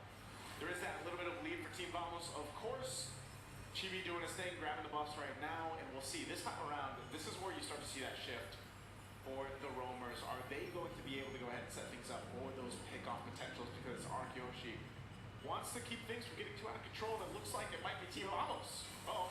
Stun. Unstoppable force. Oh, Edok flickers out to safety. Team Vamos, like we said, right? They want to go for the pickoffs here. They want to find double kill wins. In the mid lane, has Crimson Beacon will get slashed down. Oh, my lord. Oh, we will have another pause, it seems. Yeah, it's definitely, okay. You know what? It's definitely on Team Vamos' side. It's something happening again, because You can see even from the players' reactions. So I wonder what it is. yeah, that's a good question, man. Because something definitely, obviously, within game or something's affecting them to the point where they're not having the play they want to right now. All we can do is, of course, wait for it to go ahead and get troubleshooted here. Again, integrity and fairness is the priority here, especially now that we're in the knockouts, man. Day one of the knockout team, no one's technically getting knocked out today. People are getting knocked down. And we know what obviously is going to be at stake too. The fact that this is a match point right now for RQ Hoshi and Team Vamos off to a good start could be in a position where you got to remember too, a lot of people, I feel like just the sentiment for, even when you looked at like rankings, people didn't rank Team Vamos like super high, you know? I mean, like it was a team. Where did you rank Vamos? Where did I rank them? Yeah. Like, we had the top 8 thing? Yeah. Where did you rank it? I don't think I have any integrity left aside because I have BTK at number 3. Okay, well. So, no, To be fair, I thought they'd actually win that matchup too. That's true. Brother, They'd be here. That's true. But now they're flying home. They're You know? guys. Oh, man. Hey, I had Safe flight, my dudes. Safe flight. You know what? I had number 1. I think I had Fnatic, of course. And then I had SRG. I think they do make the lower bracket run, though. Yeah. For me, it was Fnatic Onic, RQ, SRG. And then I think this is where we all kind of failed. Yeah. Aurora. All of us. I think all of us had Aurora some way or the other in the top 8. I think that's the only thing that even people who got like 7 out of 8 teams right, they got one wrong. Everybody had 100% Aurora. Yeah. Nobody expected them to drop out of Swiss. Yeah, so, it's tough to see, and I'm sure a lot of you guys watching right now, you guys can let us know where if you were surprised too. Yeah. What do you guys think, Did you have Aurora in the top 8? Yes, man. This is the M6 English podcast. Again, please be patient with us, guys. We're trying our best here to troubleshoot the issue. Seems like Skylar is taking a he's such a chill guy. I like how chill he is. He almost looks like who at the NACT Grand Finals. He just needs a blanket, bro. Get him a blanket, give him a blanket. Hey, that's why the secret lab chairs are so great. If you guys don't have a secret lab chair, grab one because then you can do that. What Skylar's doing here, You can do what Skylar's doing. LaFell does it all the time. He sometimes flexes on everybody who doesn't have a secret lab saying, yo, what's up with you? Why don't you have a secret lab? That is the best comfortable look at him. in the world. Shout out to my boy, America the Nice. How you guys feeling? How you guys feeling for the game? I was just talking about you, man. Oh, you were just talking about me? Yeah, we were just talking about you. I love it when people talk about me. We were literally just saying how great of a guy you are. I doubt that. But you know what? You guys are greater than ever. Because you know what they say about my name? What do they say about your name? You can't spell LaFell without an L. That's my rapper name, Lil L. Lil L? Yeah, here you go, Rico. Hey, it was good to have you visit us, That's man. a whole lot of L's, LaFell. Lil LaFell, that's 2 on top of the 2 you already have in your name. Yeah. Thank you so much for that guest appearance, LaFell. Hey, we always guest over there, so. Yeah, we always guest over there. It's only right that LaFell guests for us. It's only fair. Hey, that's a podcast anyway, right? Like, you usually have guests. We have guests. We have the L LaFell. L LaFell. He actually, we actually made this term earlier. What's the term? During the Fnatic Onic versus SRG match. What's that? Because it looked like, I think it was game number 1 where I forgot who body blocked exactly. Kurt. But there was Kurt block. Who shot the skill shot. Oh, yeah. Kurt body blocked. And that's what we call Kurt block. That's true. LaFell just Kurt blocked DJY. You guys know? You know. DJY is in the building. In the building. He's in the crowd. And he's not wearing a jersey, so in case you guys are worried. He's not? I thought he was. He was wearing a jersey, but none of the teams that are playing. That's true. Hey, we're gonna have more guests join us. Hey. We got just word right now. Let's go ahead and be joined by Where are you guys? The cool caster desk. Wait. Hold on, let me turn on your volume, actually. We got the Let me turn on boys. your volume. Hello. All right. Welcome to Hey, where are you guys? LaFell. We're right here, right next to you. They're below us. LaFell, we're over Where? here. They're right below us. Right next to you. Where? I'm waving at you, buddy. You guys gotta look at I can't see him. Like you look upward. How is nice with that big and I can't see him? I'm right here. Where? LaFell. You're right. You're looking left. Ah, there you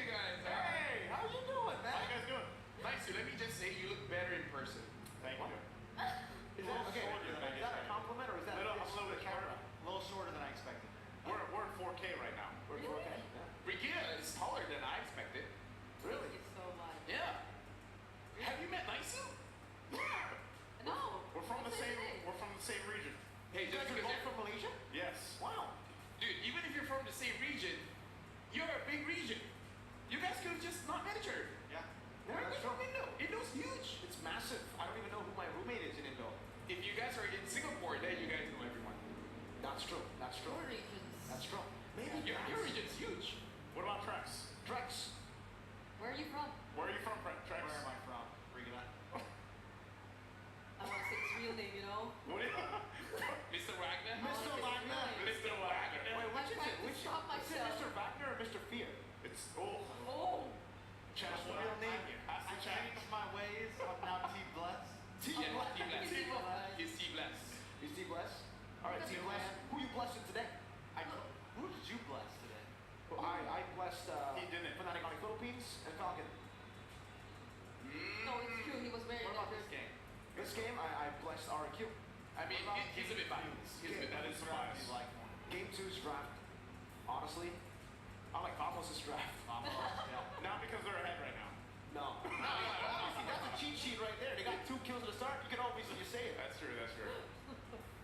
Say, by the way, have you guys had dinner? No. No. It's amazing, by the way. It's amazing. You should really, like, when you have the opportunity, of course. Little baby. Are they flexing on us I right think now? they're No, flexing. I'm not flexing. Are they just saying they got dinner? I think he came straight from dinner. Oh, why are you? I prayed, Was that why I you were prayed, late? I prayed, but then, like, it was there. No, we should ask someone else. Here It, you it go. was there. Do you want this beautiful fairy watch back? No, so you can keep it for now, man. He said for now. Speaking of for now, let's do a trivia. Let's see if we can get. So I got the last one right. Yeah. So the trivia is who holds the record for the most kills in a single game? Oh. Single game. Like in the M series? In M series, right? No, in ranked. In ranked. In ranked. In ranked. In global rank. What? In rank. Well, it's probably Yeah, I'm pretty sure it's M series. It's M series. Is this MPO or M series? This is like the entire MLBB esports. It's M series. It's M It's all series. M series. It's all M. Can you read? Is MSC M series? Oh, that's a different trivia question. Hey, LaFell, you really want me to say it here? It's just MSC, guys. I mean, it's just M series. It's just M series. M1 to So M. it's M series. the World Championship. Yeah. Okay. M series. M series. M series. That's a world championship, right? That's a World Wait. Championship. Let's be smart about this. Okay. All right. This has to be The Chaos team. before the tank meta, right? Yeah. Like M3, we thinking? M2. I'm even thinking M2. I'm thinking M3 too. The Diggy feed meta. Yeah, the Diggy feed meta. For sure, Diggy the feed meta. Diggy feed meta. Oh, Was it M2? We're digging. Yeah. We're digging. It's in. So it's M4. It's M2. It's M2. M2, right? I was thinking For M2. sure. I'm gonna say. Carl Easy. I'm thinking of Carl. Yeah, I think the easy answer will be Carl TZ. Carl Teasy. Carl Teasy. But My since RQ played there too, and they're very brawly, I like their playstyle M2. Yeah, wait. Yeah, that's. What about Carl Bravey School? What about Bravey School? No, Brody Schools played the Diggy Tag meta. Like they were the ones that actually played it. Yeah. So. All right. Carl Teasy. Let's go. Carl easy. Are we Carl all TZ. locking Carl? We're locked. Final answer. Carl TZ. Carl Teasy. Yep. Final answer. Who is Carl Teasy? All right. 3, 2, 1. Skylar! Whoa! It's M4. They got more kills than the Diggy Tag meta. Wait, 70 kills? Wait, No, I mean like what's the BG? Yeah, Is but that they all get Beatrix? shared between different players. Wait, No, this is Beatrix a was kind single of busted. game, right? Kind of busted. Single Against Onyx, 17 kills. Whoa, I've had game where I had 22 deaths. That's not It must have been lower. That That's must why have you're a been caster. That's why. For upper brow, when did they? You know. If only you could see them. Then why are you here? Because I also get 22 death. 21. One less death. I'm 22. 20. That had to be a 20 Matrix game. She's just trying to one up us, man. What is that? Matrix game. Yeah. It was a Matrix game, alright? It was. It was a Renneropathy from Skilad kind of moment, you know? You know? Do we have more trivia? Shout out to Okay, Rocky. Wait. Alright. Alright, let's go. What's Alright, our let's next see. one? The question is, name the 7th unpicked hero in M series history. Ah! Zilong. Oh, I don't know. I screamed. Zilong. Wait, don't try to think. I'm gonna go No, Argus. Argus. We have 5 people here. We all can contribute. Yeah. Zilong. I got 3 Argus. already. I got Argus. 3 already. I got 4 actually. Freya. Yin. Yin. 4. I'm on Alice, Freya. Alice. I think I've seen all this. Wait, I think. It was on. No, Alice was meta.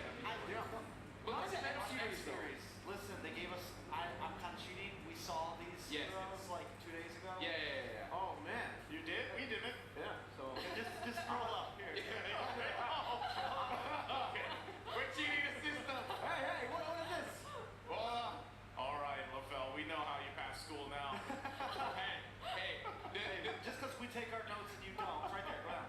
Window right there. Yeah. Okay. Here you go. I can see it. Zilong, Freya, Sun, Johnson, Argus, Hanapi. At least I got Argus. At least I got Argus, you know? Zipper just said it's cheating, man. It's called using our minds. It's using your resources. That's true. That's true. When you're in college, you can start using the calculator. So, what if I'll say cheat in school? Kids.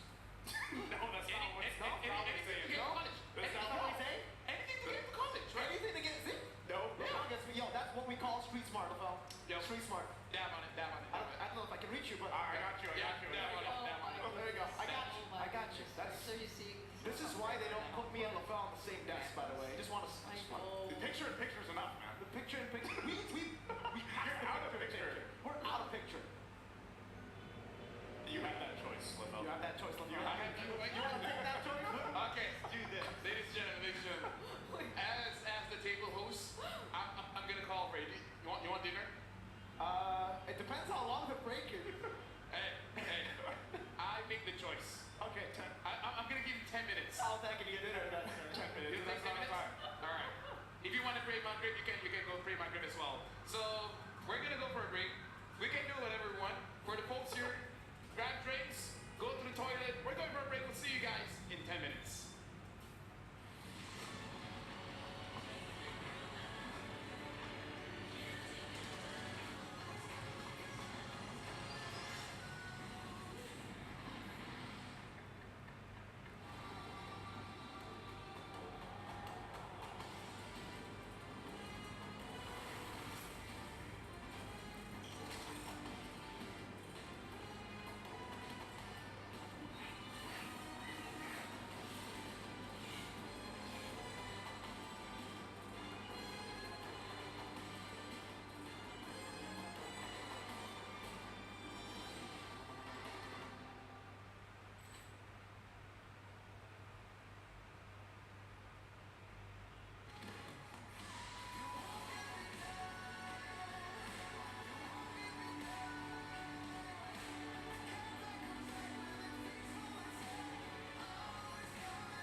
being patient with us. Again, I'm Naisu, and this is Mirko. And we have concluded the podcast, I believe, but also we have a gift for you guys for being patient with us, of course. So there should be a QR or a code coming up. There it is. Go ahead and grab it. That's for you guys. Thank you again for being patient while we go ahead and got things situated, because of course, again, integrity, fairness at play here for the players. And just to catch you guys back up before we do jump back into the game, good little picture there. Shout out to them, by the way, LaFelm, Brigida, and Trex for joining us earlier on. But we are jumping back into the game here once again. 4 minutes in, Team Vamos. Just before we have that break, grab that double kill for Chibi plus the turtle. And now they find themselves here. Nets. Spiking solo kill up top. Assassination claims it. Solo kill up top. Skylar gonna shove the wave now. Nets should be on track to actually lose some minions there as it gets shoved in. Chibi though will stay active on the map, just getting the trade on the map with the orange buff take. Gets the information, you know. Opposing jungler there on the top side. Might as well go ahead and capitalize on it, but that's a lot of extra gold too. You know, going to the hands here towards RQ Hoshi. It whittles down that goldie that was building up. You can see that now kind of diminished. Still holding on a little bit, but this will be the interesting part. Oh! He's not going to be caught. The dragon still though sniped down by the arrow of Chibi. And now he is on a killing spree. 3-0, a level ahead of Sutsugen. Good starter in already. Team Famos should just really get this out. Oh, top though. It's going to be a dive attempt. It seems a full dive net slain again. Sutsugen claims the kill. How do they retreat? Lord comes in beacon. That's AOG. Rin's able to flicker around Skylar looking for the other angle. That's going to be the ejector to pull Sutsugen back. And Skylar will be able to escape with the help of Tyrant, who rotates all the way from XP. So it looks like RQ Hoshi wanted to go ahead and take a page out of Team Vamos' book and, you know, trade things out. Oh, here's a kick though. There you go. All weakness points already used up as well. Skylar should be able to go and fly. That's the Inspire. Sword taken out. Darren walking up. Chibi to be slowed down as well as Warlord goes in for the terrifying. Only connecting on the one at the top. Oh, connect to Ritz. Now for the flash of Chibi gets the 4th kill in the game. And now it's Darren with a vengeance. So it'll be the Shred coming down for 4 members. And Nets will claim that kill. That's the Shred that we were talking about. Feels a while ago when we were talking about this carry and how this will work in the lineup for Team Vamos. And even then, again, you're going to wait patiently. Skylar just around the corner. That's away the dragon. He was waiting for that. The immobilization will lock him down under the turret, and Enoch takes the kill. Well-timed play. Definitely needed here. You know, Nets obviously having those 3 deaths now at this point, struggling just a little bit, but this time around, Chibi having a completely different game. Complete 180 from the previous one where he was sitting at 0-4 at one point. So now in control, will take down this tier 1 lane. Top side though. Skylar will be flying out. That will be a turret trade up top, and it'll just be traded with an AOG. Turret down below though from Team Vamos too, with Chibi taking it earlier. I can say that's one thing that RQ Hoshi is obviously always good at in the matches that we've seen in the M6 is if they're going to trade, it's usually, you know, cross-map. It's teams not getting anything for free, essentially, you know? Yep. RQ Hoshi will go ahead and get an objective or a kill if they can, or even down to the buffs alone. But it's still Team Vamos holding on to a nice little lead. Warlord holding on to Glorious Pathway, going to get dragged in. Purify already on Glorious Pathway. No, kicks him back to the fray right now. That's going to be a trade. Oh, no. Smooth actually taunted.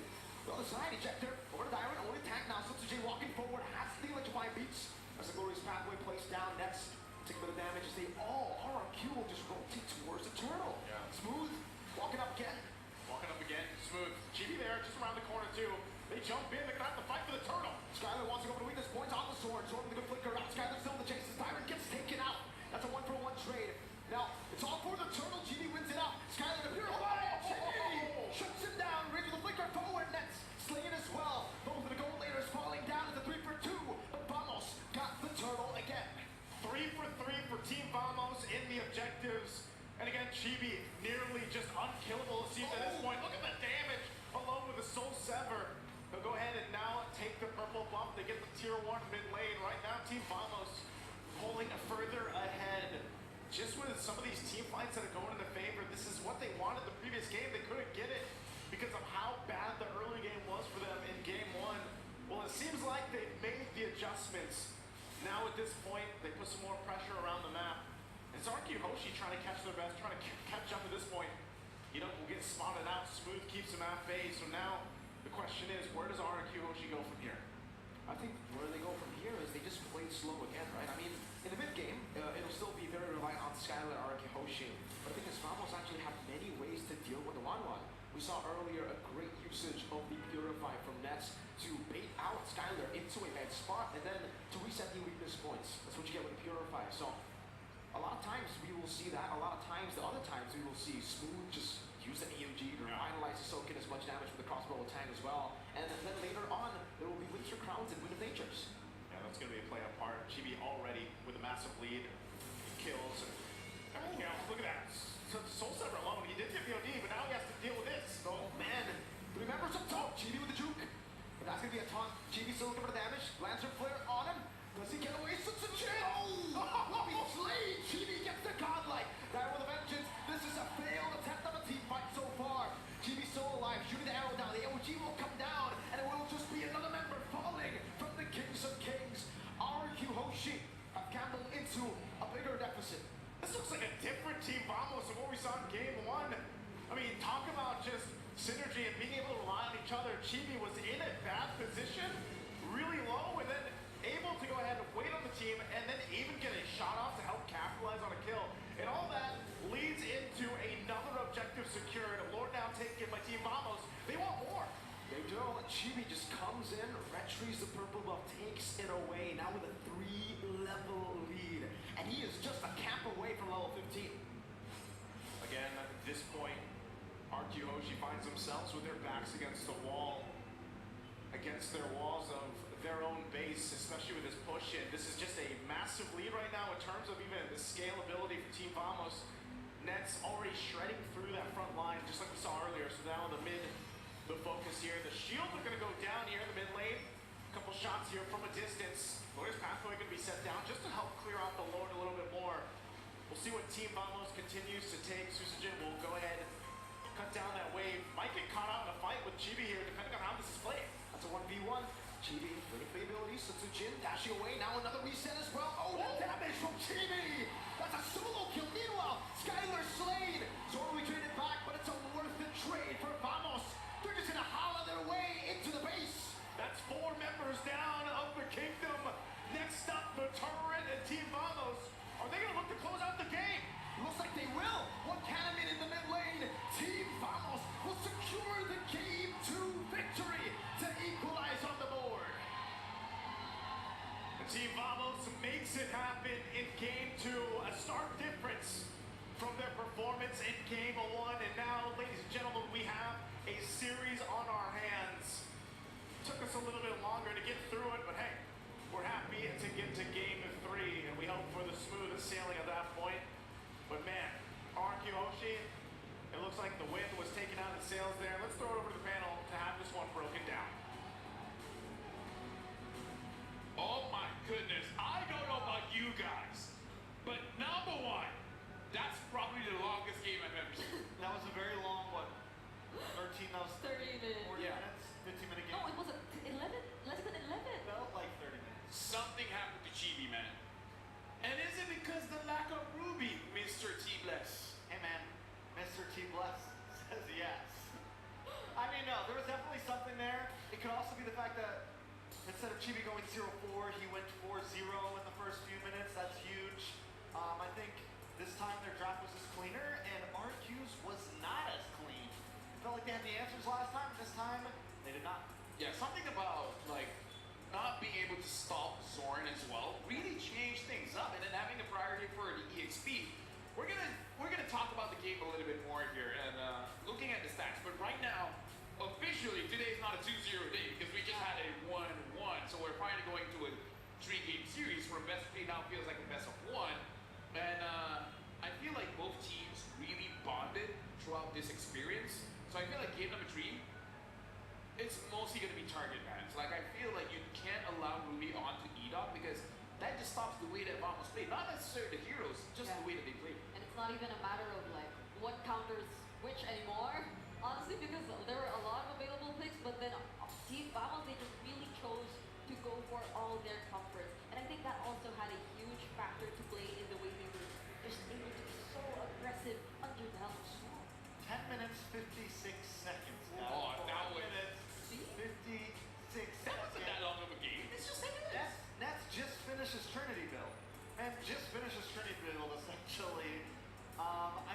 shows how dominant Vamos was in this game, how ahead they were, how quickly they were able to snowball. Everything went perfectly into their hands. Yeah, and I cannot believe the amount of Chibi versus Suchit moments that we've had throughout the entirety of that game. But given this amount of a gold lead, you would understand why Chibi was just wasn't hesitant at all. Something that I want to request actually for the production team, if you guys are hearing it.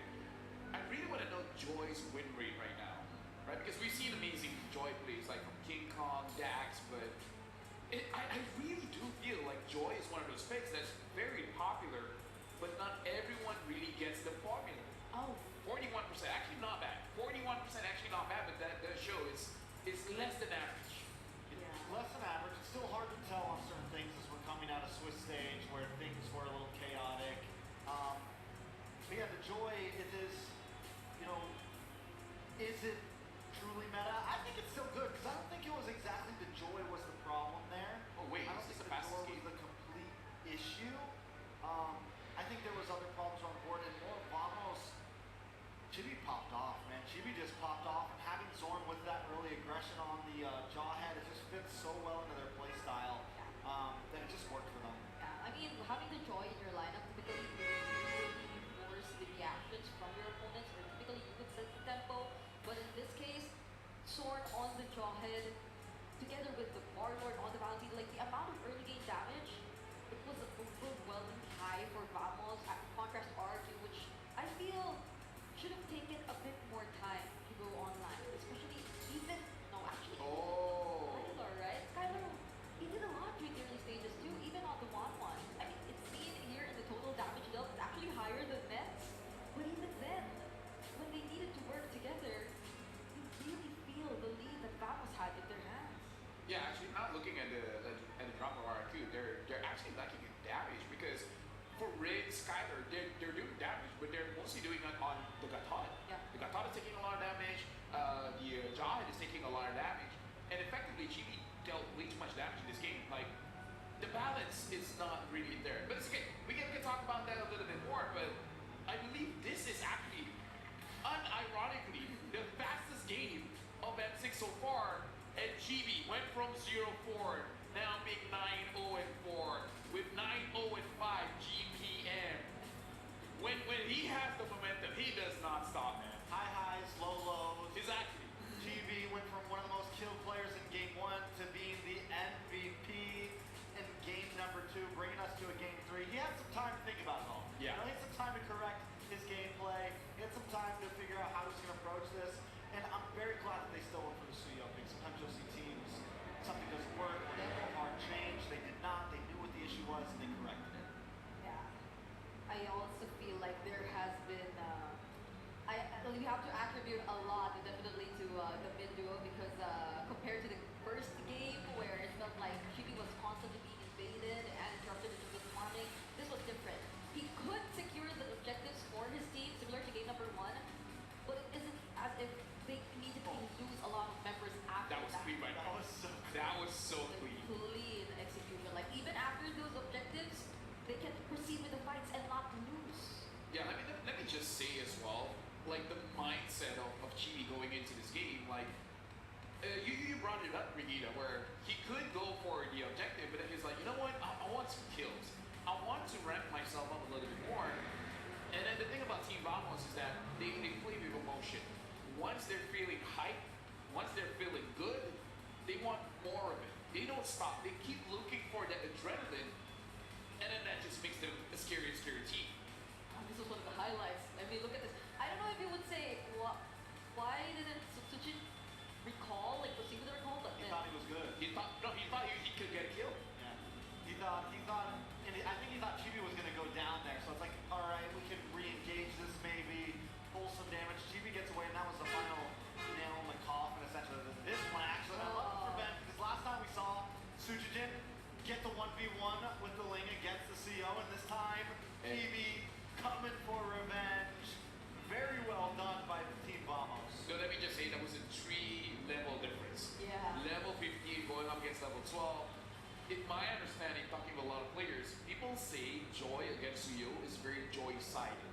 So the fact that he was able to win that out shows how far ahead he was.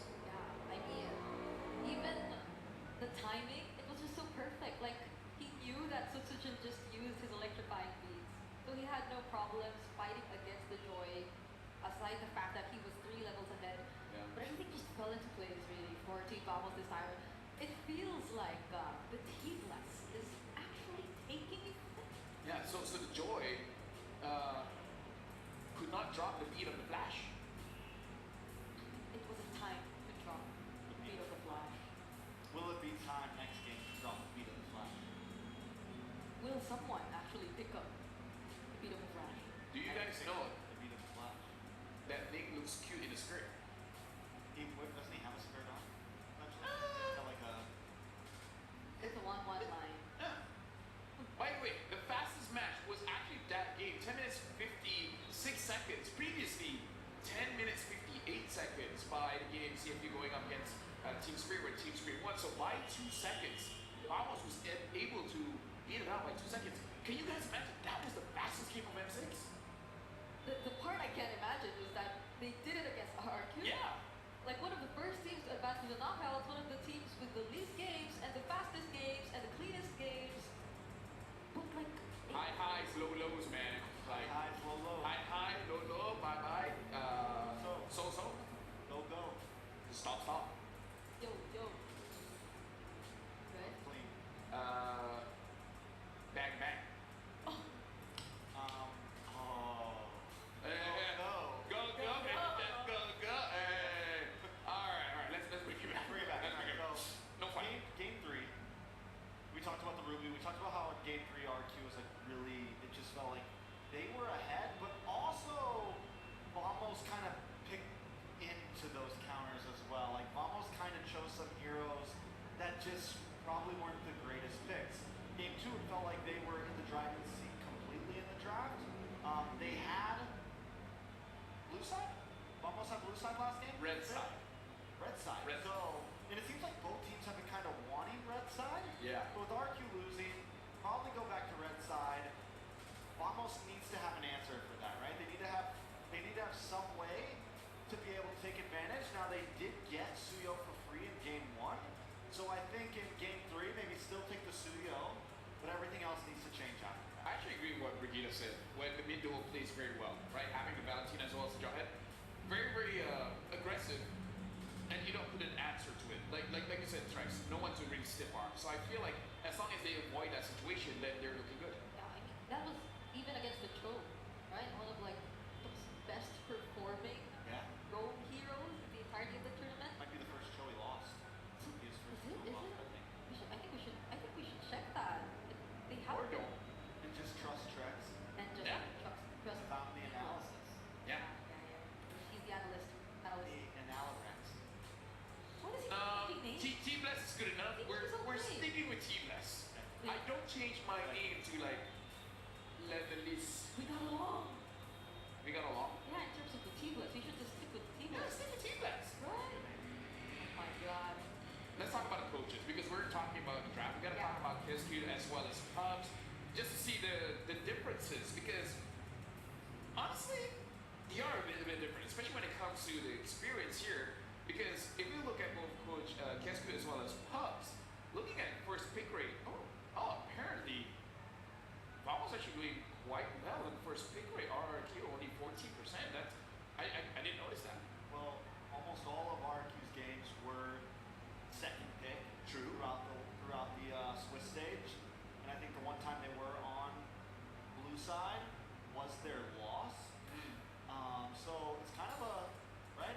Yeah, it was The one time they were on blue side was against Twisted Minds, and they lost that game.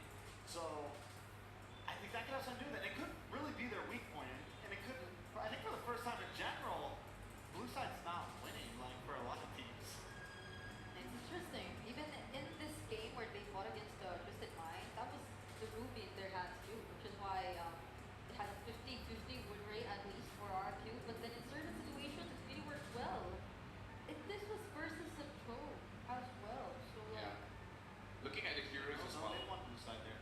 Looking at the bans as well, quite interesting here that until RQ bans out quite a bit. Yeah. Vamos definitely can use the Matilda, but definitely not one of their known heroes. The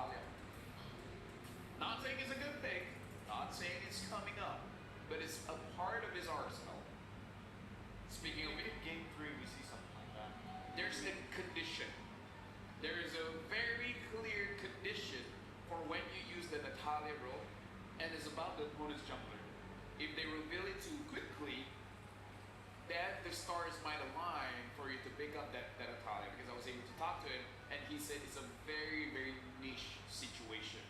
If possible, he wants to see the jungler. If they let the jungler be the last pick, he won't pick up the Natalia. So there's that possibility.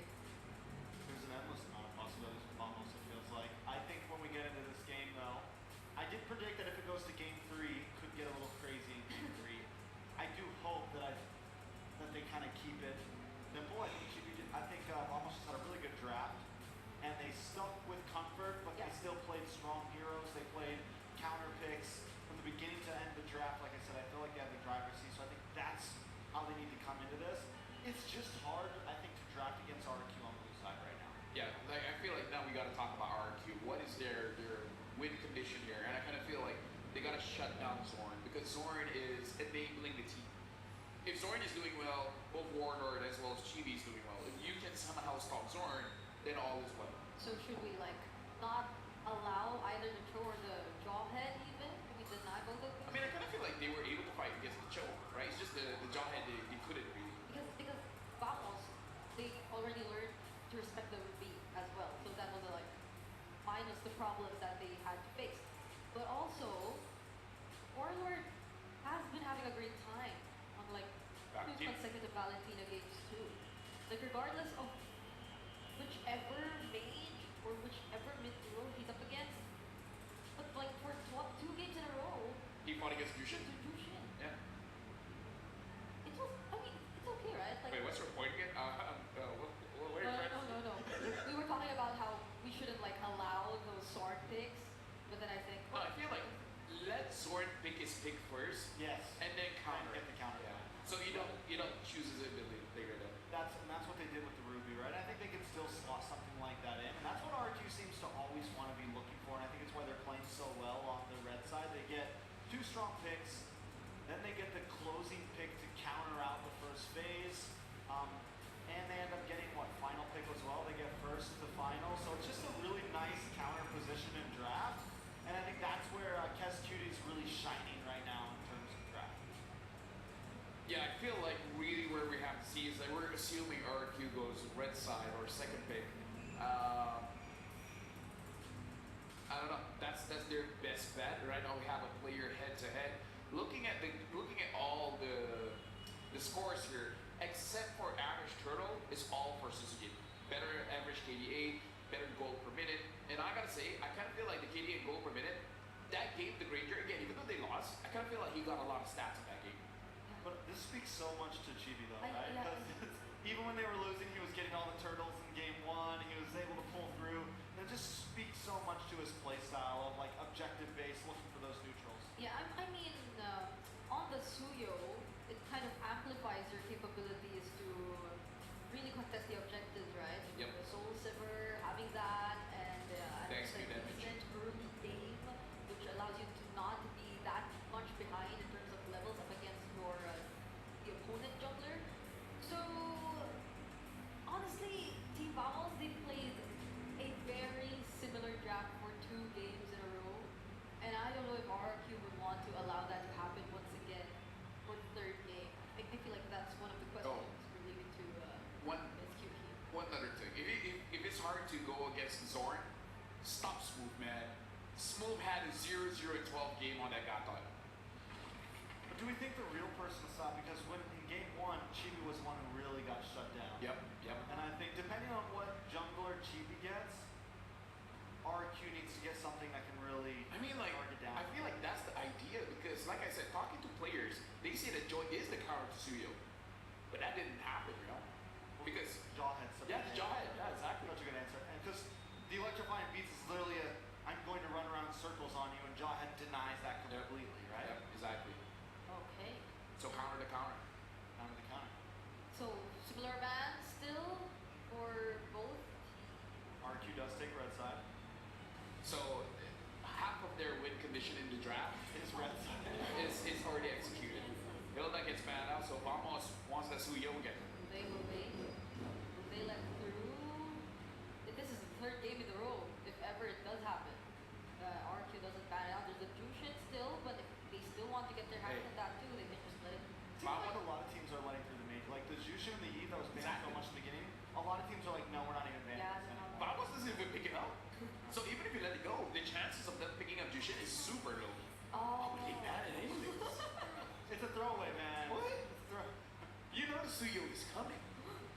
I mean, they could have been Hylos, but they might want Hylos, right? They could have been Show, but they might want Show. And RQ's known for this. They'll give over a pick to get some trades back. What if RQ picks up the Valentina? Valentina. But then Warner will pick up the Sicilian. Sicilian Carmilla could come back. That's, Oh, but then you don't know who Suchujin will be Yeah, using. I mean, I think they could lock in the Joy here and be okay with it, right? I mean, Also, You mean for RQ? Boy Valentina? Like, even though they had a little trouble with the last game. Gato, yeah. Gato E. ah. So Valentina's gonna get locked in here. And Hylos is not a good matchup against the Eve, but some teams do brute force it. I'm not sure if like Smooth wants to play that. Sword, I have a feeling he doesn't. The Cho's still available for Vamos too, but they Has lost could both play games, it by the way. with the, Joe has lost both games, just to remind you guys. And they could just not go Cho. I mean, honestly, RQ could look for something similar that they had in game 1 and look for that last pick jungle again. Maybe lock in like the Granger here as their third pick, like what they did in game 1, and keep their draft very open, very flexible. Oh. Because they had a lot of advantage in game 1 when they had that flexible and something similar. I don't think it was the Hylos and the they go for Skylar on the 1-1. So now RQ's falling into comfort. Yeah, because they see the high loss, and no matter what hero Zorn picks up, they're very comfortable with this kind of lineup. So there's a could there be a chance that the blue comes up? Bad. Yes, with that, yeah. No. It seems like they were able to set this up. Even the year they'll now taken out, although we know for a fact that Nets is really comfortable with carry for the entire series. But now Vamos can ban Suzuki. Although to be fair, Suzuki is kind of hard to ban against. He is though. Carry's a little tough against Juan. I know that they had a good game last game with the carry, but honestly, if RQ is playing well and pressuring right, Oh, they had the it could back. That's a good ban. Yeah. I'll respect that. Yeah, I respect that. And that's what we've gotten to at this point. It's like just targets, like, Yeah. all right, this is giving us trouble. Does Vamos ban out the Ruby? And then There's- go back to picking something up like the Jawhead or something like that, like something that can control mid. honestly, that could work well for their last ban. For RRQ,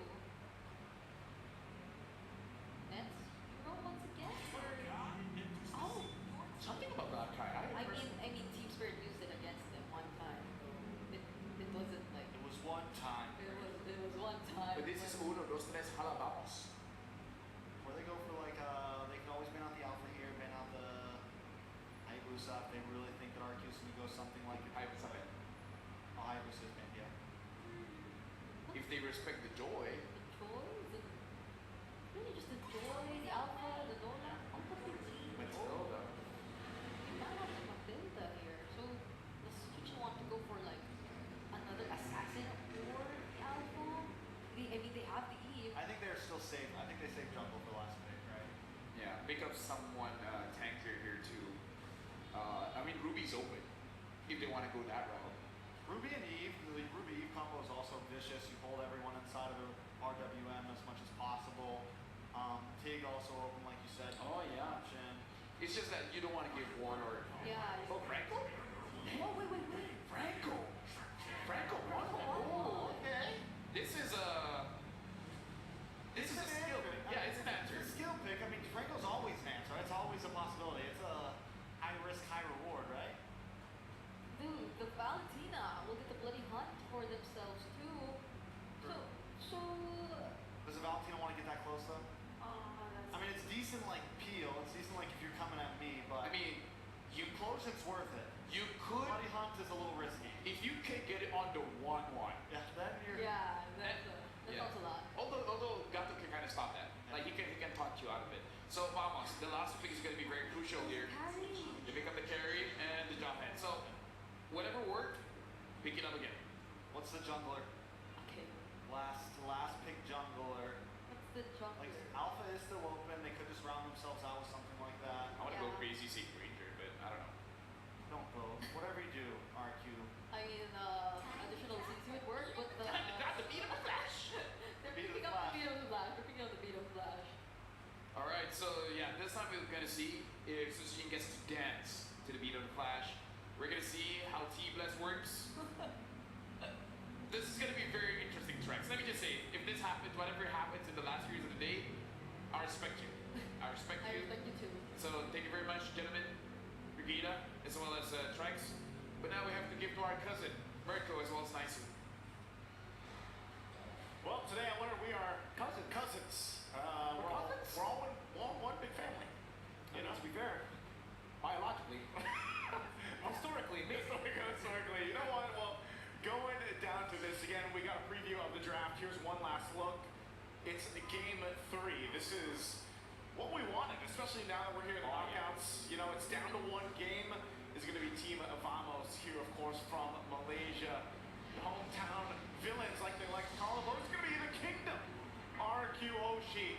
We've just seen one of the fastest, or the fastest games in game 2 that Team Vamos got a victory off of. This time around, we'll see how this all plays apart. Interesting lineups, you know. I know we had some similar reactions going through the draft as the panel.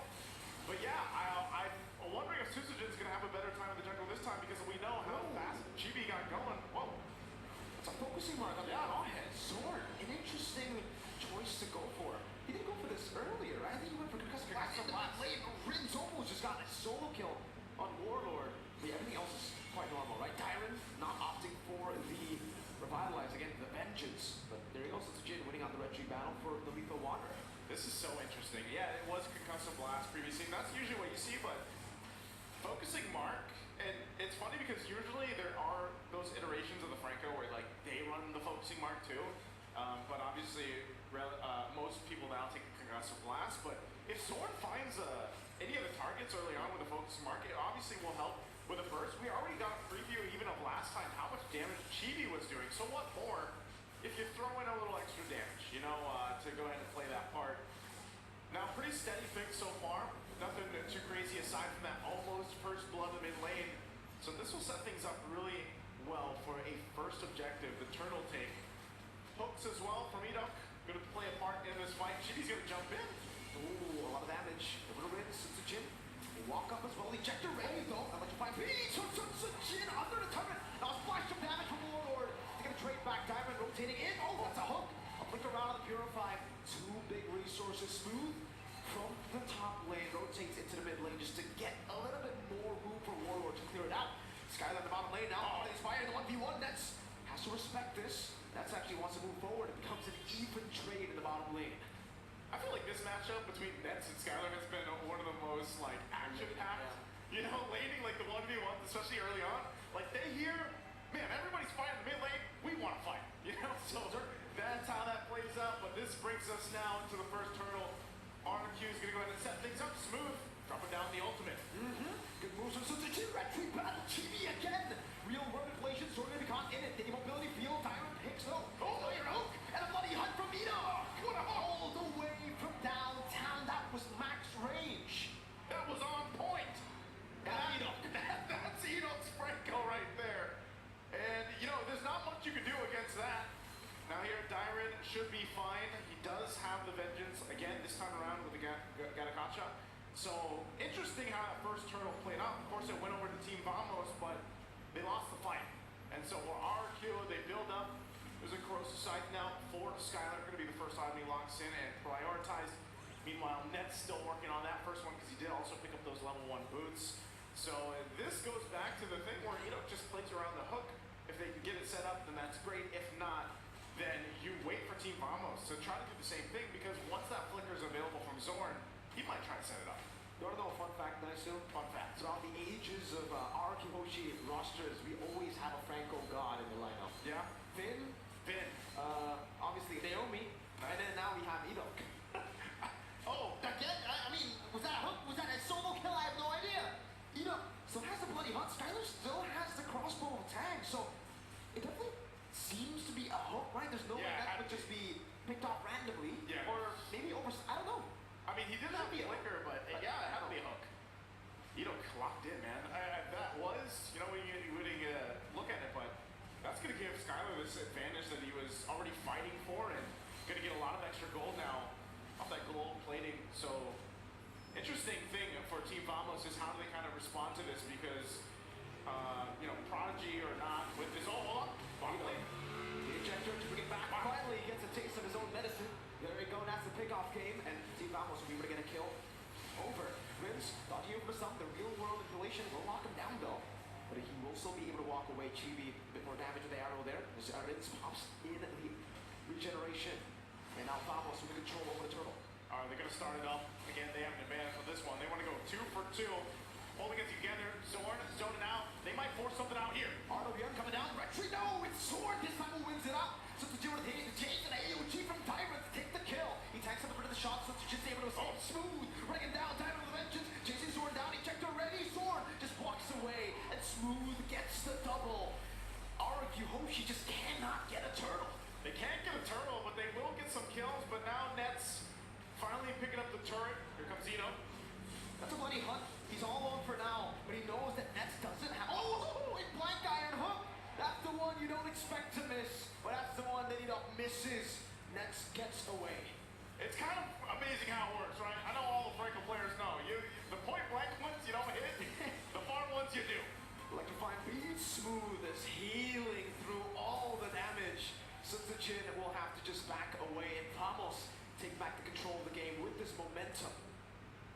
Just like that too, Team Vamos able to go ahead and diminish the goal lead that RQ built up in the early portion of the game. And now it's pretty much even Stevens. They are going to be able to continue to test for the objective, the third turtle that does come up. Arduino held on here from Warlord. Will have to go ahead and back off a little bit.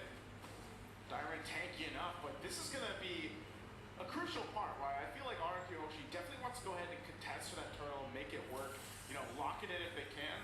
But if they decide not to, it's not the end of the world. Team Vamos can go 3 for 3 for the turtles, and then RQ Hoshi looks elsewhere. This is also where we start to see where that transition for Skylar, now that he's got 2 items, he's got the golden staff now, alongside that corrosive scythe. He's going to be a big part of some of these skirmishes and team fights that do break out if he can get the airtime with the crossbow tank. And meanwhile, Ren's 2, where he sets up the real world manipulation, is going to be crucial. We're 10 seconds away from that turtle.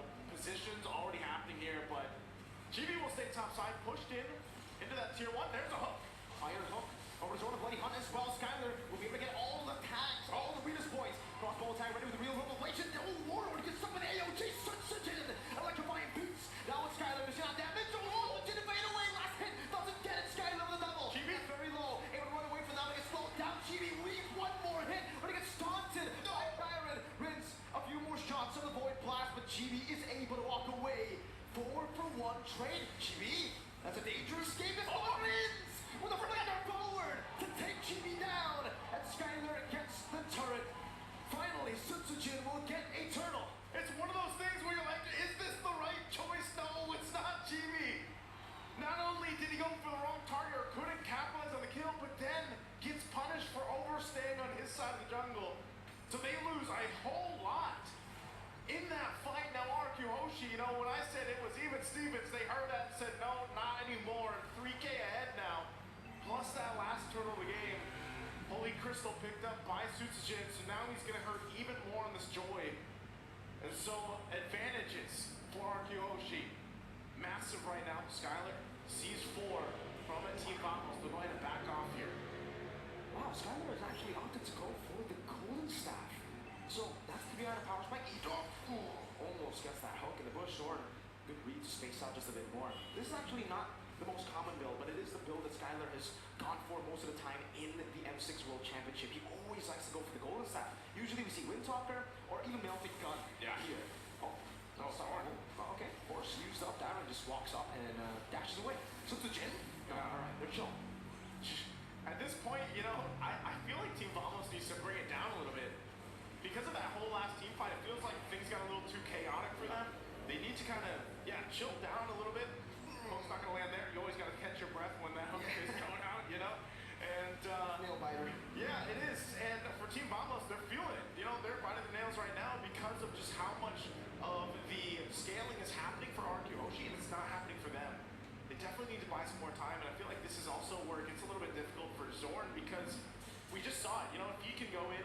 unstoppable force to get the ejector off. That's great, but then, honestly, with this kind of lead, he gets blown up so quickly too that he's just kind of out of the picture. Oh, there he is. So he does show himself, but that tier 2 does go down. Yeah, man, there's no trade on the board right now. RQ just cruising through some of these turrets up top, getting the far lane control. That's the Melvin gun we were expecting as third item, but he picks it up as fourth. So, yeah, that's a Fed 1-1 right now, man. Yeah, it is. Moves from Zorn, though. It's actually just space away from these hooks. He's going to have to right now. He's also going to be the one front side alongside with Smooth. We'll see if they actually contest this. Susujin getting in position is being held here by Skylar. They could force the fight. A couple flickers available. I hope it won't land, but they go in. RWM already sort of Warlord in the back. Diamond popping the vengeance, but Nets will be able to deal with it. Zorn caught in the midst of it all. Skylar will be able to come in. That's a play. Oh, GB again with a retribution. But Susujin takes the kill tree over. Skylar's on the chase. Under the turret needs one more. It's a double for Susujin. But for some, oh, Enoch tries to go for the flicker play. Doesn't get it. It was together with Rins. It was a flicker slow, but it was not enough to take anyone down. And he landed them earlier in the game, but these ones he won't be on point with unless he gets one here. They do hold the lore. They take care of it quickly. RQ Hoshi, they lost the objective, but they'll win that fight on exchange and really just kind of negate the push that was coming through with that lord. But Chibi, you know, against it, able to secure that at least for now, but they are going to lose the tier 2 now in mid lane, and they're back to the drawing board to try to find a way to turn the tide in this game, because right now RQ Hoshi pulling very far ahead, 6k up now. All right, nice. So this is the part of the game where we actually get to talk about the pattern. I don't think it's a pattern anymore. You know, game 1, you could be like, all right, you know, might be lucky. That we win. Game 2 happens all over again. Got stopped 10 minutes. Yeah. Game 3, they're winning. And it's still only one turtle. And that was the one that was for free. So Susujin hasn't gotten a single retry win. This is at least on neutral objective. Yeah. Right? He got a lethal wanderer win. Can we count that? If we do, that's 2. All right. Yeah. We can count that because, yeah, you got to give it up. Even when Chibi is down, he's still able to actually go for that retry. You got to be able to respect it. And that's also why they've been prioritizing Misuyo. This is one of the heroes. You know, before it was, you know, the Lings and the Hayabusas that really helped you do that. Well, now Suyo's the flavor of the, I would say, year, month, whatever it is, the patch. And that's the thing. So even if he's down, he's still able to go ahead and contest. And if he continues to do that, it might buy Team Vamos enough time in this game number 3 where they possibly turn the tide. And honestly, for Nets has been able to farm up pretty well. He's still quite a bit down in terms of against Skylar, but as long as he gets the spacing to work with and doesn't get caught out, he's only got a flicker, then they might be able to shred down some of that front line in a couple minutes. You know, they still got to buy some time. They're not really in the fighting form yet. And even with this Lord coming up here in less than a minute, it is still a decision that they have to make. Is it worth us putting the team in danger and an opportunity for us to get crashed down on, especially that there's a Ganakacha across from you? And that's, I think, the question that Team Vamos has to ask themselves, because that could change the course, obviously, of the series, where maybe they decide to let it go and then they have to defend, or do they want to actually go and fight it out? 2 big items being picked up here for Team Vamos. Divine Blade now for Warlord. Genie with that Malefic Roar. Still, Enoch is going to do this all the time. Yeah. You know? You miss all the hooks you don't take, pretty much, at this point. Yep, that's true, you know. So we're just going to continuously shoot it out. This is a retry bait, right? But Suyo was actually not there. Savage picks up the purple buff. They were trying to go for the retry bait. No one was actually there. So I think they should be aware that the Suyo hasn't revealed himself in a while now. That's an iron hook. Over to Smooth, the Bloody Hunt as well. Oh, instant crossbow. Tang! He bought the winner. Crowd of it too late. Susujin runs him down. A great angle to get the real world manipulation. And Skylar gets a double. RQ Hoshi, they take control of the game. He hasn't been landing the shot, but once he does, it looks like it might be game over. Might be game over here. They're going to work on the base, turn the bottom side, and they post up ready to end the game. Warlord trying to divert the minion waves into the top lane. Throw the flicker backwards. The minion waves will be dealt with, but that's just one. There's another wave in the bottom lane. RQ looking for it. Warlord with a splash of damage. In the mid lane they go. Base turret going to be taken down. Slowly but surely. Warlord really low. Susujin looking for the angle. The iron hook will go and roll again. The glorious pathway from Smooth as he respawns back in the game. And RQ Hoshi will say, we are happy with turret number 3 in the mid lane. We will go to the Lord. They'll go to the Lord. They'll secure themselves the objective. And Team Vamos, I asked the question earlier, do they want to go and actually try to contest things out? They got a nice wave pushing up top, but it's that hook that still set things up, started the fight. And you mentioned it, GB was in position, but then he got spotted out too and had to respond.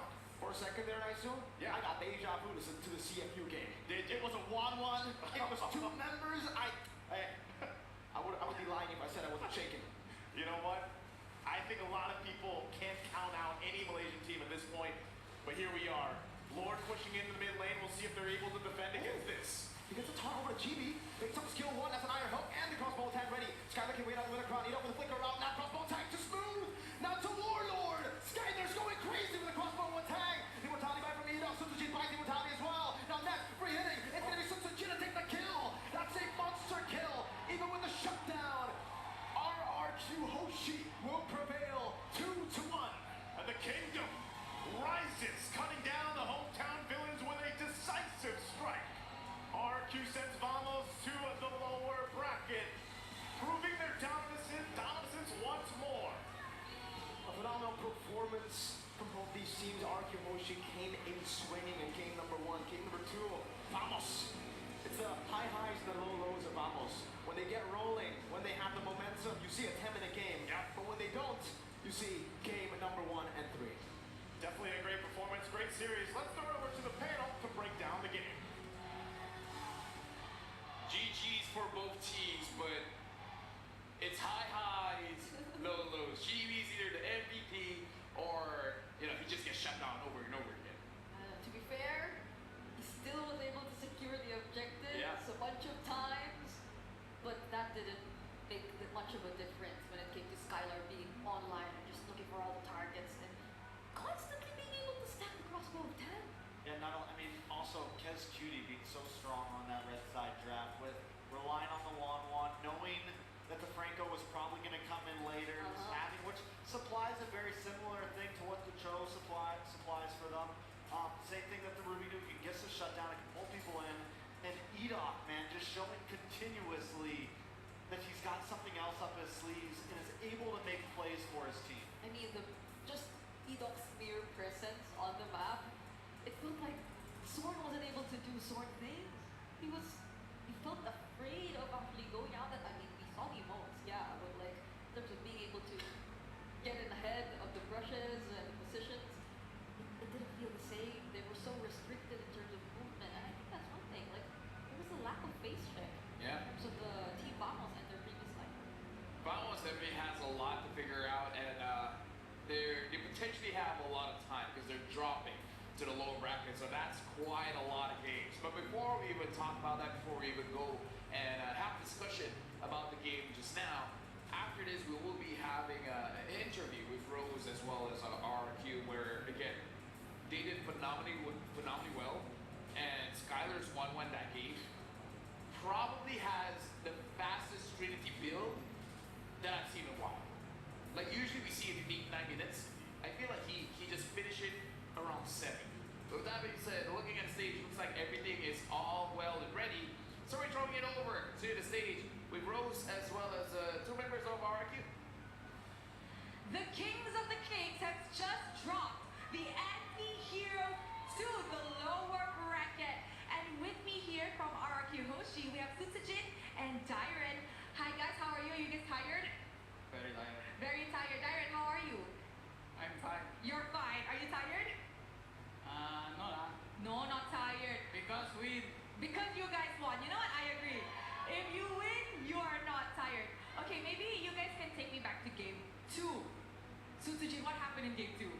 Did you guys actually expect to lose against Vamos? actually game 2 just a lot of misplay, I think. A lot of misplay. Yes. Game 3, how did you guys discuss backstage to bounce back for game 3? Our coach just tell us to reset. Don't need to think about the pause and just go on. Just go on. Okay, I like that. Now, Dyron, I have a question for you. We all know that RQ Hoshi was the first team to qualify for knockout. So you guys actually had a long break, right? What did you guys do during your break?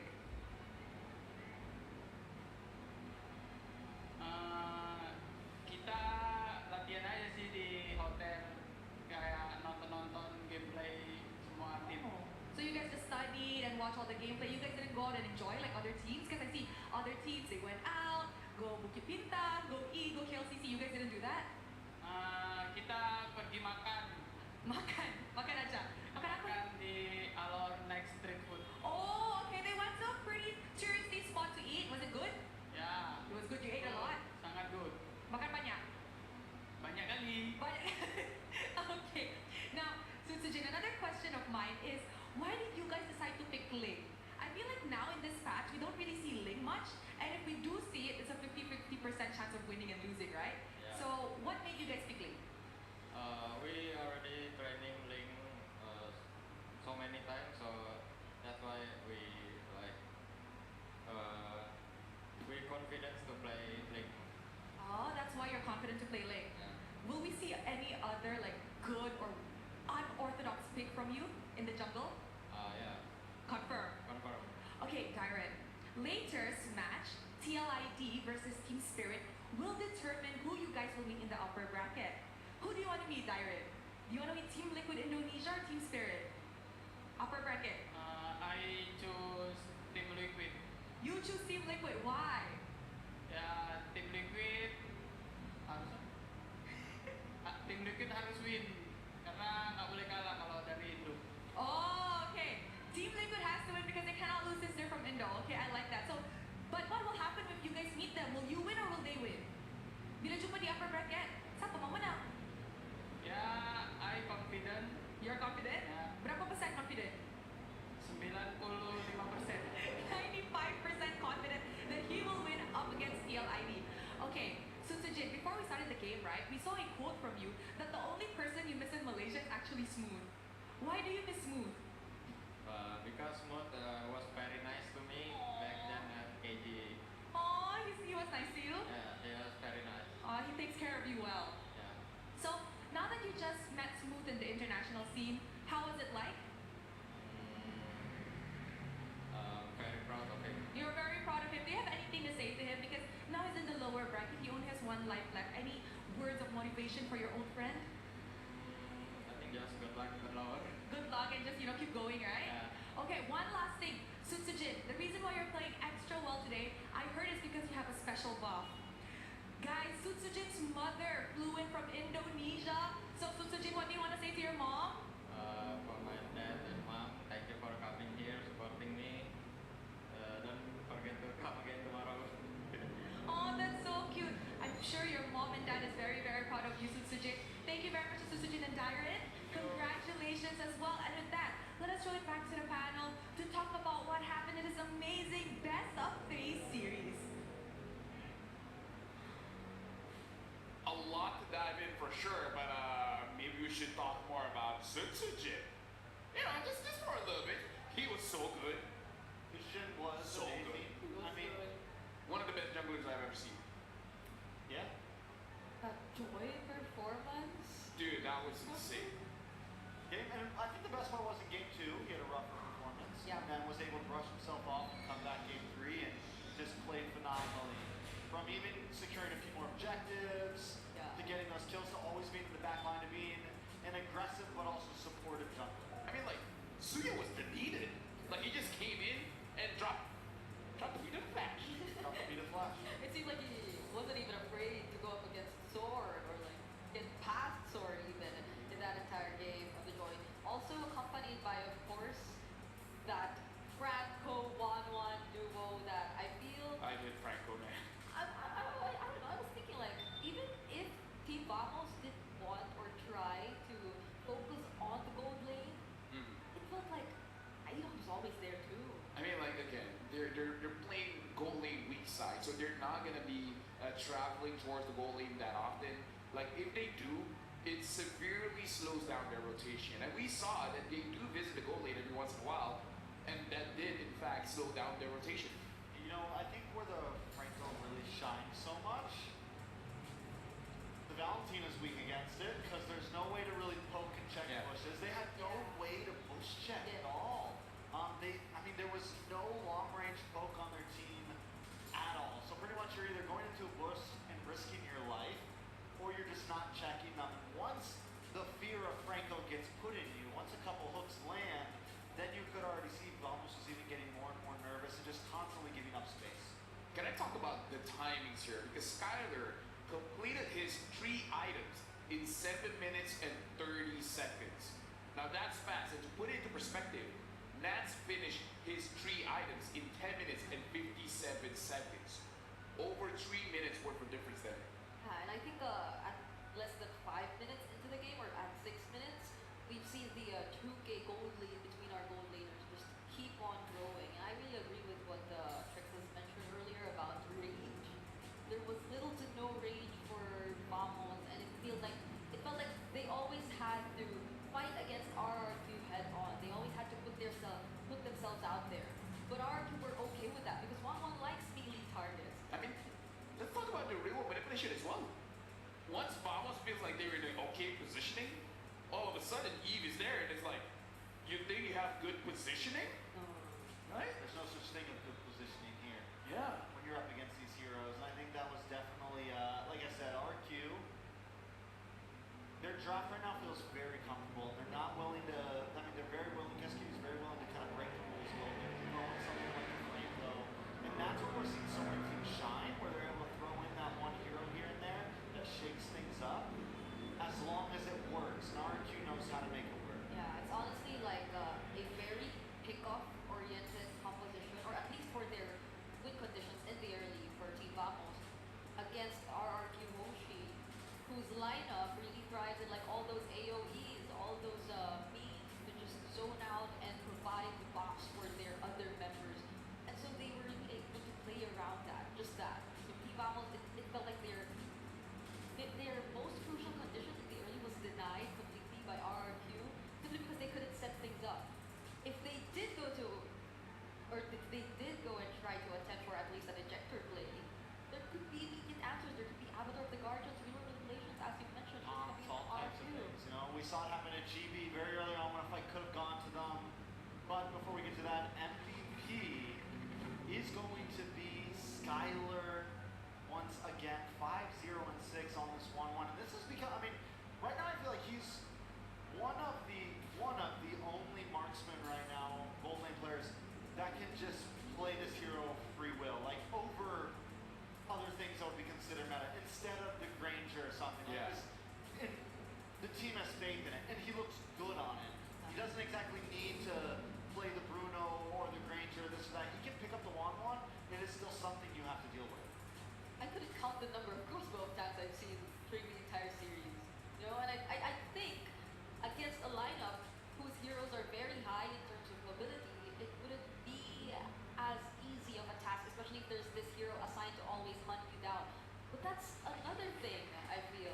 Like from Team Vamos' side, you couldn't expect anyone to just penetrate the backlines of RRQ Hoshi and hunt Skylar down, because there are other heroes from RRQ Hoshi who would anticipate that from you and go ahead and just throw out all of their AoE skills to make sure that you gain no access. Some interesting interaction here. So when Eve uses the real world manipulation and then you stun her, she doesn't get stunned. She just can't tap the screen. Yes. However, it looks like when Valentina gets hit, she gets stunned.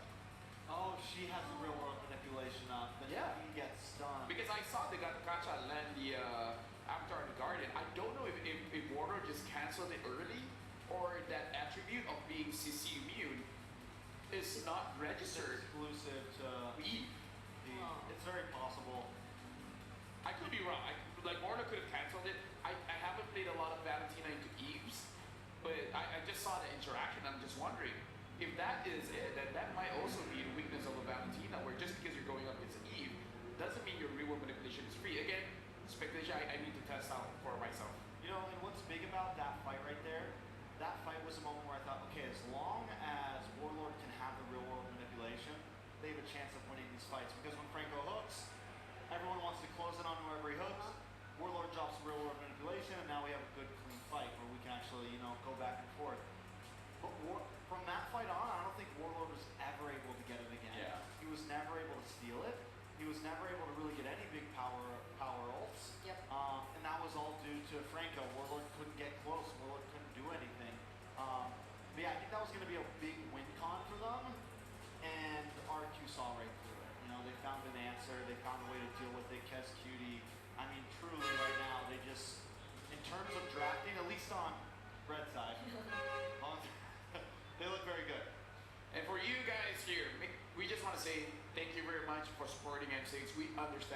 little bit of issues just now. But you guys can scan the QR code and let us know how we can further improve so that your experience watching the M series is further enhanced. Because I believe in M6 the games have been great. We have much more games compared to every other M series. If there's anything more that we can do, we will definitely do it. And I gotta say, even throughout all of that, I'm glad. Because I feel like sitting now on the Secret Lab chair, it makes it so that we don't even feel like working. Like this feels just like hanging out, watching games. Secret Lab makes this job feel amazing. Yeah, it's just like we're just talking to each other, right? The Jurassic Park. Yeah. All that. So make sure you guys play better for longer with ergonomic chair design to keep you at the top of your game. The Secret Lab Titan Evo is designed to adapt to different postures across various activities.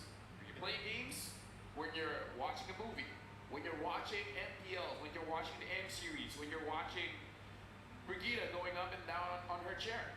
We can be the same height. Yeah, he can adjust his chair. See? That's uncomfortable for me. It's a little strange looking at. It's very strange looking at it.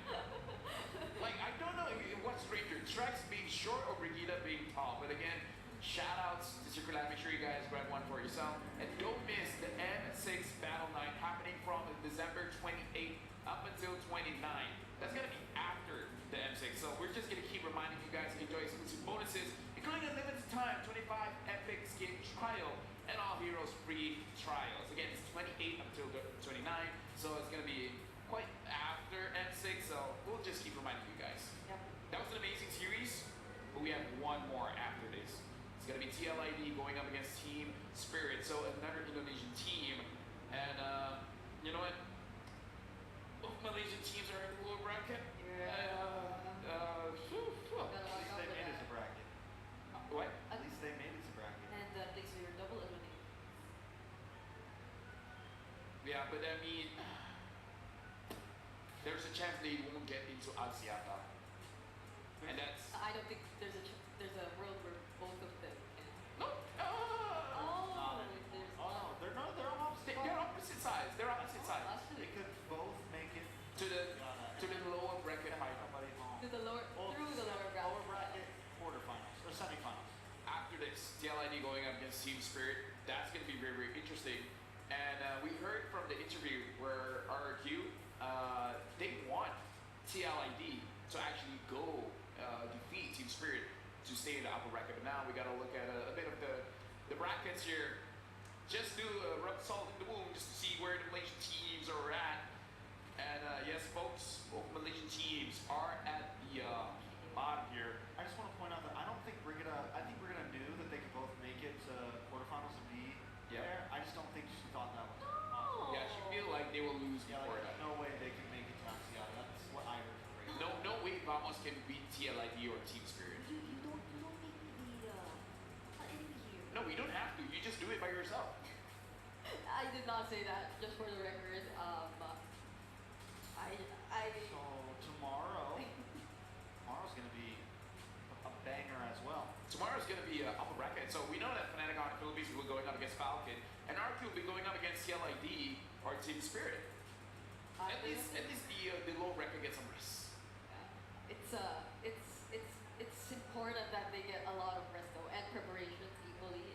Unlike today, they no longer have another chance if they do lose. So Stop rubbing it in.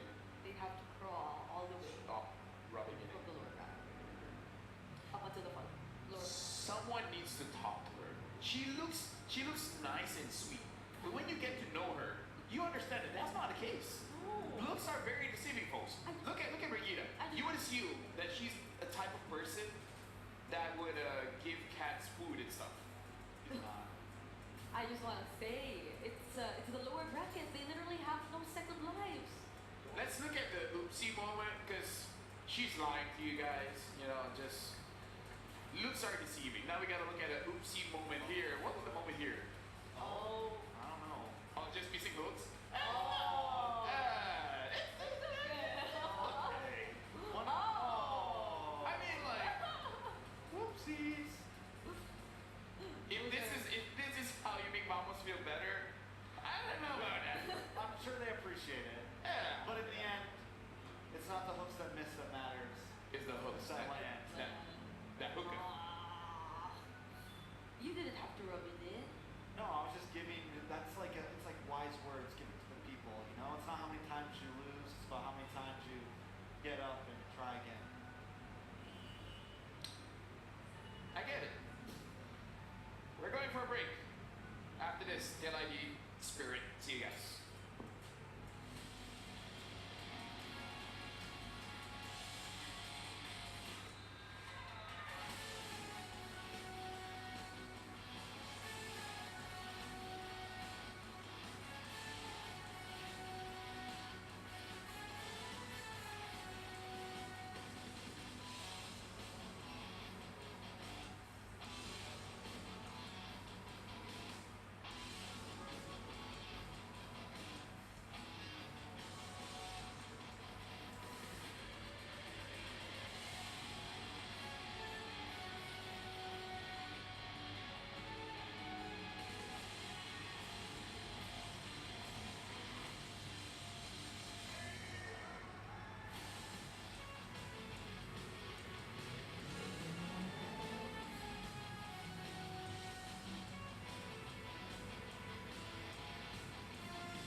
ladies and gentlemen, this is the final best of 3 for today. It is going to be TLID going up against Team Spirit, where we've concluded the other 3 matches where Falcon won, RQ just won their match against Team Vamos. By the way, I might as well just introduce the panel here. My name is LaFall, and alongside with me we have Brogita and Trucks. How do you feel, especially you, Brogita? Do you like your new persona? I like it. It matches this emoji I'm holding up here. Not bad. I'm also doing great. Waffle the waffle. Waffle the waffle. Waffle the waffle. Wait, where's my Cho one? Where's my Wata? They got rid of it. They didn't want it. no. No more Wataz from LaFell. We got a big match coming up. We do have a big match. But before we talk about the match, we gotta remind you guys, Kadia's Gaming and Esports District unites gamers, communities, and fans across all genres and walk of life. Kadia has been helping out Mobile Legends Bang Bang grow internationally. Thank you very much to Kadia. And we also have something very special here. Very special. I've downloaded it myself, but so far I haven't been playing it just yet. Magic Chess Go-Go. We even talked about it earlier. A multiplayer strategy game. Soft launch in Malaysia and Singapore. Re-registration is now underway and other APAC regions as well. And this is all about strategies. Yeah. It's about finding the right combination of your units to have the strongest board to beat everyone else. So I invite you guys all to download Magic Chess Go, especially if you guys are from Malaysia as well as Singapore, where it is available for us to try it out. And let me give you guys a hint.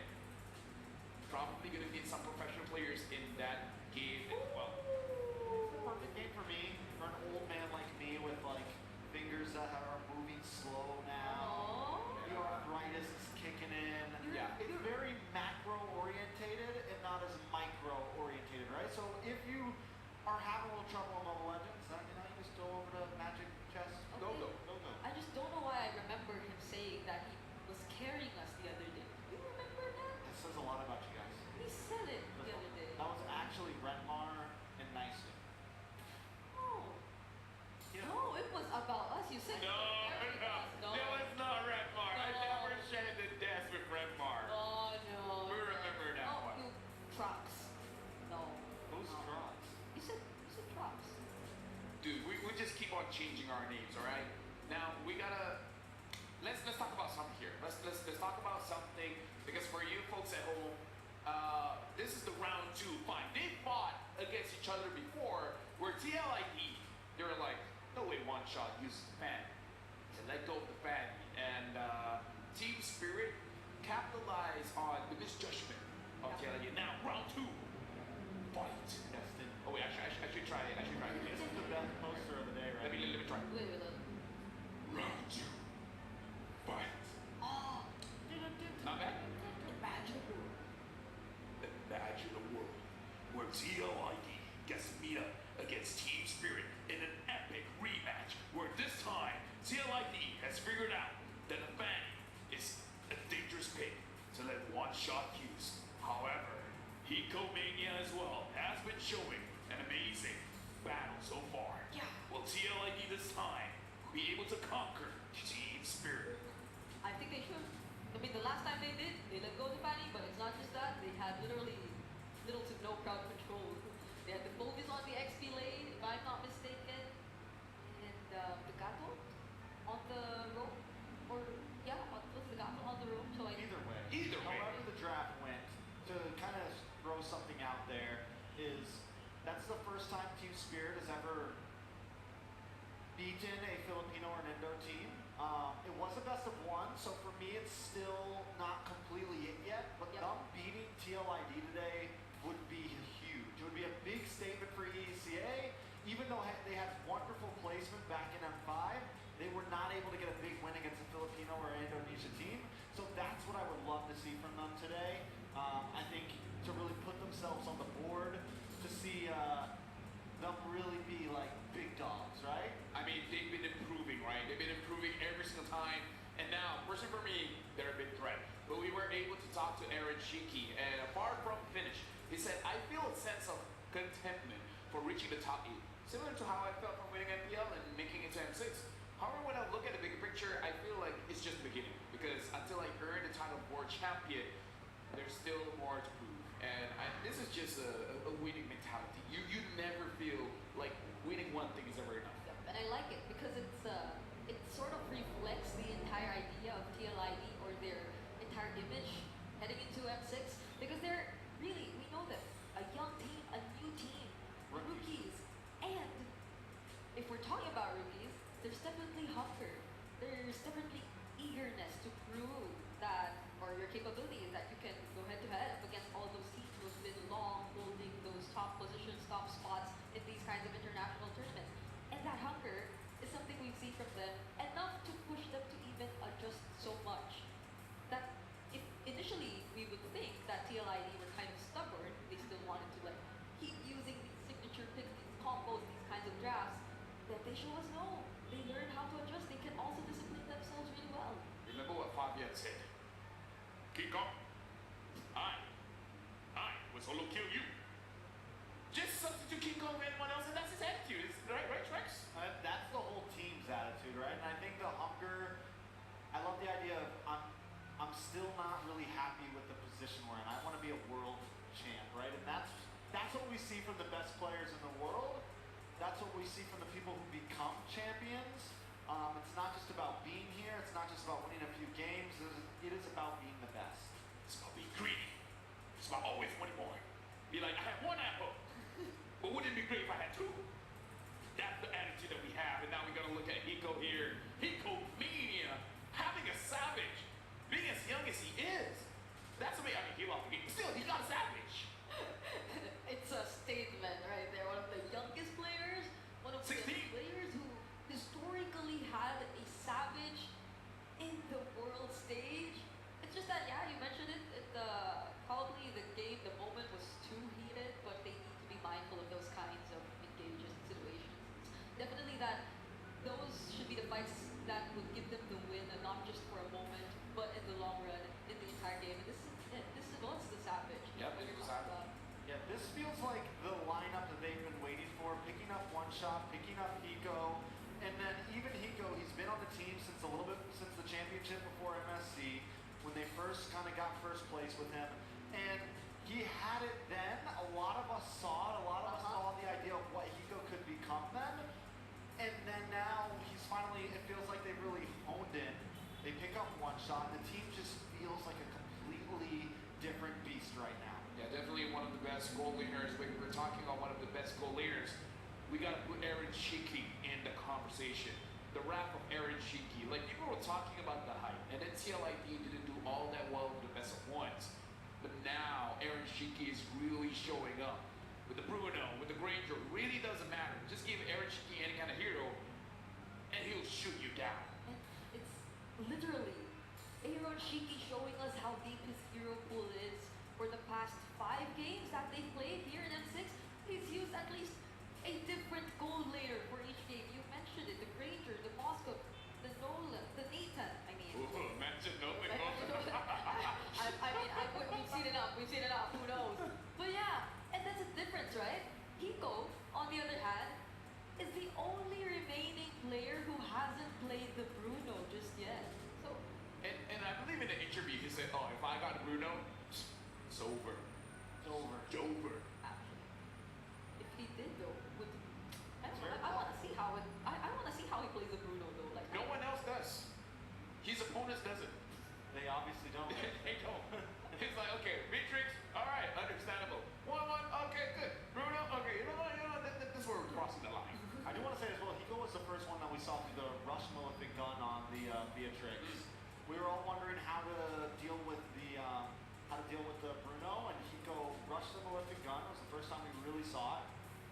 Completely ran the Bennett almost the whole game, and just we saw how this idea could completely work in a match.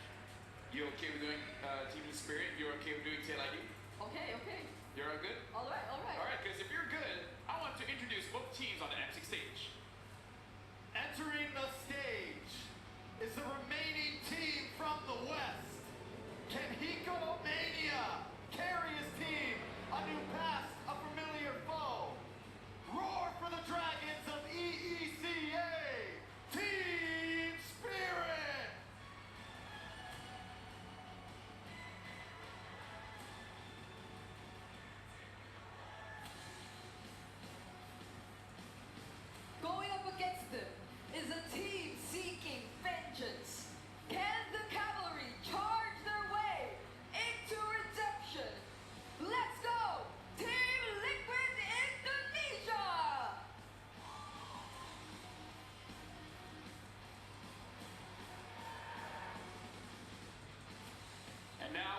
introduce both coaches, Brand as well, St. Lucas for both teams. As again, looking at the lineups here, it looks like it is going to be gold lane favorites. Both teams make sure they get the draft, that they are able to execute well. Right now, we invite both teams to fist bump. And this is the moment where they can be friends, but once they get into the lineup dawn, they will be enemies. And now jumping in, again, we talked about this. The draft is going to be very, very important. But before that, we do have something to address, and we would like to talk to the audience here, where we would like to apologize to everyone here based on the previous areas. We are working hard to make sure that M6 will run as smoothly, and we will be greater than ever. Scan the QR code to redeem your gifts as a sign of apologies from us here. It's a surprise. Those are in-game items that you could definitely redeem if you had the time, but I think there's something you should be celebrating about. Oh, we got a Pichu! We got a new Pichu milestone! Pichu! Yes, the Pichu! Whoa, whoa. Whoa! 3.3 mil! This is from the previous match. We hit the Pichu milestone. Oh my 3 million goodness. people saw me vote against RQ. Oh god. Yeah, they felt the longest and the shortest game at the same time. Oh, dude, like 3 million people saw our picture in picture. 3 million people will now know that her name is Brokita. Back-to-back codes. Back-to-back codes. Scan the QR code, guys. Make sure you guys get all the goodies. Bro Reps. T-Bro. T-Bro. Yo, T-Bro. T-Bro. Yeah, T-Bro. Profile. Brogita. LeBro. LeBro, that sounds like Bro sounds right. LeBro. I'm LeBro. Yeah, bro. Okay, so in the bro, Oh. we are the bro squad. With Brogita. I thought we were Jurassic Park. Oh, no, we'll change. Anyways, M-Chat here, what are your best memories as a team? Fabian said, I remember scolding Aaron Shiki a lot when we pushed rank together. And then Aaron Shiki said, yeah, he always scolds me to play better. And then we just said, as a team, we like to go all-you-can-eat buffets. And Aaron Shiki said, yeah, we eat a lot of meat for my muscles. Muscles of iron, bones of steel. That's how you gotta do it. That's how you gotta do it. You gotta build up. You have to have a strong body and mind as well as Exactly. gameplay. Look at Regina, man. Like, she is 70 kilos of pure muscle. At breakfast, she eats nothing. What cereal? All right, now we're jumping straight into the drafting phase here. And so far, Red Side has been looking pretty strong here, Trex. Yeah. It has. Red Side has been the power play. And I think a lot of what it comes down to is those bans, right? So many teams are letting so many things through. And it all kind of comes down to the team. Is there a hill that we really don't want to go against? And as we're already seeing, Team Spirit decides to ban out this Angela. And that is our first, taking up space and letting something else through.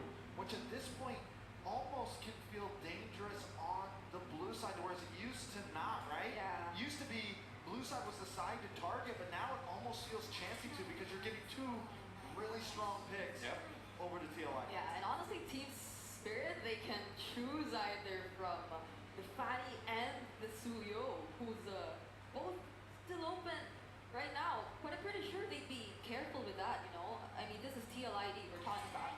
TLID, they have a lot of possible roamers to counter the Fanny if ever it does show up. But they banned it. Time to drop the meter flash.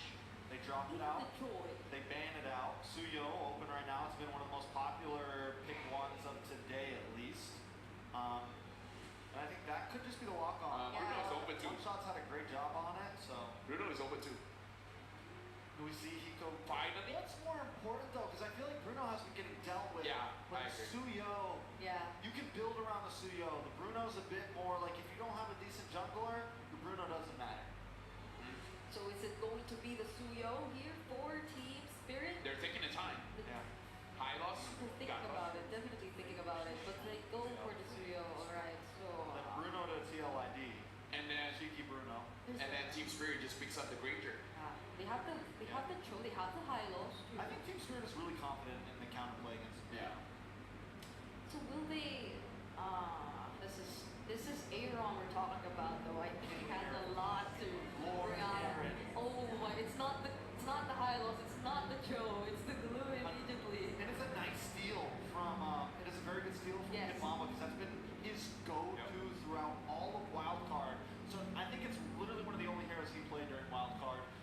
now we get to see him forced into something else. So I think really good drafting from St. Dela Cruz there.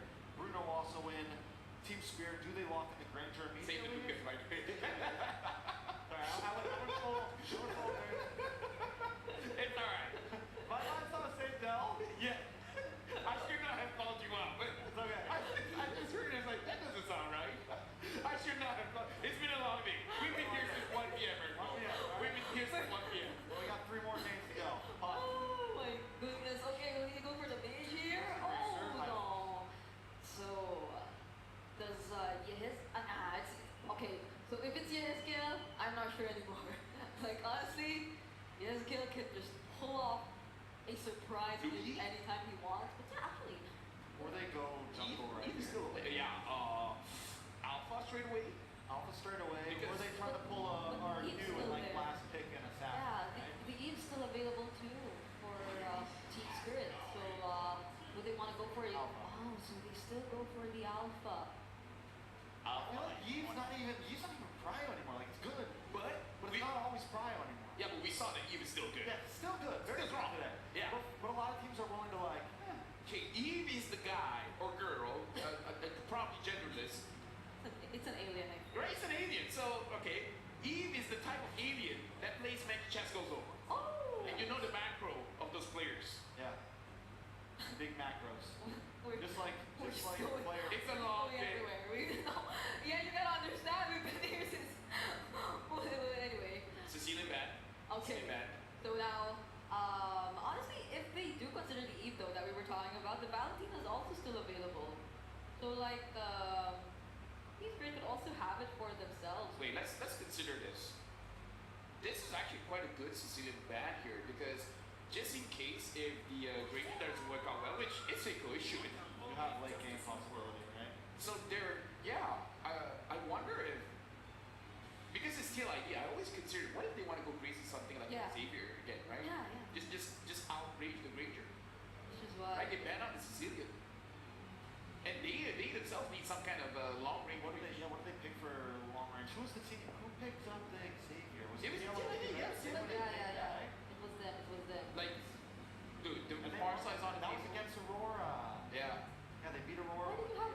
Why did you look at me? Just point out facts. He pointed out facts while looking at you. That was a bit sus. I gotta say. You're my Right? co-caster. Right? Oh, well, they're.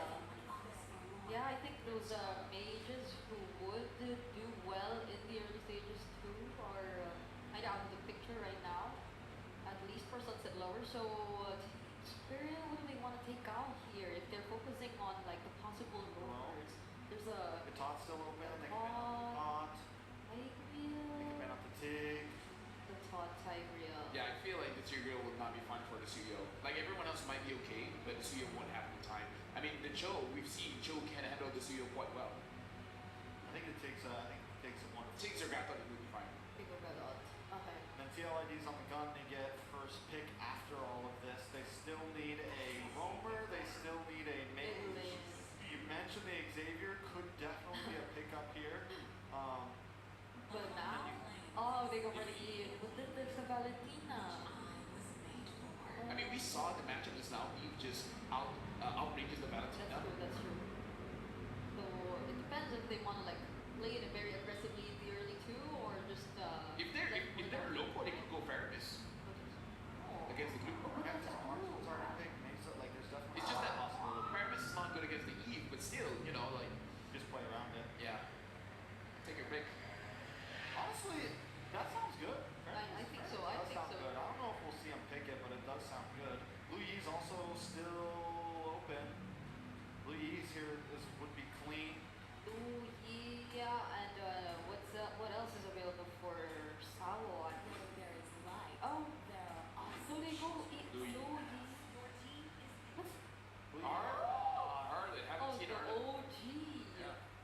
The OG duo. Do we think it's going to So be this is Kid the Bamba. XP Arla? Yeah. Kid Bamba Arla. Of Arlen. Which fits his playstyle, honestly, because even I think him and Chicken kind of have a similar playstyle, Yep. like aggressive, Oh, that's putting them on someone that can be get into the back line. I think this fits Bamba very much right here. That's a nice way to put it. Like how aggressively Chicken played. Yeah. If they are able And to do that. easy, you know, like players who want to try to make plays for the team and not just be a walking Hylos, you know? Yeah, replicating that Yeah. up against this lineup of TLID. Nobody likes Hylos. I do. Lufel does. I do. I mean, it's powerful, but it's like, Yeah, I know. I like it. It's annoying. I get it. I like it. Oh. And it looks like the Khalid has been picked up by TLID. So a pretty aggressive lineup here coming in from TLID. And Team Spirit, honestly, their draft can be a little bit more reactive. So definitely can see a difference of baseline here. Thank you, bros. Thank you, Brokita. Thank you very much, T-Bro. Now we're giving Merbro as well as Membro. Thank you so much, the panel, for breaking it down. I'll say this. I like Hylos. Do you like Hylos? I like Hylos. I don't know what Drex has against the Hylos. I don't know what he has against it either. What is up, He's a guys? centaur? He's a centaur? He's a centaur. I'm nice to Mirko. We're bringing you the action here. Last match of the day. It's taken us a little bit of a trip to get here, but hey, it's Team Spirit versus TLID. One last look at the lineups, of course, to bring us into this best of three. It's game number one. And I don't know, man, looking at this, we've seen a lot of these compositions utilizing some of these big picks, but also the R-Lot. I love that it's coming into play. And we're going to be jumping into the land of Dawn here. Once again, the Dragons versus the Cavalries. And this is where it all starts to see who moves forward and who's going to be going down to that lower bracket. Let's see, ladies and gentlemen, there's a possible RQ versus Liquid. Rewind of the MPL Indonesia Grand Finals for Season 14, or a possible rematch for Spirit up against RQ Hoshi. This in itself is already a rematch, Naisu. We saw this matchup in the Swiss stage. It was a best of one, and it was DS who got the dub against Team Liquid ID. Now, if you guys want to get the dub in-game, go ahead and check out the M6 pass that is still available from the 18th of November all the way to a flicker from Bamba. That's 29th of December. Yeah, he's probably got his pass filled at this point, you know, and right now with the aggression, well, another flicker, a whole lot of battle spells. Great stuff from one shot to cancel out what possibly could be a kill angle from Woody. Sawa too, pop and revitalize just in case Woody flickered out. That's interesting. I mean, nearly in every lane, the health bars are low. You know, the battle spells are popping. They want to fight. They've waited for this matchup now and finally able to break it out too. We get a little glimpse here of the emblems coming into play. Anything standing out here? Yeah, the Master Assassin for the Bruno. It's interesting to see this. I would definitely think that, you know, he would try to go for a little bit more mid-game or even more defensive. Fabian goes into the Spear of Alpha over to Kid Bamba. He's going to be able to get some resets here. But it's sustained under that turret. They're hovering over. Is this a possible dive? Woody's rotating too. There's an angle. Bamba's walking out. Fabian shoots the swing on the other side of the run. Just flickers out. Here's one shot. He might be looking for that moment. They know that they committed a lot on that play to Kid Bamba. Of course, with quicksand guard, Woody's going to be fine. Heals back up. But now, this is the interesting part. Turtles up. Kid Bamba. Oh, just taking a lot of damage. Knife flicker out. Kid Bamba taps into vengeance. It was a mistap, and now he gets slain. First blood over to Aran. Now with the split, Sunset Lover won't be able to take him down, and TLID will get the first neutral objective of the game. So unfortunate there that Kid Bamba, you know, ended up getting a little bit out of position with that vengeance, but that is objective secured for Team Liquid ID. On top of that, a kill. And that throw to the hands of Aran is also going to help him, you know, win the matchup against Kid Bamba there in the XP lane.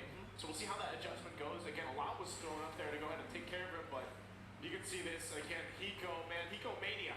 After everybody got to see that first Savage, of course, for M6. We'll see how he continues to play against another player, Eric Shiki, who has, I feel like, gotten a lot of eyes towards him so far. Just in the Swiss stages alone, his performance was phenomenal. Yep, he got a Savage in M6, Hiko. Really phenomenal performance on the Beatrix, you know.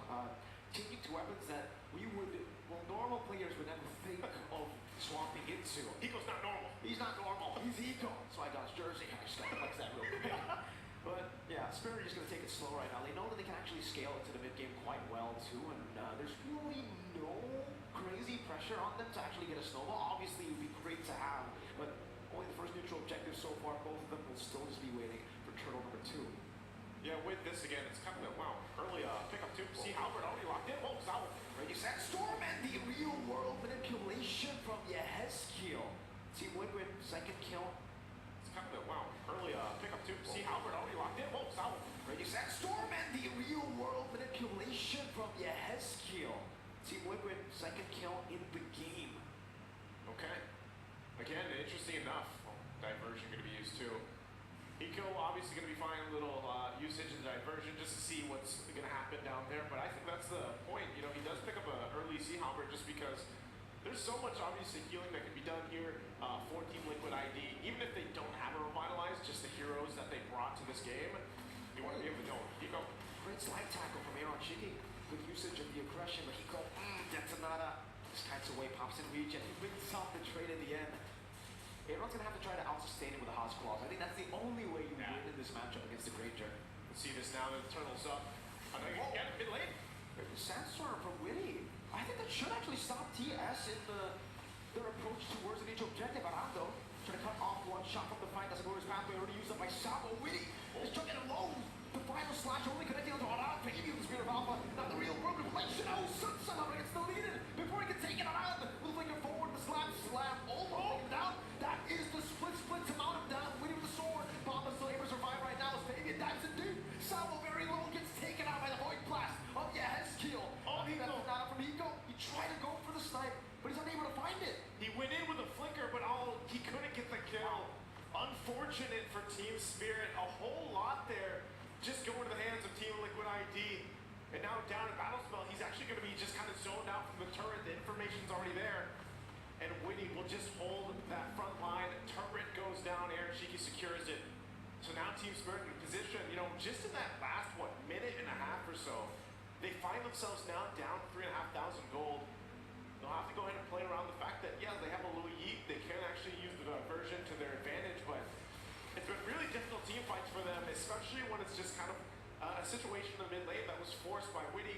If he goes in with a Raging Sandstorm, now the top side is where they go.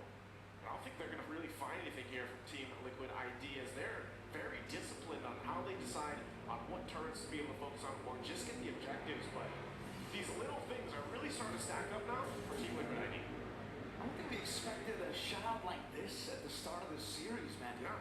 For Team Spirit, especially considering they have low lead, they have so many ways to walk up. This is a 2-level lead from Fabian. This is MPL Indonesia's usurper. It's Flava Fave. It's Flava Flav at this point. Really just on point. He's not even the one, you know, just getting all the kills, but he's enough to put pressure, and then the rest of the team is the ones capitalizing on it. And Witty is deep into enemy territory here, just providing the information. As the 4 members of Team Spirit have no choice but really just to clump up actually the entire team at this point. Down to mid lane now. They look like they want to contest, even down a couple thousand gold. They might still get a position for this, but around enough to also hold them. There's diversion. Turtle's already gone though. So at this point, Team Spirit just sends up top, and they're like, you know what, let's try to get something, because it's not going to be the objectives. Here's Witty once again.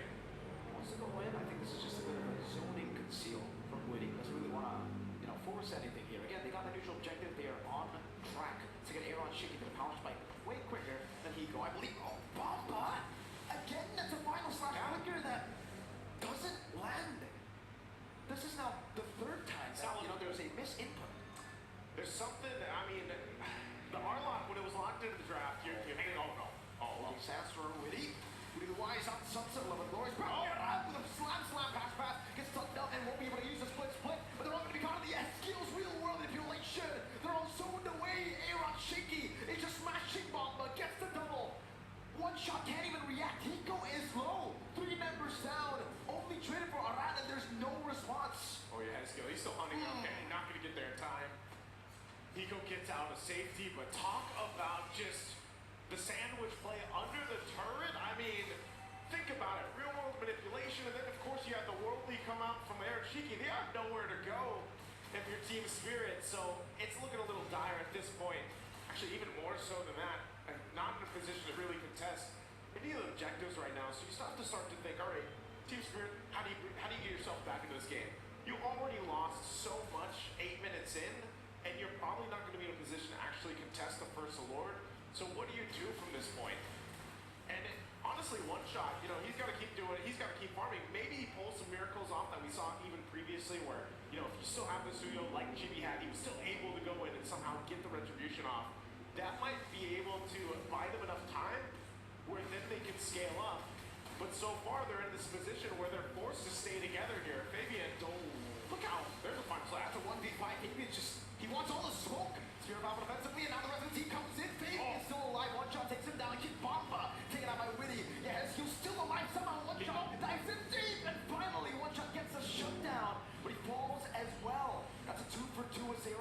killing spree. Yes, Keel has fallen. Both junglers down, so Noah committing here on this Lord, but that might have been a little bit of help to Team Spirit on turning this in their favor if they can.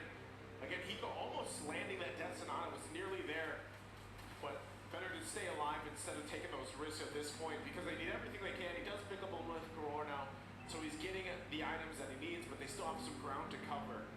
Basically, at this point, they're just back to this reset here, getting space around the Lord. The Team Liquid ID, knowing the advantage they have, they're going to go ahead and start this up. They can just keep that front line, trying to zone out. So this is up to Kid Mamba again. You know, he's got Flicker, he's got the Final Slash available. He could be the one to help start this up. Sawa might want to wait for that Revitalize to come up. They're trying to stall this out the best they can. Lord will go and reset back and forth until both teams are ready. But look at the back line. Look where Winnie might be going. He tries to put pressure on the backside, gets spotted out. They might just be getting in formation to go ahead and secure this Lord. But right now, Hiko taking a couple shots with the Rhapsody, keeping Team Liquid from actually fully starting up the Lord. It's great from Liquid. They're playing the Lord back. It's the new Fury Shield. Oh, raging Sandstorm from Winnie. Catching some celebrities there on Shiki. Goes in deep. Gets family in reaction. Now the real world collision. Well, lost Sawa down just a bit. One shot. Also the arrow. Retribution needs to be on point. Baby, oh, resets it. One shot caught in the midst of it all. This purified for Cat. Free. Sawa dismantled. He got the crit. Almost fade away. Aaron might be diving in. He's going to go for the life steal. Oh, needs to slide tackle away to that Sonata. Almost caught him. TLID got all the dubs in that skirmish. The idea was correct. You know, One Shot was waiting on the side, maybe for that opening to go in and take the Lord, but then Team Liquid ID showing their experience and veterancy. We're like, you know what? Let's bait One Shot in, and then they punish and collapse down. So at this point, they get the tier 2. Lord making its way to the top side. It's up to Team Spirit to defend.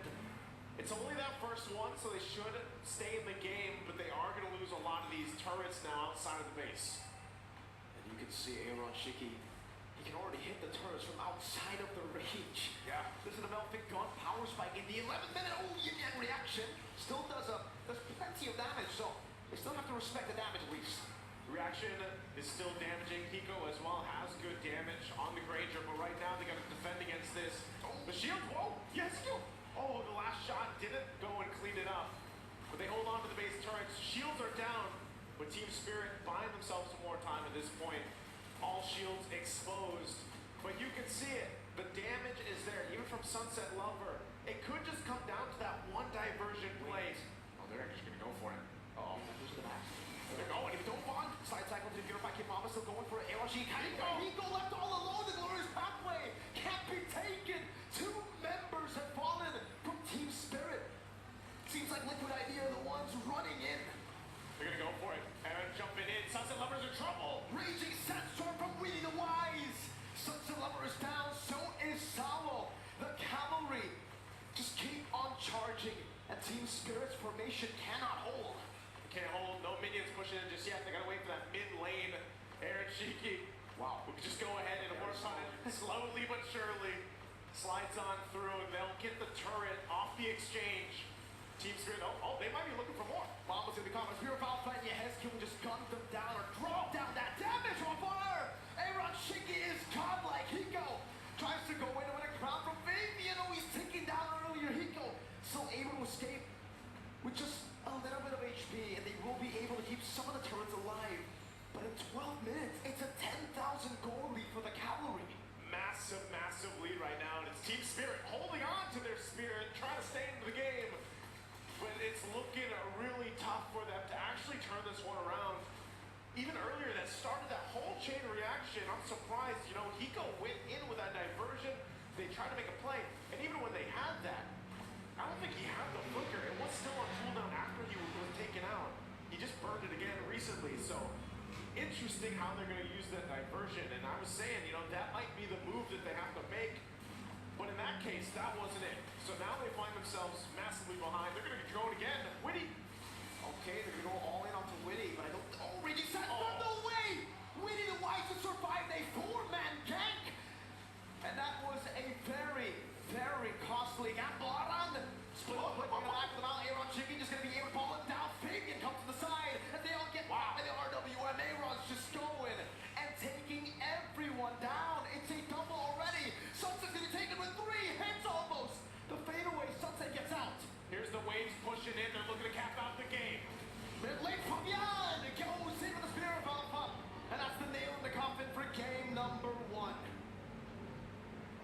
decisive victory in game number 1 for the Cavalry. Coming out swinging fast and strong, 14:08 on the clock. A lot here that Team Spirit has to adjust from if they're looking to go game 3. What happened? Very tough. I don't know, man. You know, things just weren't in their favor from start. Let's go ahead and throw it over to the panel to break down game number 1. Is that new music? There was definitely a nice. That was different. There was a beat of the Flash. That was right. There was a beat Time of to the drop Flash. the beat of the Flash, but yeah, we gotta talk about that game right away. Relax, chill. So I feel like, okay, number 1 is one-sided, but we have to address that Team Spirit, their initiators, the one that starts the fight, has been heavily punished in this game. Notably, Kid Bomba as well as Sao. It does look like TLID just engages on them and uses everything that they can to make sure that the front lines doesn't get to be worked, and then that makes it that the back line, Hiko, as well as Sunset Lover, really couldn't do much in that game. Yeah, and Hiko, I think he had a great time if it was just based on his laning up against Aaron Shiki in the first few minutes.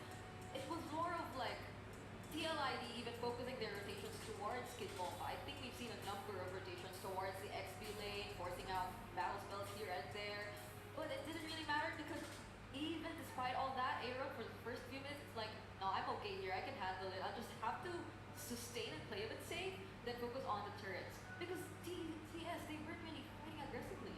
You know, I want to point something out here because we saw it at minute 9. Aaron Shiki locked in his 3rd item, which wasn't too crazy.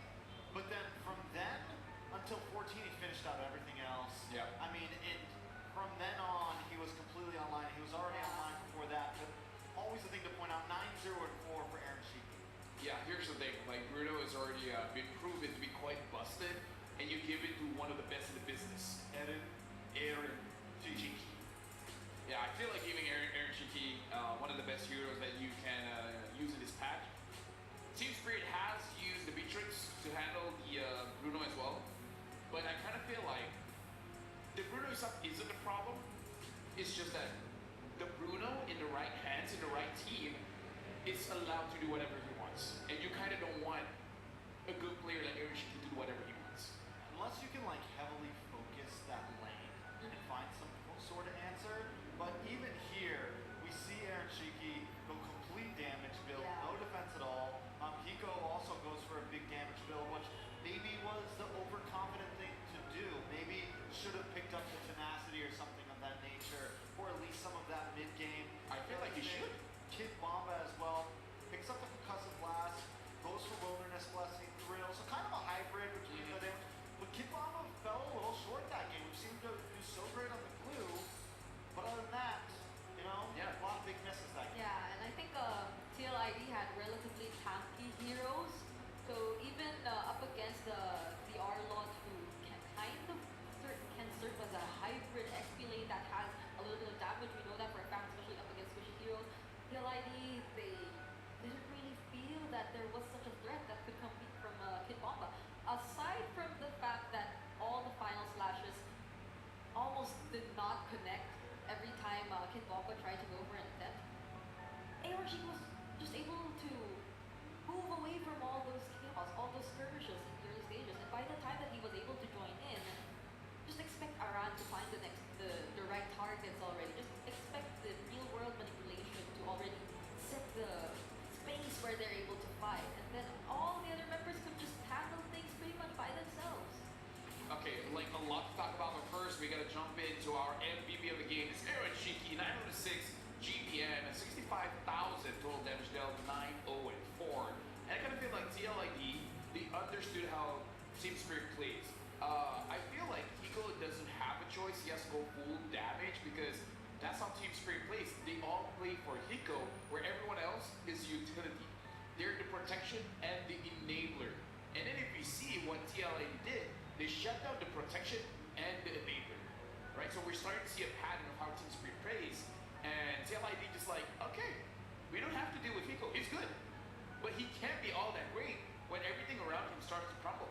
Yeah, if there's no bodyguards, the president goes down. Yeah. Right? And that's exactly what happened. And Aaron Shiki was able to just have free realm over things completely. Overall, build nothing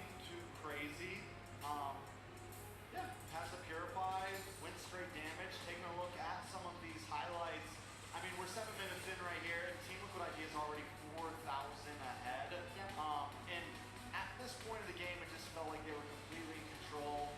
I love what you said, Lavelle. They took down Kid Bomba, they take down Sabo, so the main tanks have already had a very rough start. So once SRG actually gets involved in these fights, they're just getting, I mean, even the tanks are getting 3 shots. Yeah, I just really think Team Spirit and their lineup, it would have worked if they did not entirely let go of that aggression that they tried to establish in the early stages. I think it would have worked really well if they were able to just force the fights against Team Liquid ID, but they let TLID breathe and regroup themselves enough to buy time for them to set things up whenever they wanted to. And as we're seeing in the highlights right now, each and every time they just find the target, they just can't take them out every single time. There was just too much pressure here for TLID. And almost no reach for ARGT.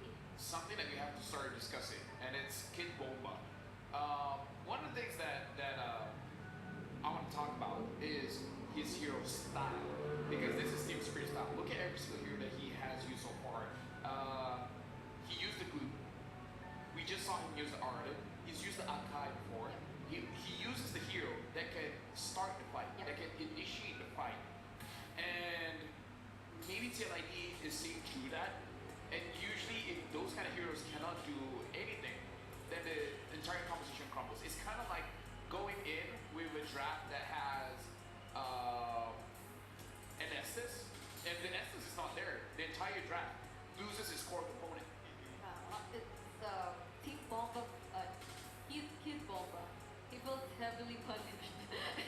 No, it's because it's because he mentioned something along the lines of, oh yeah, Kid Bomba, he really has to get the setup heroes. But yeah, he feels really heavily punished in that game, so they might want to find a workaround. Before that, I have to let the audience know we have encountered some technical challenges today, and as a brief cautionary measure, we will proceed with the current series without any skins enabled. Thank you for your understanding and support as we prioritize a smooth and uninterrupted experience for all players. And just an explanation for you guys. If you guys feel like it's weird, that's the reason why. We're making sure no skins so that everything runs smoothly. But then, what are your thoughts, Trex, on the composition of Team Spirit? I think the major pick there was the Arlong, right? That seems to be the one that kind of messed everything up. I think that whenever we were watching the draft, we saw the glue get picked up first phase. I was like, oh, that's such a good steal right now.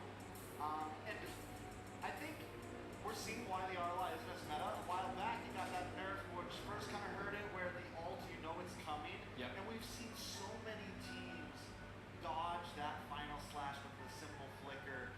And I think that is probably the sole reason of why. So maybe it's not exactly Kid Bomba's fault, because at this point, it's a hard ult to land. It is. It's very easy to see it coming. You have to, almost be in mid-fight and then run, and have the rest of your team fighting, and then hit the final slash, so that they don't have the reaction time to hit the flicker. So he tried a few times, and then once he missed that first time in mid lane, takes a shot for it. I feel like from that point, it just went downhill. But I think they need to prioritize getting Bomba on something maybe a bit bulkier. Maybe he needs to play a slow. Maybe with something like a Turisma. Turisma can initiate the fight, yeah. I think so too. The He did. Turisma. Yeah. And right now, looks like we're preparing on Team Spirit's side. So we're going for a side interview. Looks like with Poji. So, Poji, the floor is yours.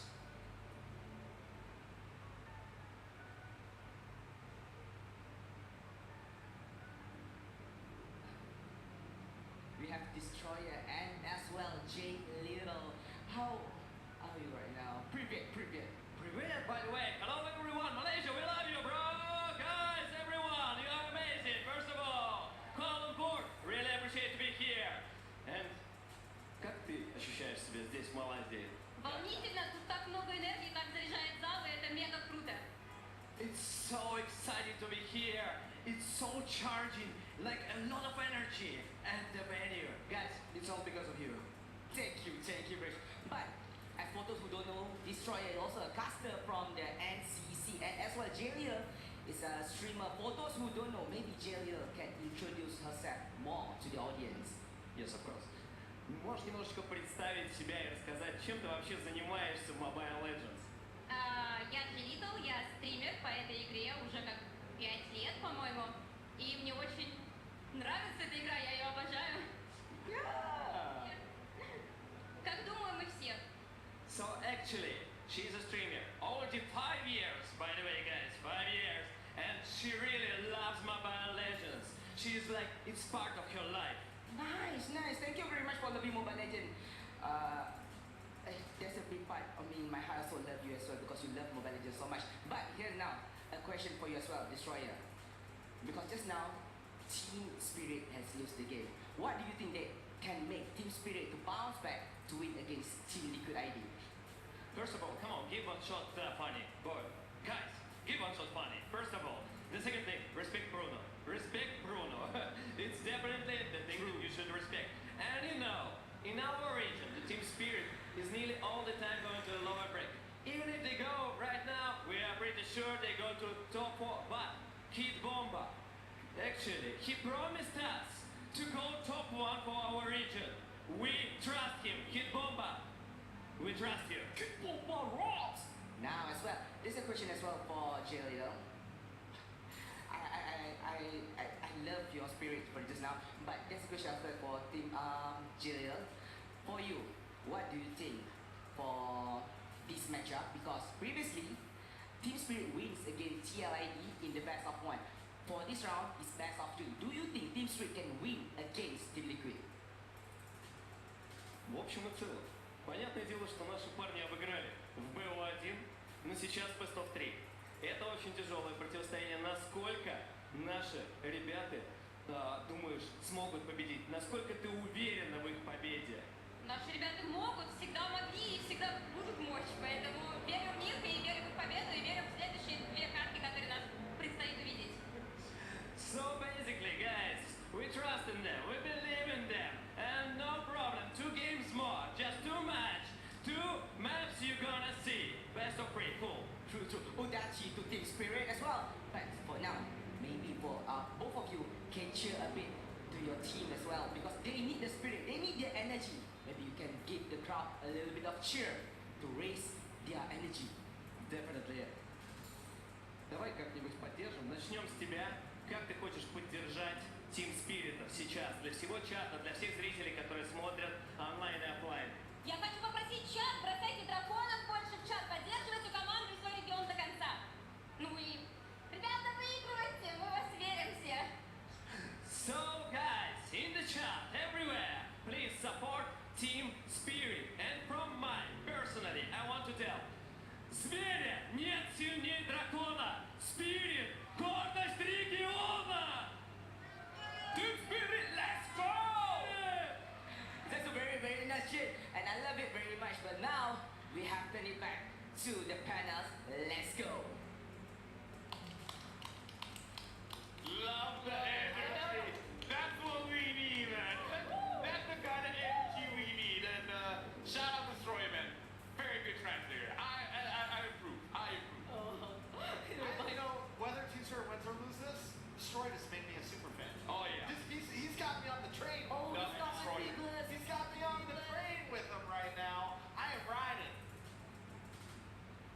You know, dude, it's been a long day. We need it. You know what? We should invite him to the Thunder Room, right? Just to give us some of his energy. Video game with Hello Panda. Crunchy biscuits filled with creamy chocolate or strawberry. The ultimate snack to keep you energized. Play Destroyer. Level up your game. Visit Hello Panda's website for more. Yeah, dude.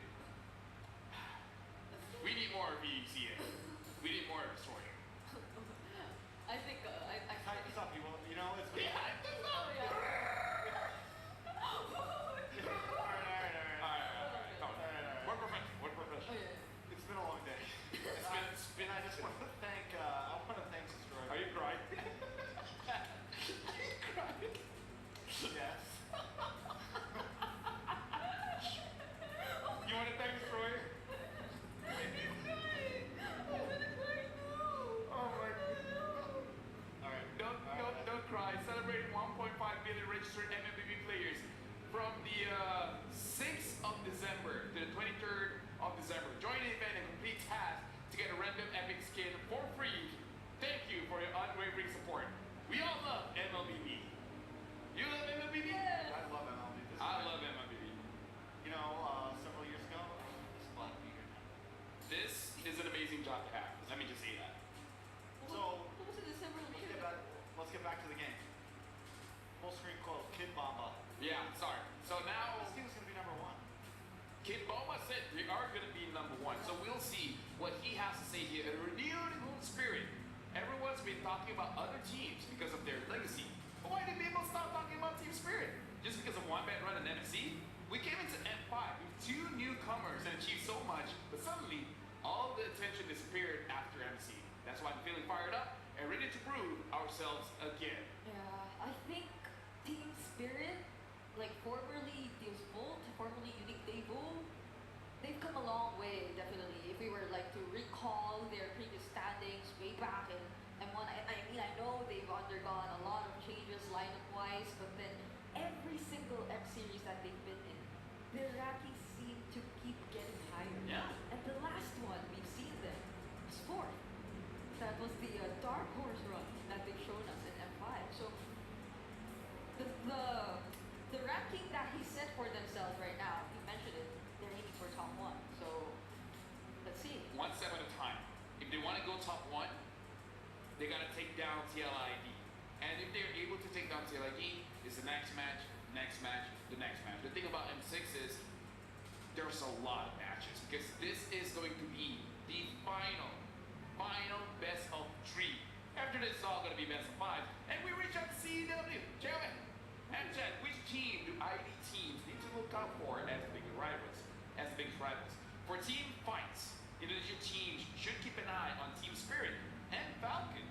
Their team fights are really solid. When it comes to putting pressure in the jungle, FNOP is the team to watch out for with their aggressive play. Oh, now that's an interesting insight. Yeah, I think we saw it in action earlier. Though Oh, don't remind me.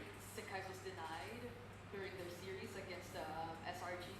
That was a struggle for the junglers. But I like how he pointed out the Team Spirit's team fighting capability because I think Team Liquid ID, they knew how to play around that. Even when during times where Kid Bomba felt like he wanted to go for a setup on the Arlo, you wouldn't necessarily see them grouped up together. So let's see how it goes for this time around because this is crucial for Team Spirit definitely. They wouldn't want to give the 2-0 away to TLID. I think it's really important for Team Spirit to at least take a game here, right? To at least pull something off. Show that they're really here to compete.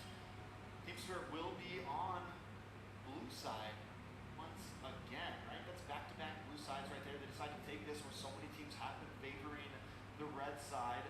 Maybe they do ban out the Bruno this time, so there's a change-up. They don't want to play for it. My guess is they really want that Suyo, but they don't want to have to sacrifice something in exchange.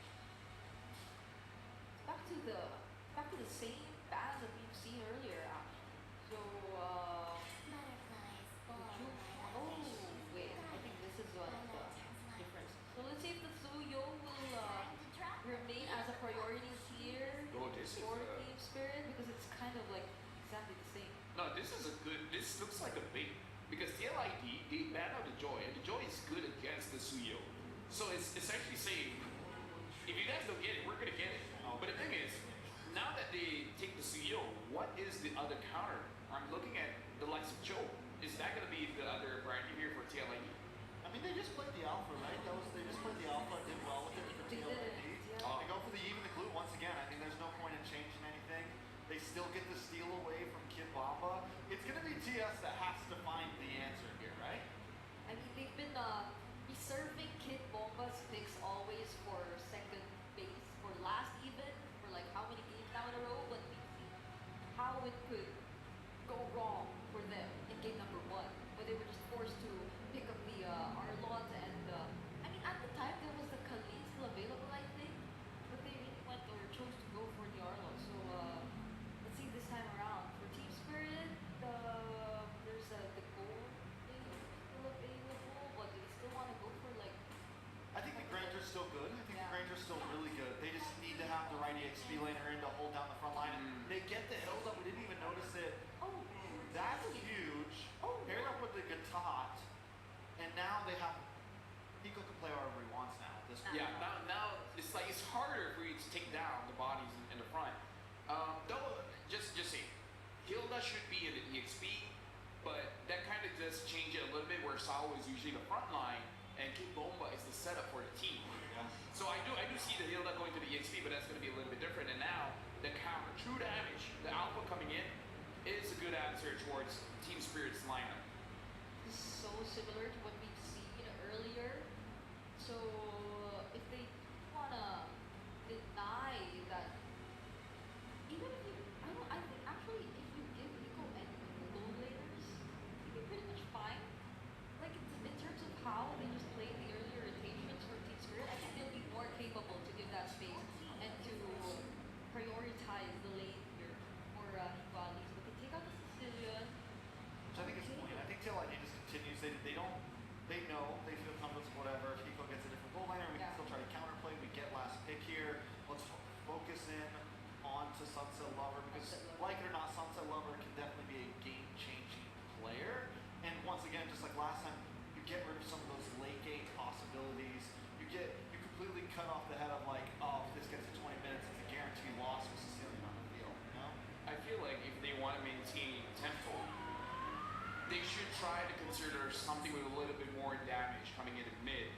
Like if you want to fight rage for rage, you can start considering something like the Farsa as well. Because I feel like between the Farsa and the Xavier has a lot of control, but it takes a lot of time. Where Farsa, you get level 4, and then that's most of your damage dead. Yeah, and I'm not sure if they still consider the Louis if we were to look at that. It's compared to earlier, I think they have a lot of decent front. Like they can a lot more aggressive, but they go in with a diversion play. But they have to make it work this time around. So they take out the 1-1-2. But take out the 1-1 for Nico. Well, because the thing is TLID is gonna.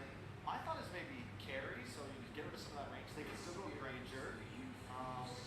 They do pick up the Granger, so there's the Granger, and then pretty much the 1-1's the next like. Yeah. The only other poke marksman other than the Beatrix, of course, but.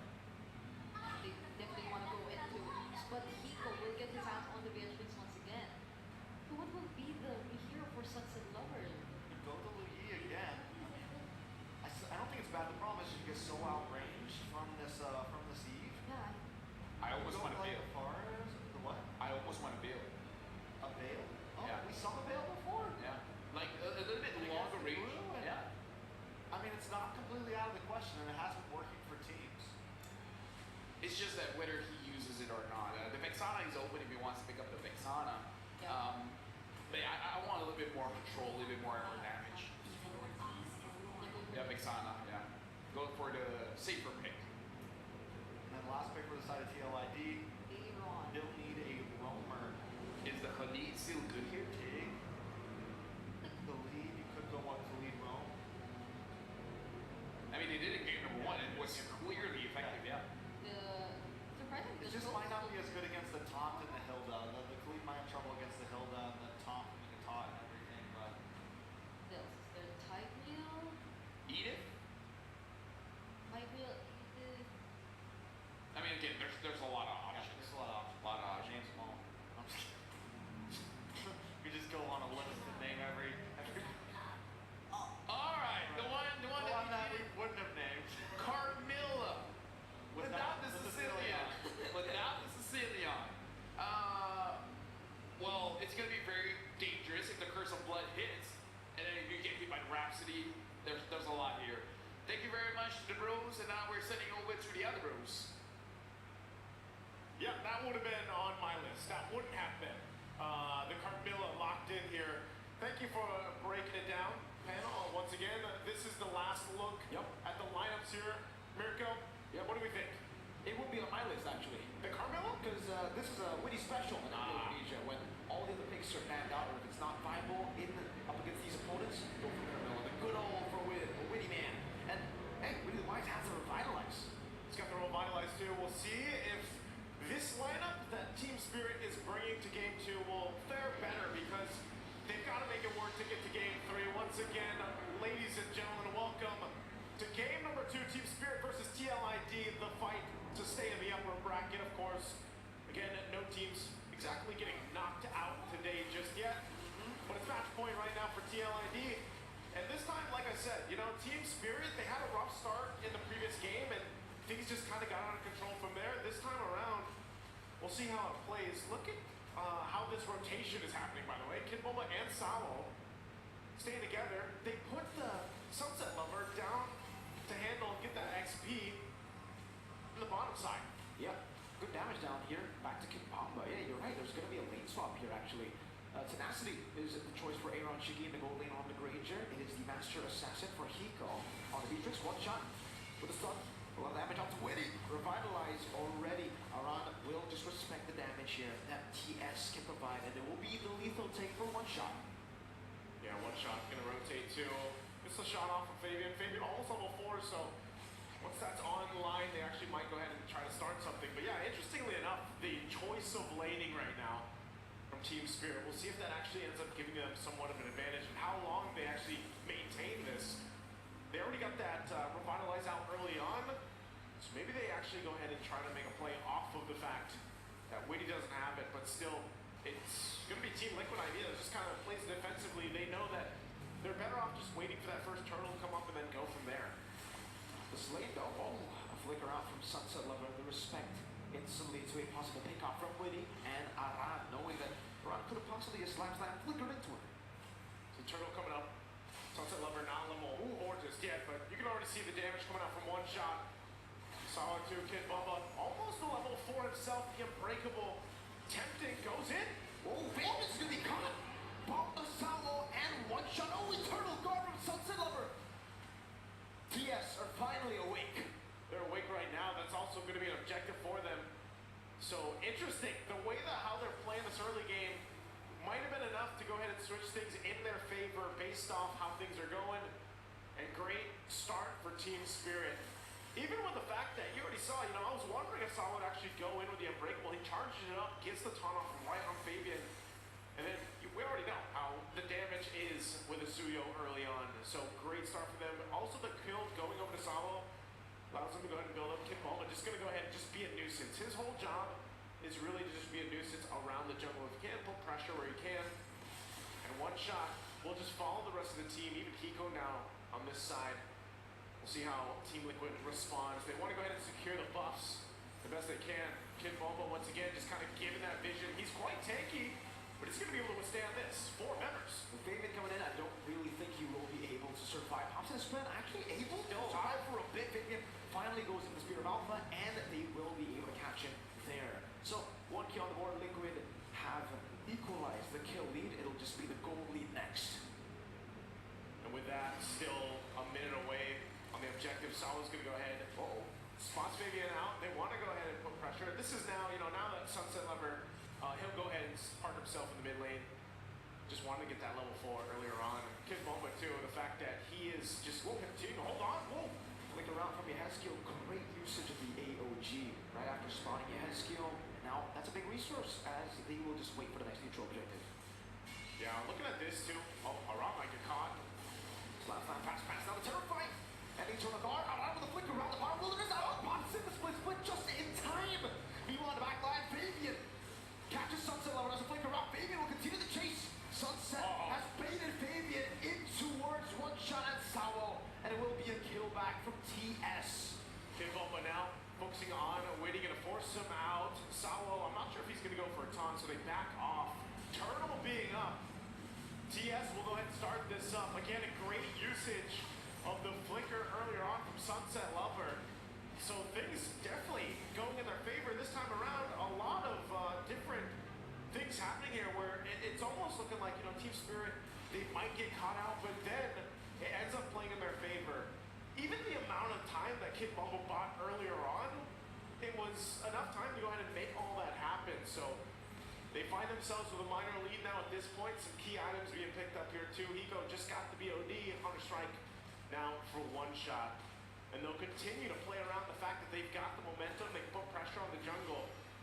And it's up to TLID to kind of rise to the occasion and adjust now to this point. It could be here. No, great stun over. Aaron's looking for the Rhapsody. Does it find the last Rhapsody down? Eternal Guard over to Witty. Hiko going to the AOG. Just the last shot. Hiko in Hero's Passion to take him away. Aaron Shiki. Oh, it's not Aaron. Getting the last hit. Sonata over to Hiko. Now the RWM to lock Sunset Lover down as Aran walks over.